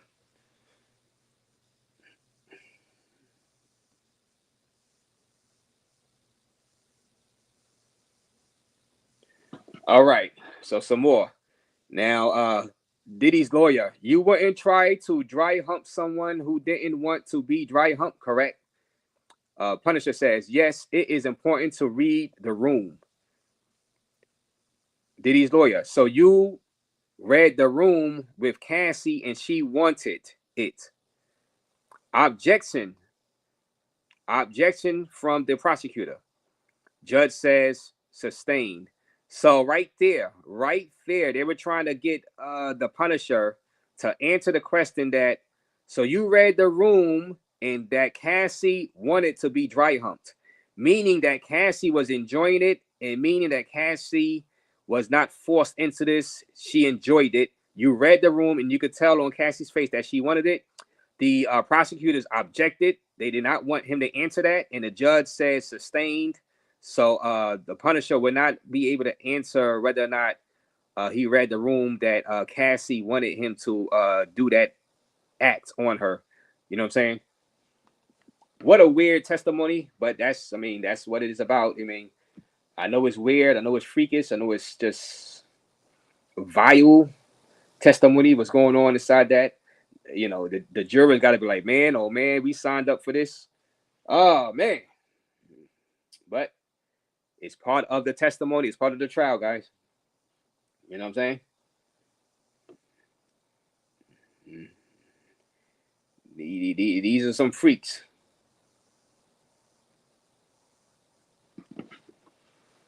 All right. Thanks. I'm mulling doing another. All right, so all right, let me see.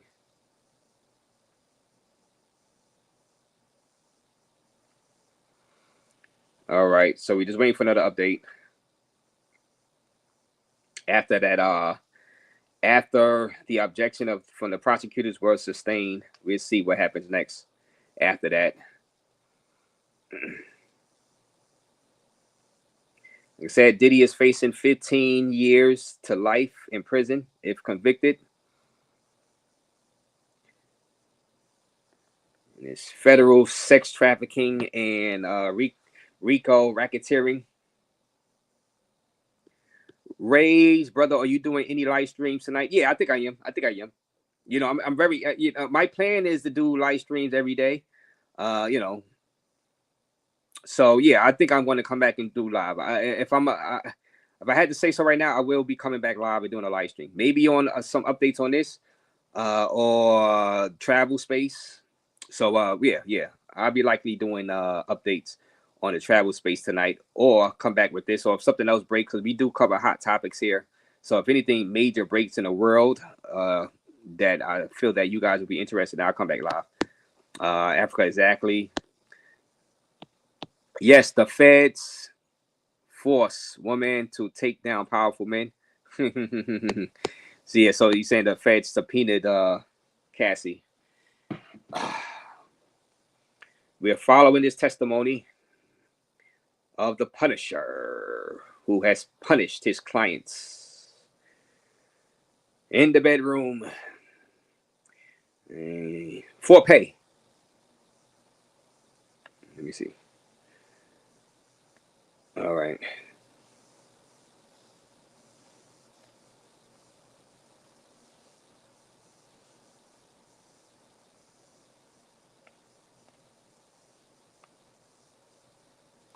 I think game one start tonight, right? Not the Knicks, but the Western Conference.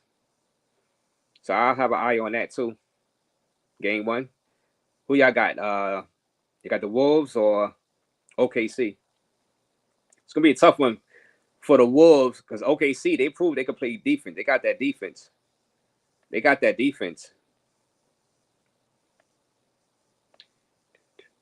So far, ever since that objection, there has been no further updates.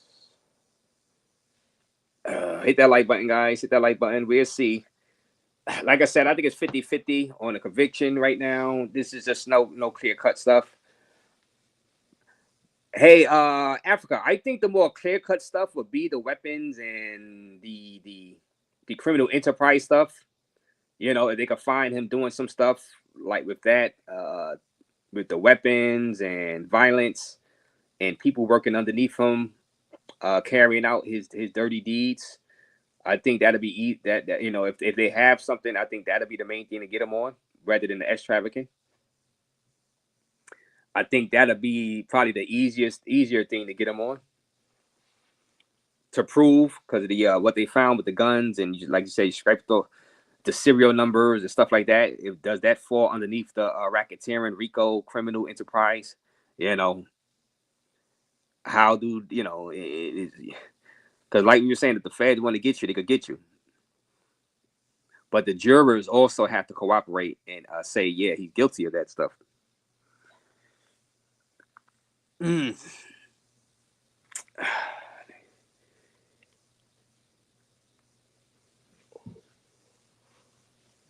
me see. Oh, drugs. Okay, yeah, drugs. Now, drug trafficking. Did they accuse him of drug trafficking in Africa when they arrested him? Did he have like pounds or kilos of stuff? I know he got caught with different types of drugs. I know he was use different types of drugs. Did they get him? Did they trying to nail him for drug trafficking, selling drugs? Yeah, okay, I believe you. So that stuff will all come up in testimony later on with, you know, probably as early as this week with different witnesses. because the prosecutor said it's gonna last for about 6 weeks. They got 6 weeks of testimony.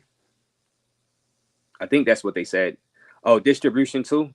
See, that's the stuff. And when he was first arrested, this the stuff we were like, yeah, Diddy is gone because of this stuff.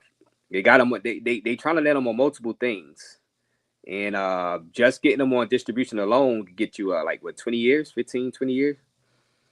On that alone, even if they just drop all that S trafficking, they could get them on this alone.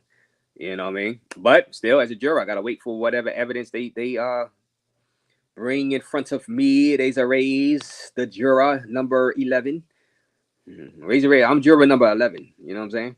You know, I gotta see the evidence because I'm just not I'm just not here to just throw everybody under the bus. I don't do that within the travel space.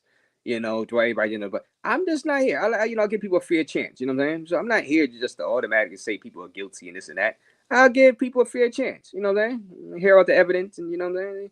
So don't forget about the white dude who was caught at the airport. He's going to testify. I heard about that. So yeah, as juror number 11, I'm juror number 30. So it's 12 people on the jury. So I'm juror number 13. As juror number 13, I gotta wait for that. Like I said, that white dude that they caught at the airport. I gotta wait for Suge Knight. Suge Knight. They need to call Suge Knight. That's what I want. They need to call Suge Knight. They need to subpoena Suge Knight. They need to subpoena Kanye West. Kanye said he was gonna testify, right? Kanye said he'd testify. Kanye losing his mind, right? Yeah. Where's J-Lo? Are they gonna subpoena J-Lo?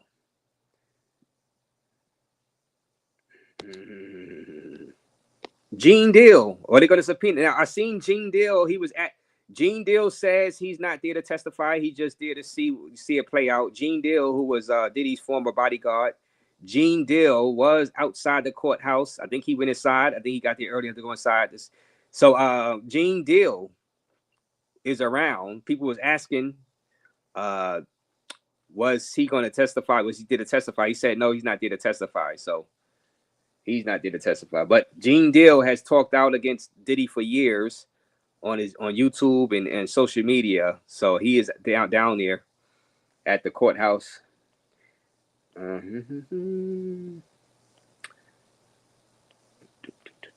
right. So we have another update from Punisher. All right. Diddy's lawyer was Mr. Diddy Combs request that you penetrate. Oh my God. All right.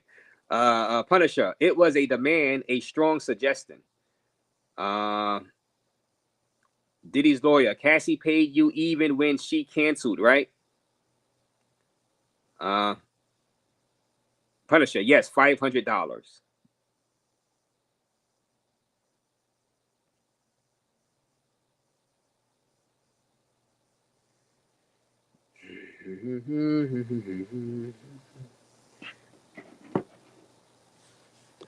The baby oil is the symbolism of debauchery in this case. Yes, it is a symbolism of debauchery in the case. Yes, 100%. You're right about that. But it's been out for so long and people have been making memes and jokes about it. Has it lost its wow factor with the jury? And that's what it's all about. It's about, getting the jury to convict, you know what I'm saying? If you're the prosecutors,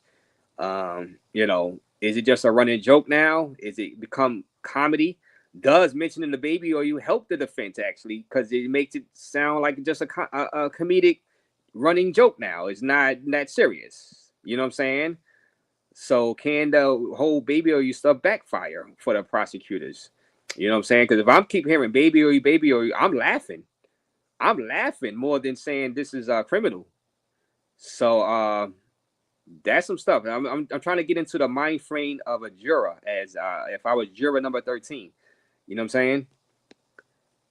Some of those questions are not necessary. We do not need to know about types of P. Yeah. Now I want to know what the follow-up question is. Where are they going with that?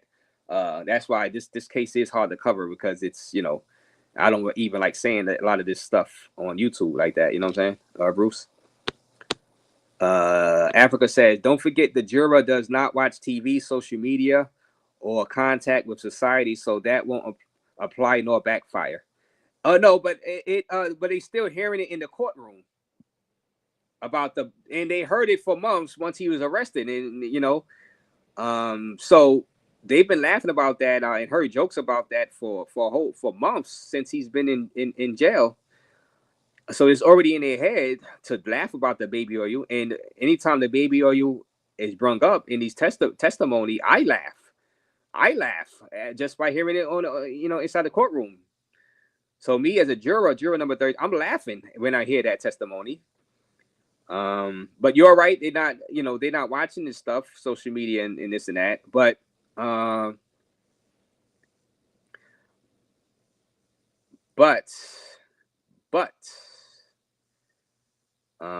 in the courtroom, Diddy's own lawyer brung up the baby oil in the beginning, the first day. He said, look, we all know Diddy, you know, he might be engaging in freakish stuff. We know that.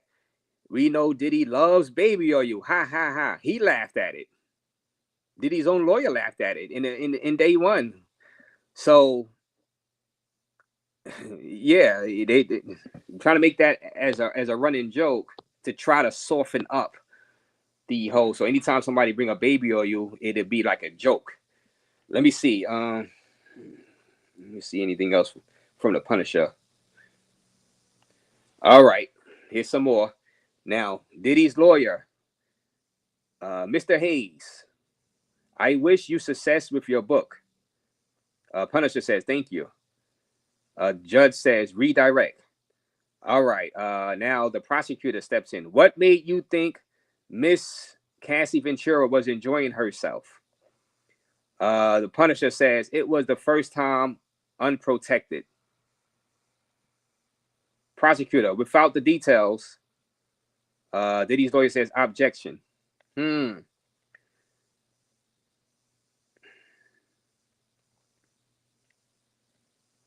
So they're trying to, so the prosecutors are trying to ask, what made you think Cassie was enjoying herself? The defense is trying to make it seem like she was enjoying herself, so she wasn't forced to do all this stuff. Very vulgar, very sexual in nature type conversations inside that courtroom.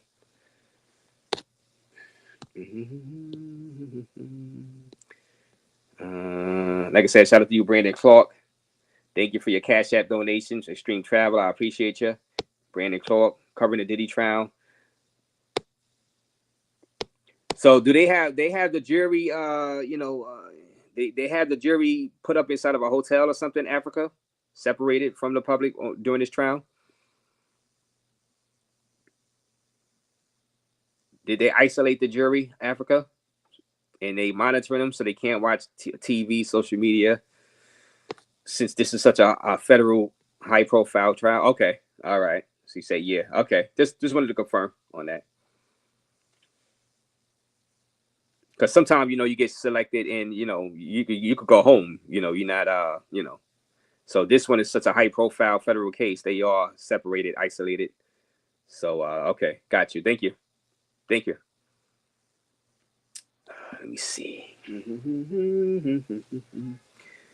Hit that like button, guys. We are covering the Diddy trial. Raise, hit that like button. Get the likes up. Get the likes up. We are following what Punisher is saying right now inside the courtroom. All right, with Shay the Punisher Hayes still on the stand, here is a sketch of him graciously gifted to Inner City Press. All right, so we have, the Punisher is the bald black man, guys. So we have a sketch of the Punisher. The Punisher is one of these bald black men, which I'm thinking is the bald one that's in the middle on the second row. The sketch is showing the Punisher, the darker bald man. Right there is the Punisher, guys. That is the sketch I'm watching right now. So the Punisher has been revealed. Right there, the bald black man.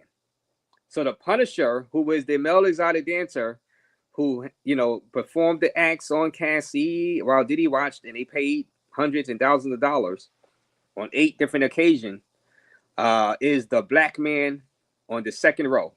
So the black man in the second row is the Punisher. The Punisher, that is the person that is testifying right now. Hit that like button, guys.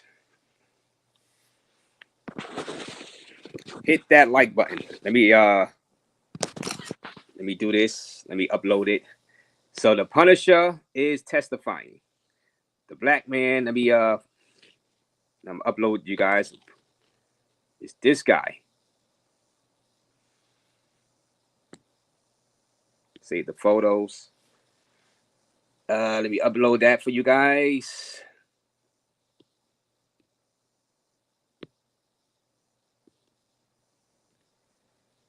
Man, what a weird trial. Things we're witnessing. The sketch. I got the sketch right now, right there. Right there, that is the Punisher, guys.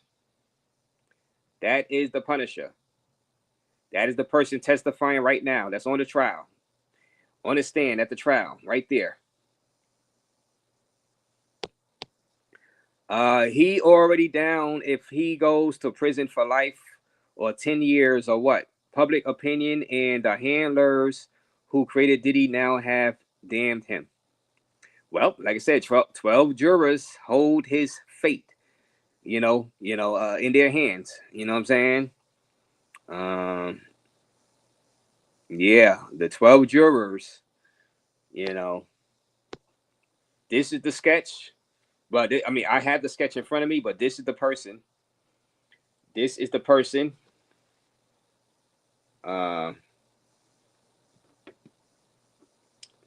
So I wasn't sure. It was a white guy, a white male dancer. This is the guy. This is the guy testifying right now on the stand right now. Thank you to Inner City Press for that. Rolando G, you're in here. Rolando, I can't see your chat. I don't know what happened, Rolando. I gave you a wrench because you said you were blocked. I don't know how you got blocked. I don't see you in my block list. And also, Rolando G, I don't see you on my hidden subscribers list. I don't see it as you hidden. So I gave you a wrench. But I'm not seeing your comments in the chat. I don't know who blocked you, but I don't know why I can't unblock. I don't see you inside the thing. So Africa, you can see Rolando G's wrench, but I can't see his comment. That's weird. All right, well, I could just see the comment that you guys are saying to Rolando G. I can't see his comments, even though he has a wrench. It's weird. Maybe there's a glitch in the system because that's why I gave him a wrench. I was like, well, let me give him a wrench because I don't see him in my block list. And I didn't hide him from the channel or nothing, so I don't know why he's not popping up. And you say he has a wrench. I'm saying he won't be big anymore if he gets off, which I don't think he will. That's all I'm saying. Oh, okay. So you're saying he's not gonna be big in the industry, making a lot of money like before if he does get off. Okay. Yes, Africa. Yeah. Yeah. So that photo you're seeing is the Punisher, right there, in the Diddy trial right now. That is the Punisher. So we have pointed him out. They did a sketch, and that's him.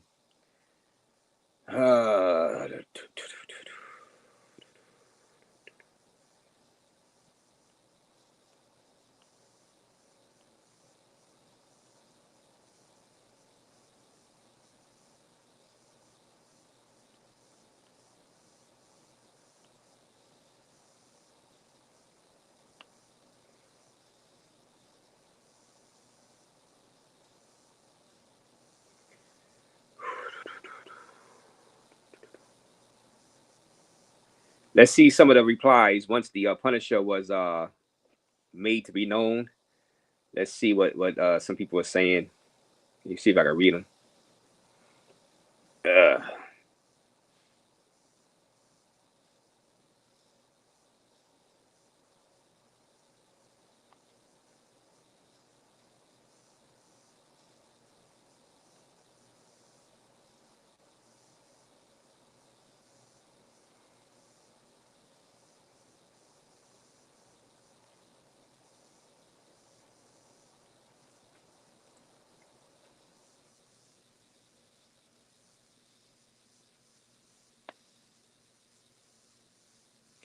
Okay, this is from, all right.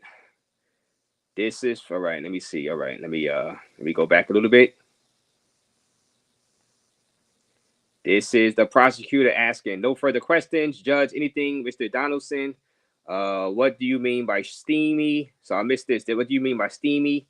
Punisher, I felt it was enjoyable for Mrs. Ventura and Mr. Combs. Okay, so that's when he said, I missed that. He said it was enjoyable for Cassie and Mr. Combs. So he did testify that Punisher being there, Punisher says that it was enjoyable for Cassie and Mr. Combs, and that's why the prosecutors asked Punisher later on, why do you think Cassie was enjoying it? Okay, so now I got it. All right. So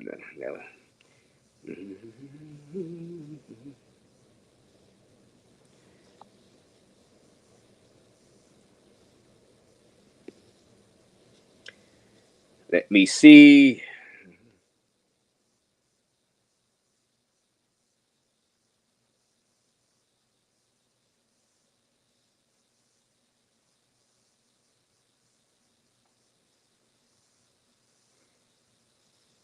I'm gonna go to the New York Post also. New York Post be having some updates on this stuff too.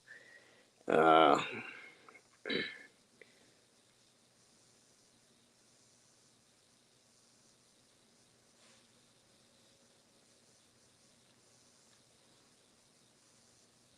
I said, just a weird trial, weird testimony.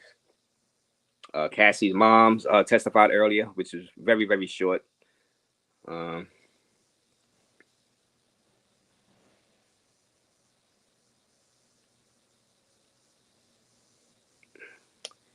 Let me go over to the NewYorkPost.com, see if they have any updates on what's going on in that courtroom.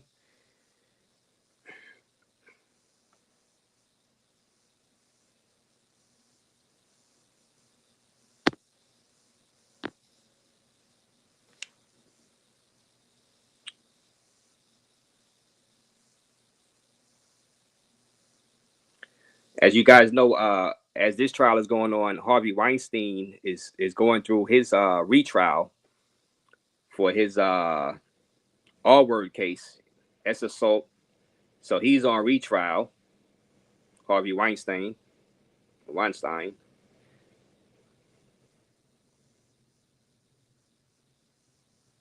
All right, New York Post headline: Exotic dancer, the Punisher, testified he was hired for up to 12 freak-offs for naked Diddy wearing Islamic face covering. New York Post is funny. Yeah. New York Post is funny.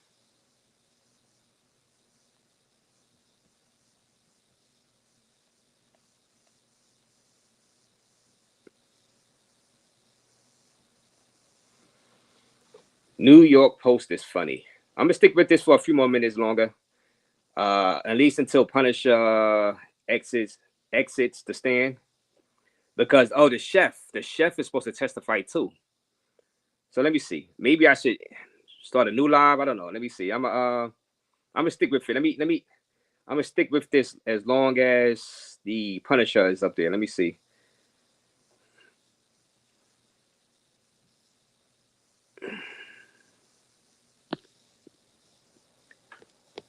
RAZE, do you think the hotel gave Cassie? Yes, she testified last week when she was on the stand that the hotel gave her $10 million. She got it. She got the money last week, actually. She got, or 2 weeks ago. She got that 10 million, Africa. She already testified. She admitted in court that she got the 10 million from the hotel last week or a week and a half ago. It just came to her.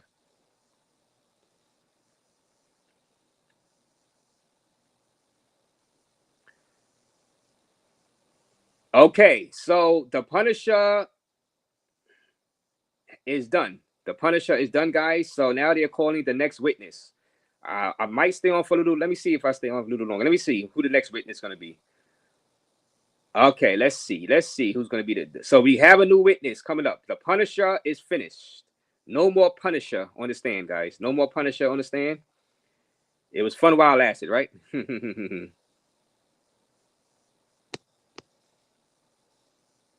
You said why? Oh, all right. Why do you think the whole? I said why do you think? Oh, well, yeah, because now the security guard. Now they released the video. The security guard that went up there. Did he report it to the authorities? I think they got they went on and paid her because they didn't report the beating incident to the authorities. So that's why they went on and paid out the 10 million. She sued them, and they paid out 10 million because I guess they didn't report it to the authorities. The beating, I guess covered it up. I guess why. So that's my assumption. You read it? Yeah. So and they had to pay the 10 million. I don't know if the jury forced them to pay 10 million. I don't know if the judge forced them, or they just settled out of court and paid 10 million. I don't know exactly,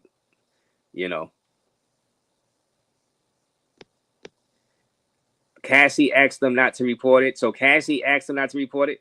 So like I said, Cassie, she's got paid, man. Cassie has got paid. She got paid 20 million from Diddy. She got paid 10 million. She got paid 30 million. Now she has been abused. So I don't want to, make it seem like I'm insensitive, but her portion of this stuff was over. She got paid $30 million. She got compensated for her troubles and stress dealing with Diddy. They subpoenaed her to come do this at this trial. You know what I'm saying? So the judge says next government witness. So they're calling the next government witness. The prosecutor said the government called Special Agent Gerard Gannon. So now Africa. So now a special agent, another special agent is testifying right now. Hit the like button, guys. So this is going to come into the RICO, the maybe the guns and the drugs. Special Agent Gerard Gannon is testifying right now. So we're going to stick with this a little bit and see what he has to say about this case. All right. It says, where do you work? Agent Gannon says, Homeland, HSI in Miami, in the National Security Group. Prosecutor, in March 2024, question mark, agent says the HSI Human Trafficking Group, Sex and Labor in Miami. Oh, so he is part of the Human Trafficking Group. So this is still more about trafficking, human trafficking, sex and labor in Miami. So, okay, so this is going to be interesting still. All right, so this might prove your trafficking. I'm juror number 13. We're going to see if this proves the trafficking with this guy, not this guy on the screen, but this guy who is the a federal agent in the Human Trafficking Division. So this could get really dicey for Diddy right now. This could get really dicey depending on this guy's testimony, guys. Hit that like button. This can be Diddy's downfall right now for people that want Diddy to go down. This can be, they probably got him right now with this testimony. We're going to see right now as we get in and hear from this guy, his testimony. Federal agent is on the stand right now being questioned by the prosecutors. And we'll see what he has to say.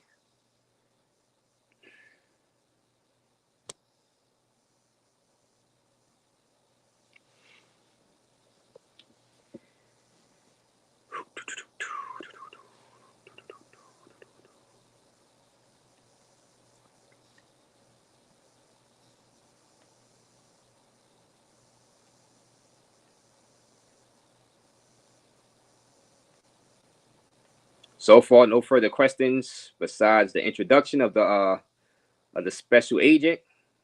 Nothing has been updated yet. I thought the chef was going to be next, but they have called in special agent.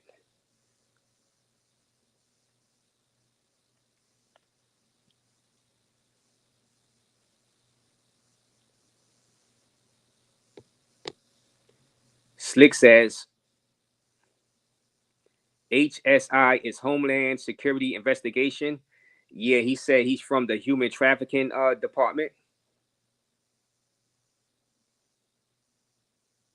All right. Prosecutor, what time did the search begin? Agent, after 3 p.m. Why so late? Agent, we learned Mr. Combs and his family were flying out of the country.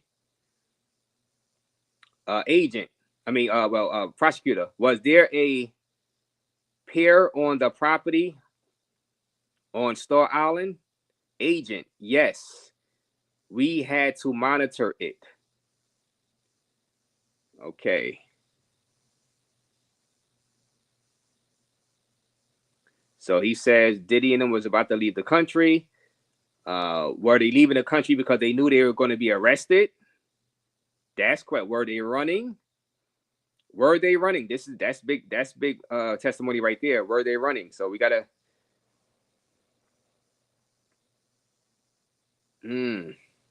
Interesting. The agent says he learned that they were about to leave, flying out the country. So, see what else.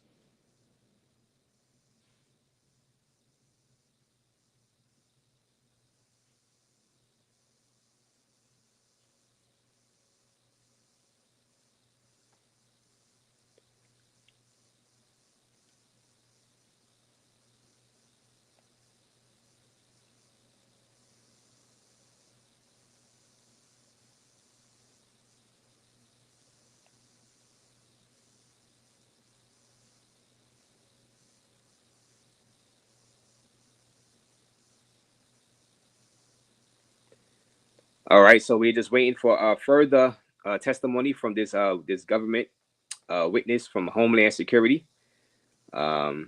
He has to come with the goods. See, these are the guys that has to come with the goods to really nail Diddy. You would think this guy has the goods to really put the nail in the coffin. This type of testimony, you know what I'm saying? From these witnesses. Because you would think they would have access to the narcotics, to the weapons and stuff like that.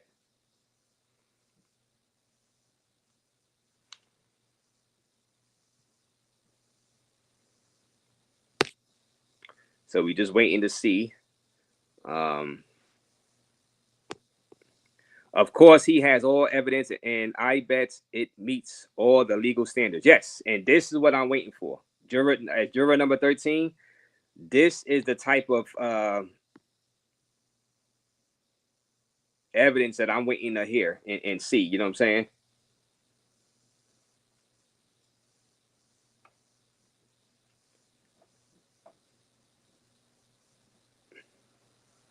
This is the type of witnesses I want to hear from. You know what I mean?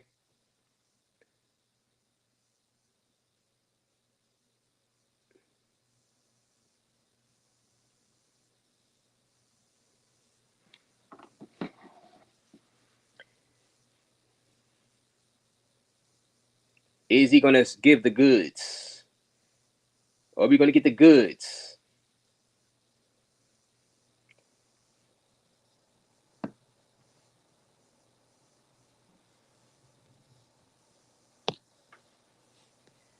Let me see. As we wait patiently for other updates.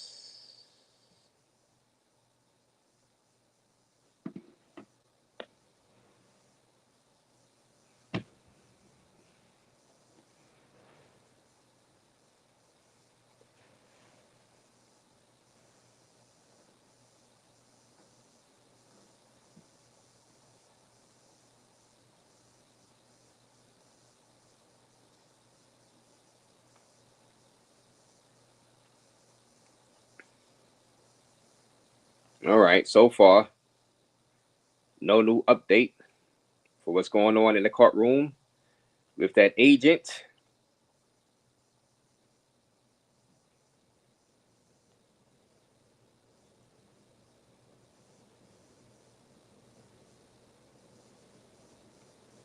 But hit the like button, guys. Hit the like button. Hit that like button.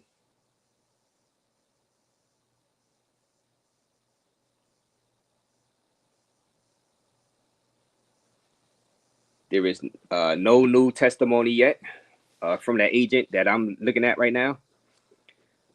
Hit the like button. We're trying to see what that agent is going to say and what evidence does he have. Africa says, when it comes to the witness tampering, I know that is going to be very easy to prove. All right, so they're gonna. You think he's gonna talk about witness tampering and stuff like that, which falls under, I guess, the RICO criminal enterprise. You know, running that, having people do bribery and stuff. So we gotta hear the bribery part is gonna be easy too. Well, like I said, I want to hear it out of the horse's mouth. I want to hear it out of the guy, because I can assume Diddy did all that before but I need to hear it at trial as a juror number 13. Currency, prostitution, drugs, extortion, too easy. This ninja is cooked. Like I said, I need to hear it from these witnesses. I need to hear from this special agent. Only need 2 crimes to prove the RICO. Okay, so only need 2 crimes to prove the RICO.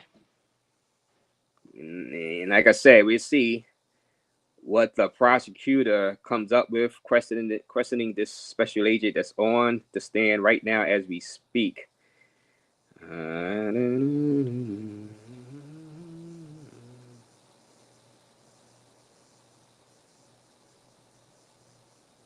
Still no new update coming from inside.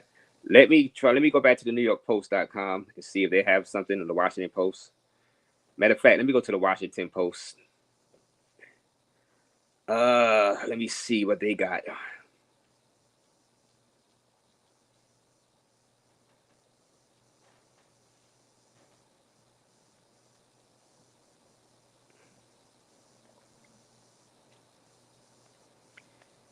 All right.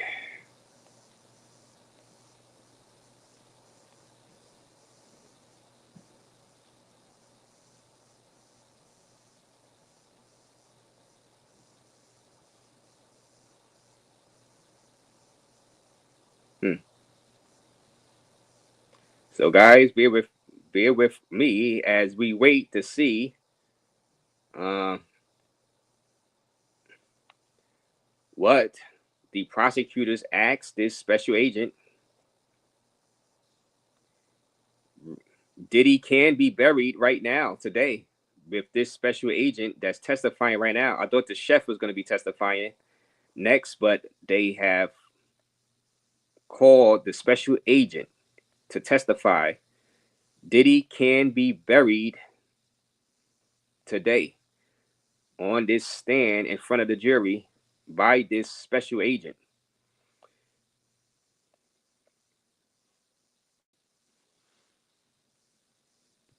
Yeah, he is correct. You talk about currency is correct.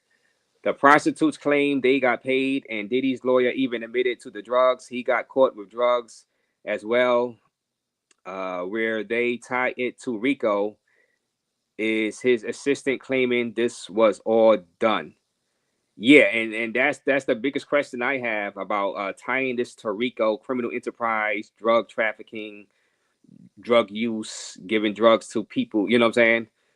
And like y'all said, RICO, they do that to get a easy conviction, or try, because you still got to convince that jury to convict. But currency, yo, Diddy extorted her mom's man's a demon. Yeah, $20,000. The mother said, Cassie's mother said she took out a loan to pay $20,000. He was trying to get it out of her and Kid Cudi also.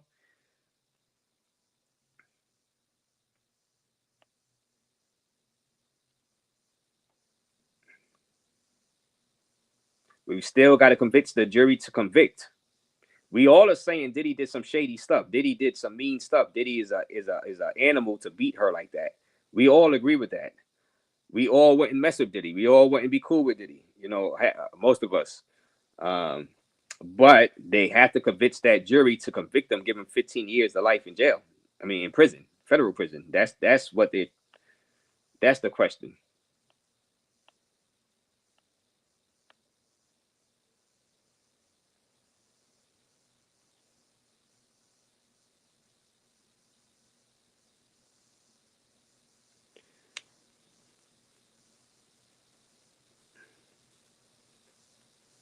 So far, no updates about what that federal prosecutor is asking the federal agent. This can be the moment where Diddy is buried inside this courtroom. This can be the moment people are waiting for. This federal prosecutor from Homeland Security, from the Human Trafficking Division,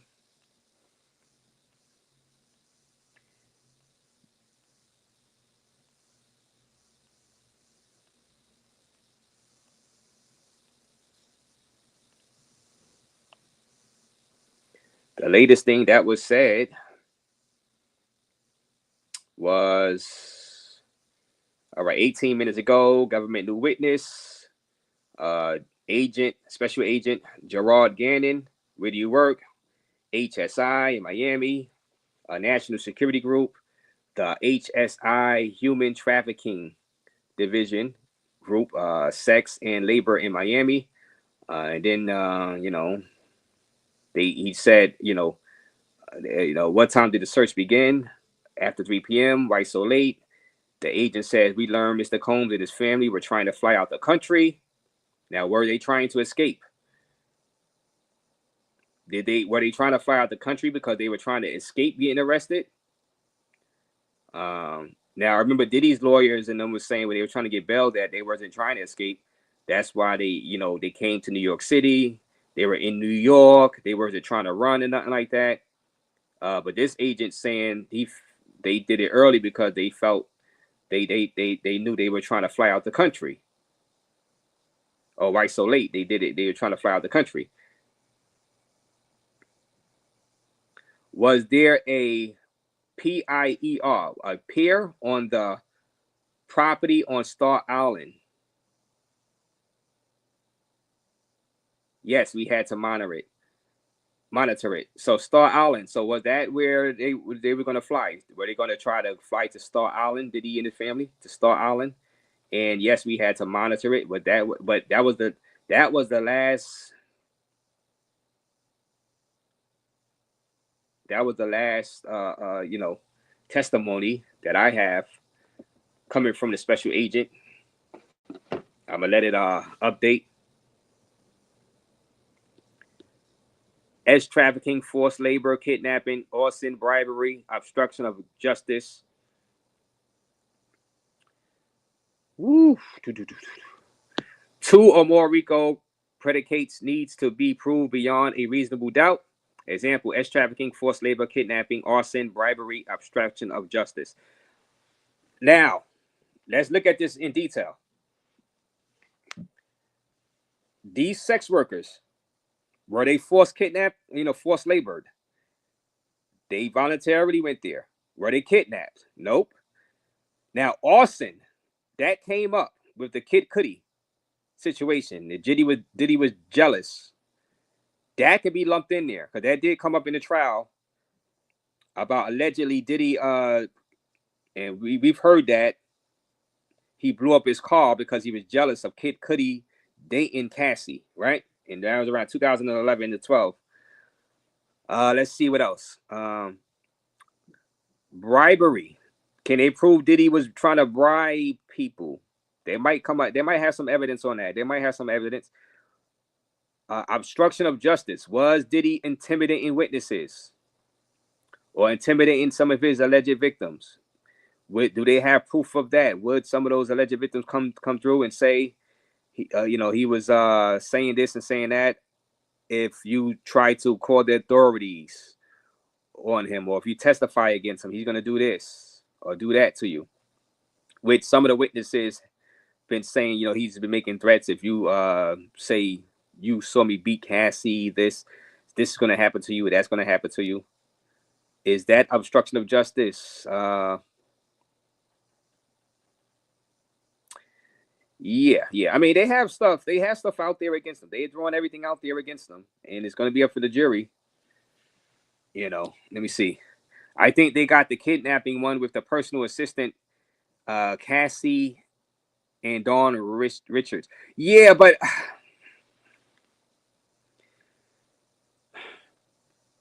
that kidnapping stuff, I heard their testimony. It was kind of like mild. It's like, it's like, all right. He called us into the room and he talked to us. We were scared. We were there for a while. Is that considered kidnapping? They were scared. They were being talked to. They were being threatened that this is going to happen if you go out and say this and that. Is that considered kidnapping? I know Dawn Richards said that she was assaulted because he allegedly ran into her room, her dressing room, and randomly grabbed her breast and booty. I mean, and she sued him for that. But then she calls him back a few years later to get another music deal with him. You get what I'm saying? So just because witnesses say this stuff happened, that don't mean they're telling the truth 100%. So it's up for the jury to really want to believe what these witnesses are saying or don't believe it, or they exaggerating the truth, because you have to show. Just because you can believe the witnesses, but you got to look at their actions also after what they're saying happened to them. What did they do after? Do they have photos? Do they have text messages of the threats of them being kidnapped? Stuff like that.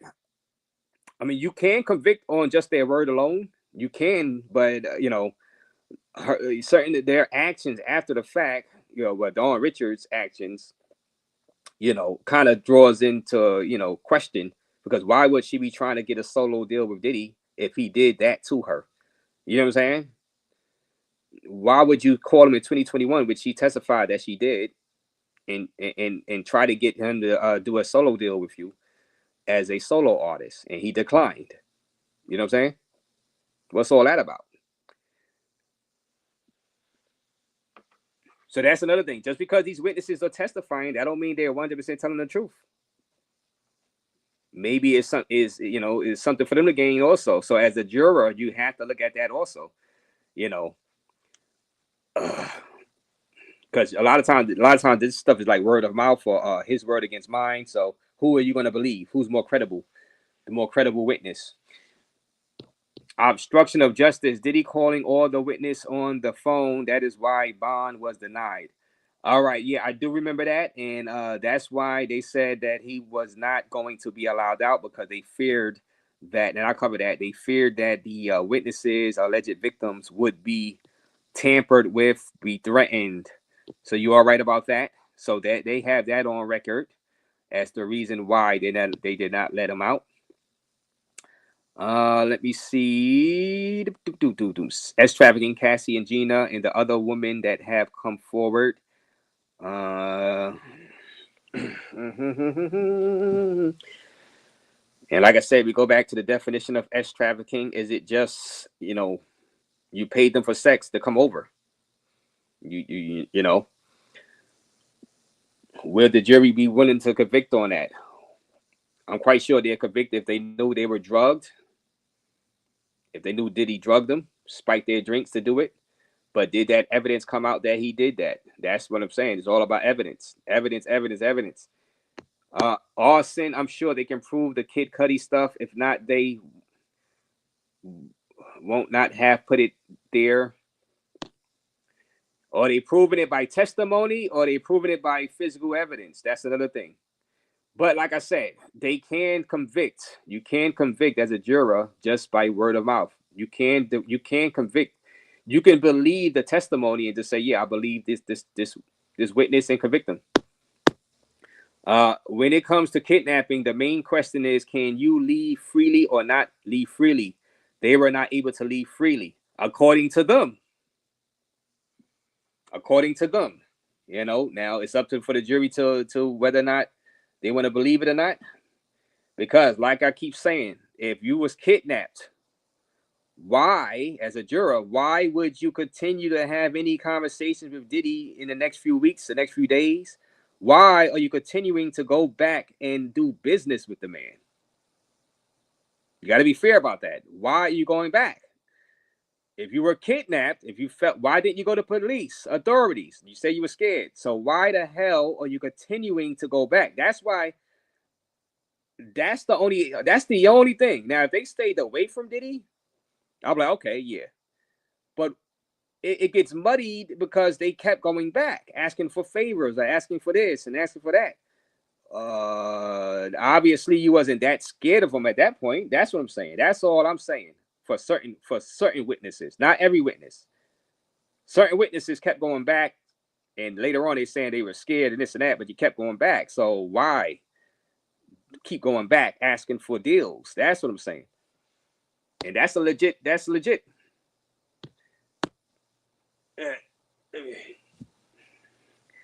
They have several witnesses. Don't forget how long they have been investigating Diddy. They have brought the case against Diddy. Best believe they have several witnesses.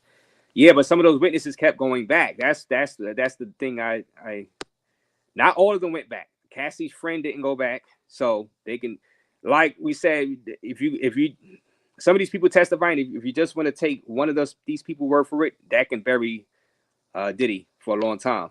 But I don't believe 100% all of the testimony. I believe it happened to a lot of these people, but I don't believe it was as dire as they were saying, because they kept going back to hang out with him or engage with him. You know what I'm saying? You don't do that. It didn't come back later on saying this and saying that. He did this and did that. Yeah, he did it, but you were allowing it to happen to you. They were kidnapped because of Cassie. They were going back because Diddy explained he's passionate about Cassie, and that was a one-off. Listen. They are all weirdos. This is weird. It's a weird case. You don't keep going back just because of Cassie. If you feel in fear of your life, well, you do scared of that guy, don't go back. Don't ask him for no record deal. Don't try to join another a band, that's underneath that label. You get away from him and you stay away from him. You know what I'm saying? Because it does look like, well, I'm not even gonna, whatever. Let me see. Still no update with that from my, I want to know what this process, what this thing, what's going on in that courtroom. Did they go on a break? I don't see anything about a break. I don't see anything about a break.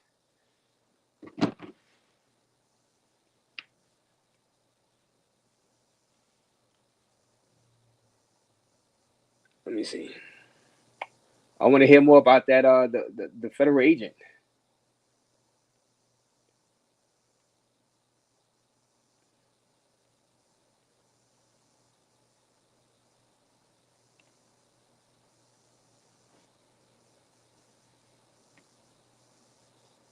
Don't worry, guys. I'm gonna get it for you guys. Let me see. Let me go to another source. I need to hear about this federal agent. You know what I'm saying? Africa. I want to hear from him. He might be the one bury Diddy. Let me see. He might be the one bury Diddy. Diddy trial.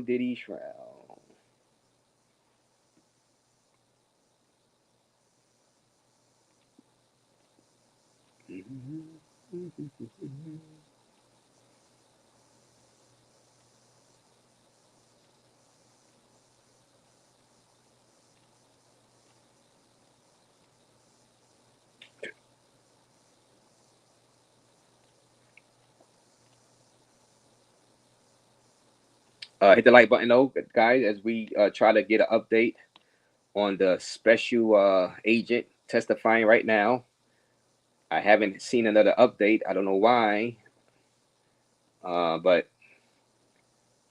I'm trying to see right now to get another update on what's going on inside that courtroom.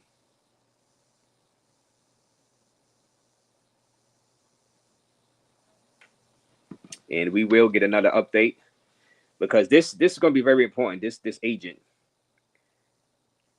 agent's testimony is going to be very, very important, and we are trying to see right now if we can get the excerpts of what's going on straight out of the horse's mouth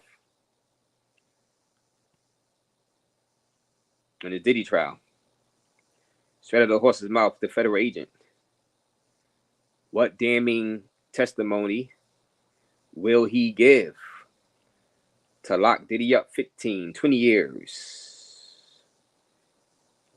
Like I always said, though, before, you would think the feds is coming with the goods. They would have enough evidence to force the jurors to put him away and not go through all this time, money, and also, I guess you could say, embarrassment if they do lose.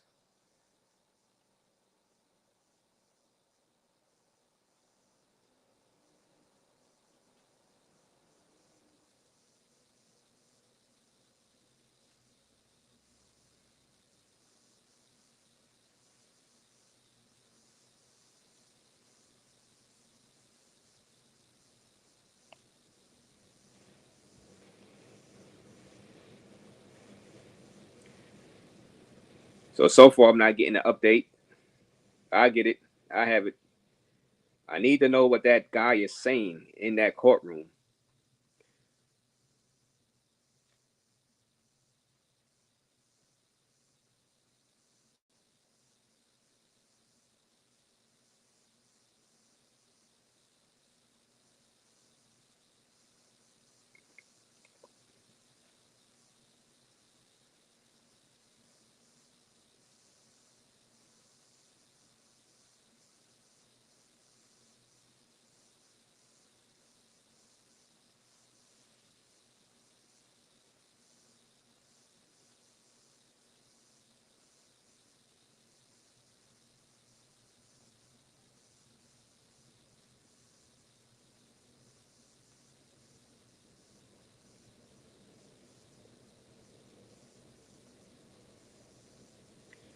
Okay, we're going to see if we could try to get some updates from this guy that's in there.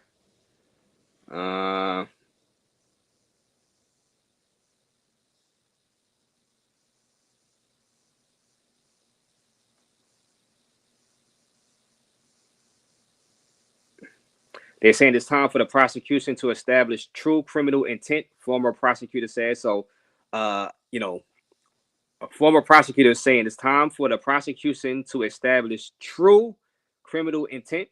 So that's that right there.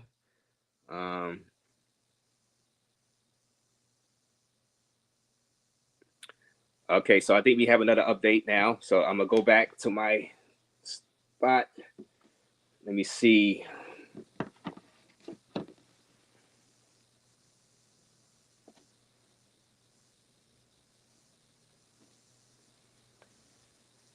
Let me see.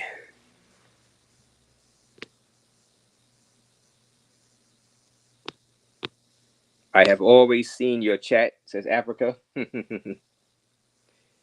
Yeah, and like I said, I'll be covering this. But let's see if we get something new from this this federal agent. You know what I'm saying? He got the goods to nail Diddy 15, 20 years. Let's see. Okay, so they are back. All right, so we are back. We got an update. Just the federal agent. Okay, let's see. Photos of Two Star Island are shown. So Two Star Island, guys, I think that's where the agent was saying that they were about to leave the country and head to. Okay, prosecutor, why did you have to break open the gate? All right, so to break open the gate. All right, agent says to make sure bad actors wouldn't have time to put those who would search in danger. Okay, so the agent said, you know, they had to make sure they kept their searchers out of danger. Okay, so What's this a photo of? Asked the prosecutor. The pool and the pier. So the photo is of Two Star Island. At the review of Two Star Island floor plan, all right, prosecutor, what did you find here? Agent says parts of AR-15 rifles, sex toys, and the Astroglide. That Astroglide thing comes in. Photos of guns shown to jury, guys. So boom. So they are showing photos of the guns to jury, the AR-15, and sex toys in the Astroglide. All right. What do you thinking now, Africa? So this is photos of the weapons. How many AR-15s? Let me see. How many AR-15s? They thought that bad actors could do harm to some of the search team. So he found parts of AR-15 rifles, S toys, and Astroglide. All right.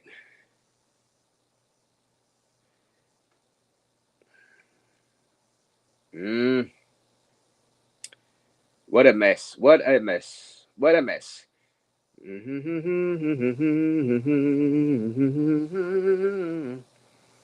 What a mess.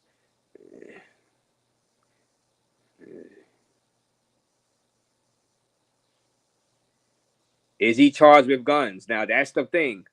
Is he charged with guns? Does that fall under the RICO? Are they going to try to say he was gun trafficking? I don't know. We're going to see. I need more to see as juror number 13. Is he being Andre Nelson? That's a great question. Do they like RICO? Do they put that underneath RICO? Criminal organization, the head of a criminal enterprise. Using the weapons as intimidation. You know they're going to be saying that's what they hitting at to the jurors. You know what I'm saying? Now it's yeah.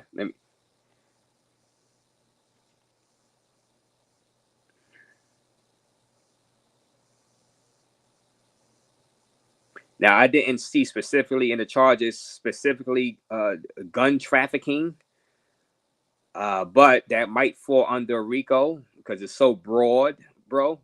This is why they be trying to get people under RICO because they can they can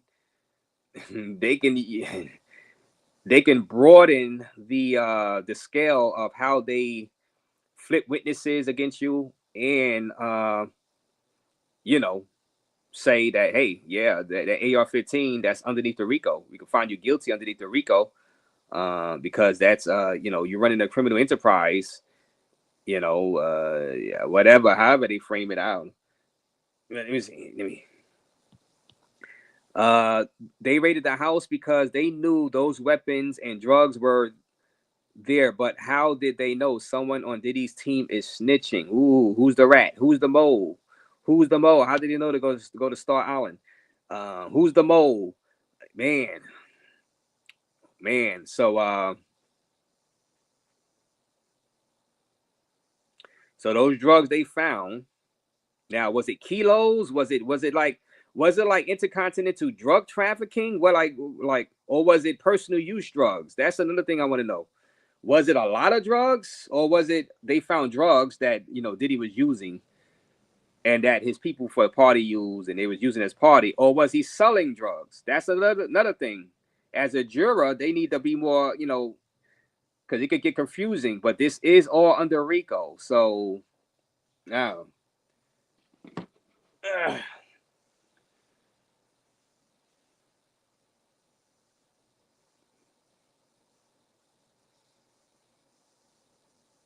Because when I first read the indictment, I saw S trafficking he was arrested for, and what was the other thing? Well, RICO, but I saw specifically sex trafficking.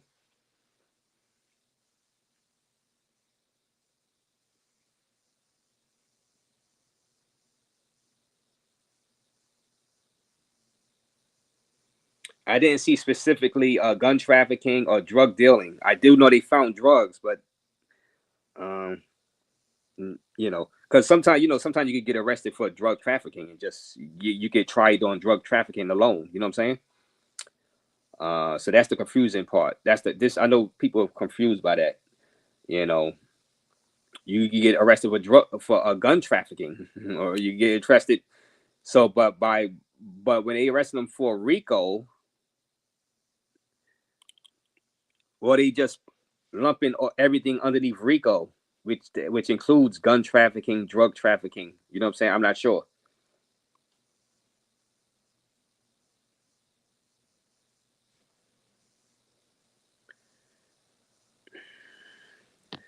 I think with them saying criminal enterprise to the jury, it might get mixed muddy, because when you say enterprise, you're assuming that somebody profiting or something. Yeah, it's like it muddies. So I think even people that's in the courtroom is kind of confused what's going on, because like I said, I seen the interviews and they were saying that prosecutors haven't really proven their case 100%. So I think people are kind of confused.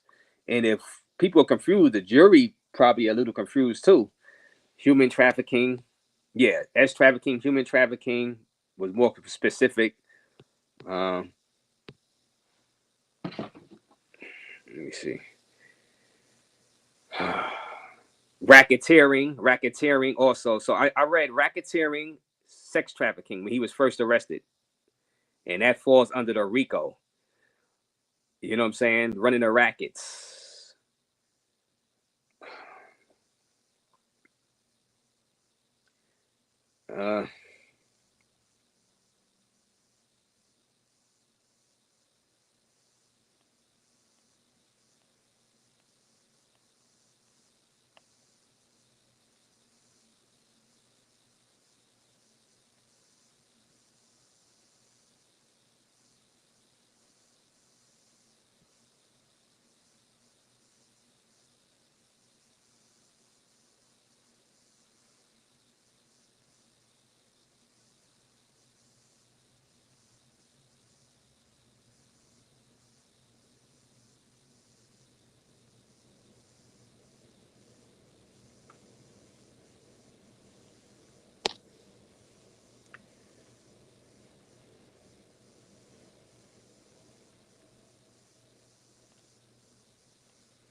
All right, I'm gonna stay with this a little while longer. I'm trying to see another couple of questions and answers from this special agent.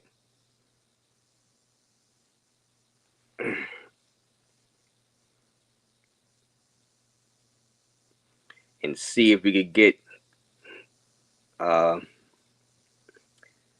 the bottom of that home raid, and is he being accused of drug trafficking, and because they showed the guns, they showed the AR-15 photos, like they want to make a point to the jurors that he had the AR-15 in there.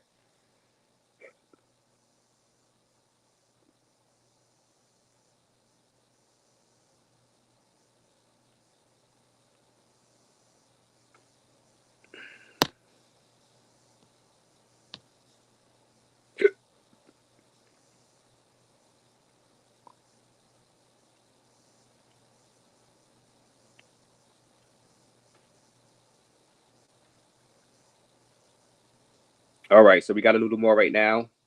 Hit that like button, though, guys. Get the lights up. Get the lights up. Get the lights up. We're gonna stick with this during this special agent testimony. Special agent, these magazines were loaded with bullets. So he's saying those magazines were loaded with bullets. So he's showing the photos to the people in the court. Prosecutor, what do these show? Special agent, the serial numbers have been cut out. Okay. Africa, you mentioned that earlier. So now that's why I wanted to stick with this, Africa. The special agent, just in front of the jury, says the serial numbers have been cut out. The serial numbers have been cut out and cut off of the weapons, the AR-15. That's what we was looking for. That's what we was waiting for. Why would you erase serial numbers off a gun? It's because you don't want it to be tracked, right? Was it used in a crime before? Were you planning on using it in a crime for later? You know what I'm saying? So boom goes the dynamite. There you have right there. So that's what you was waiting for, Africa. You asked me about that earlier. I just got another cash app. Thank you, Extreme Traveler. Hold on. We got another cash app from. I'm not gonna put your name. I think. Oh, that's you in the chat. That's you in the chat with the cash app. Hold on. $20 bomb. $20 bomb to the cash app. I appreciate you, Andre Nelson. You are in the chat right now. You in the chat right now, and you are watching this take fold. I appreciate you. He says for good job. I appreciate you, Andre. Thank you for that $20 donation to the RAZE Travel Fund, because I'm getting out of here for my birthday over the next week. You know what I'm saying? And this would go good to that. I highly appreciate the support, because right now, Andre, you know, they are trying to really get him now and show the jurors the violent side, the criminal enterprise side, the guns, the serial numbers scrubbed off. You know what I'm saying? That special agent trying to convince that jury of 12 in there that he is running a violent criminal enterprise. That's why they mentioned the Suge Knight. They pulled up on him with the guns, you know. And it's going to be up to the jury to decide whether this guy was the leader of a criminal enterprise, thus the RICO charges. And, you know, that's what we are looking at right now with this special agent. And that's what I was. And thank you once again for that $20. Janko says Diddy should have been a passport bro, considering two of the laziest, sorriest men beg for money and smash cheap women every chance y'all send them money. yo, Jango. Oh man, man. Africa, he's not getting out of that one unless someone wants to come forward and take ownership. I bet you no one will. Haha. All right, so he's not going to get out of the gun situation unless somebody says, hey, that was my gun. Unless somebody says, that was my gun. That's not Diddy gun. No, that was my gun. I got what you're saying, Africa. Now we see Africa. Now we're looking at evidence. Now we're looking at evidence, not just testimony of he said, she said. You know what I'm saying? Or I felt scared, or I went back because of this. Now, this is what I wanted as jury number 13. As juror number 13, I wanted hardcore evidence of stuff, of crimes. You know what I'm saying? I want hardcore evidence. You're trying to get this guy 15 to life, 15 years to life.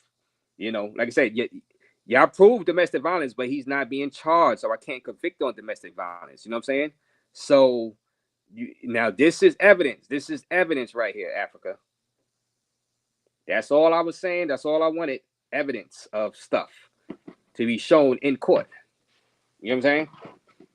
So let's see what else this federal agent has to say inside the Diddy, inside that courtroom. You know what I'm saying? Like I said, thank you for that $20 to the Cash App. Africa said it is a crime punishable with 10 years imprisonment to alter the serial number of a firearm regulated by the National Firearms Act. Thank you for that. So he can be sent 10 years imprisonment. Although now that falls underneath the RICO, right? That's because he wasn't. You see, normally, because I'm used to people getting charged with weapons charges. He got charged for weapons. He got charged for selling weapons. He got charged for this. More specific, since this is so broad, RICO. So I guess that will fall under that, right? RICO, him doing that. Can they convict them just on that alone? Can they? Is that part of the case? Like we say, you know how we saying that domestic violence is not part of the case. So they proven that he did domestic violence. And we've seen people go to jail for domestic violence, Africa. We have, but they were charged with it, right? They were charged with it. So that's why we're saying, look, that's not part of the case. And Diddy's lawyer said that's not part of the case. Is erasing the serial number off of those weapons, is that part of the RICO case? That's what everybody's confused about. You know what I'm saying? That's what I'm confused about. Yeah, they found the gun. Did he get charged with guns? Does that fall underneath the charges of the RICO? You know what I'm saying? Can he get 10 years? Because I've been seeing 15 years to life for the S trafficking. Well, we'll see. Let me see. I guess more of that'll come out. All right. Let's turn to two more exhibits. What are these? The agent says the ammunition to be found. Prosecutor, and these platform high heels, how high are they? Agent, 7 inches. Prosecutor, this may be good place to break for the day. All right, Judge, break for the day. So they have just broken for the day. Guys. They have just broken for the day. So, guys, we got multiple testimony from now the special agent about the guns. I'm going to do some more research on is that weapons charge. Can he be sent to jail for that weapons charge underneath that RICO? I'm going to do some research on that. I'm going to listen to some legal people and see what they say in writing. And because if it is, then he's caught. That's evidence right there. The federal agent put the photo up there, put the photo of the serial number scratched off, and you said that's minimum 10 years, then they got him dead to rights. Africa, that's evidence, that's photos, that's not hearsay, that's not his word versus my word, that's not tears, that's evidence. But I had to find out, can they send him to jail for that, even though he wasn't specifically charged for that? Does that fall underneath RICO, the criminal enterprise stuff? You know what I'm saying? So racketeering. And that's the major question. Andre Nelson, I don't know if the gun charge is that strong, because if it was, they would have arrested him that day for the guns. Yeah, it's weird. It's weird, and that's what because I'm not an expert. I'm not a lawyer or anything. You know what I'm saying? So I'm just saying, I'm in mama's basement. My mama's basement right now. Until next week, until I get out the country for a little bit for my birthday. But I'm still going to be covering this trial from abroad, whether it's Peru, whether it's DR, whether it's Costa Rica, hell, whether it's Europe. I'm still going to be following this trial, and I'm still going to be coming live, and we're going to be discussing this, you know what I'm saying? But I am going to find out for you guys about these charges and whether or not this hardcore evidence, because this is hardcore evidence. This is evidence that could get him in jail for 10 years. Is that gun and doing this, scratching off the serial number, is that part of his arrest and a part of his charges underneath the RICO? Because I didn't see specifically he was arrested on gun charges or anything like that, but that might fall underneath the RICO and the racketeering because it's so broad. You know what I'm saying, Andre? And I thank you once again for that $20 to the Cash App. I thank Extreme Traveler for the $10 to the Cash App and the super chats. Jack Black reporting live from his mom's basement. Yes, reporting live from my mama's basement until later on this week. I'm going to be abroad somewhere. I'm not even sure yet. If you guys want to create live streams like this, join right there. Hit that link. StreamYard, get $10 off your StreamYard because they charge $44 a month now, so you get $10 off a discount. So go ahead and hit that link right there. So guys, in conclusion, what are y'all thoughts? Did the prosecutors and the witnesses prove their case? Now, for me, the biggest was the federal agent coming out there giving hardcore evidence. I still really wouldn't convict on S trafficking because I don't like the way the S trafficking law is written. That's just my own personal thing. I would not convict on S trafficking. I think this is ridiculous how it's written, the S trafficking. So I'm not a fan of the S trafficking, the way it's written. But I think they got him on the photos. They got him on those photos, and if that falls under that, with the guns and stuff. Prosecutors allege that Combs and his associates used firearms, including those with the face serial numbers to intimidate and threaten victims and witnesses as part of a broader criminal enterprise. So boom, there you have it. There you have it. And I had to wait. See, Africa, I said I'm going to be fair. Like I said, I'm going to be fair. I'm going to look at the evidence as juror number 13. And I'm going to make my decision. Right now, by them introducing this evidence, this is all I wanted to see. They pretty much have them dead to rights. Now, the jury still has to convict.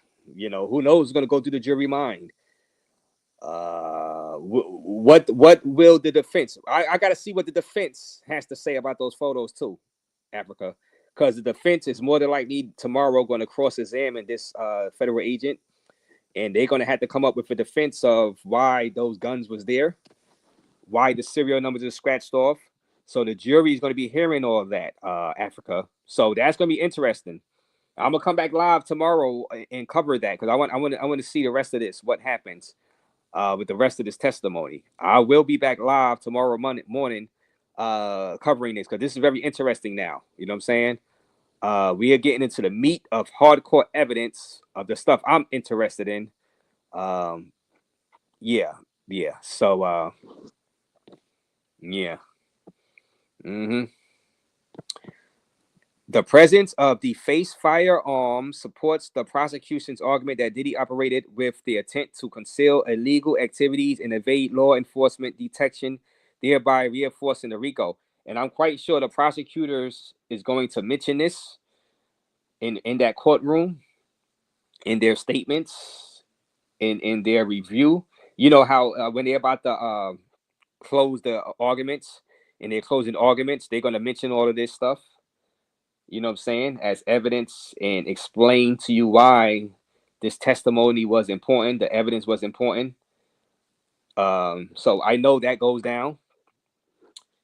Oh, what a time to be alive, guys. What a time to be alive. I might be back live later on today. If something else breaks with Diddy, with anything in the world, anything crazy happens in the States or abroad, or, you know, in the travel sector. We'll be back live later on. This has been fun covering this. Thank you, everybody. Hit the like button as we exit.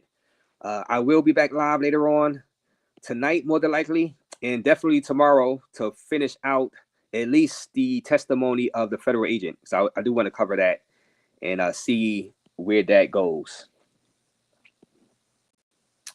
Thank you. Salute.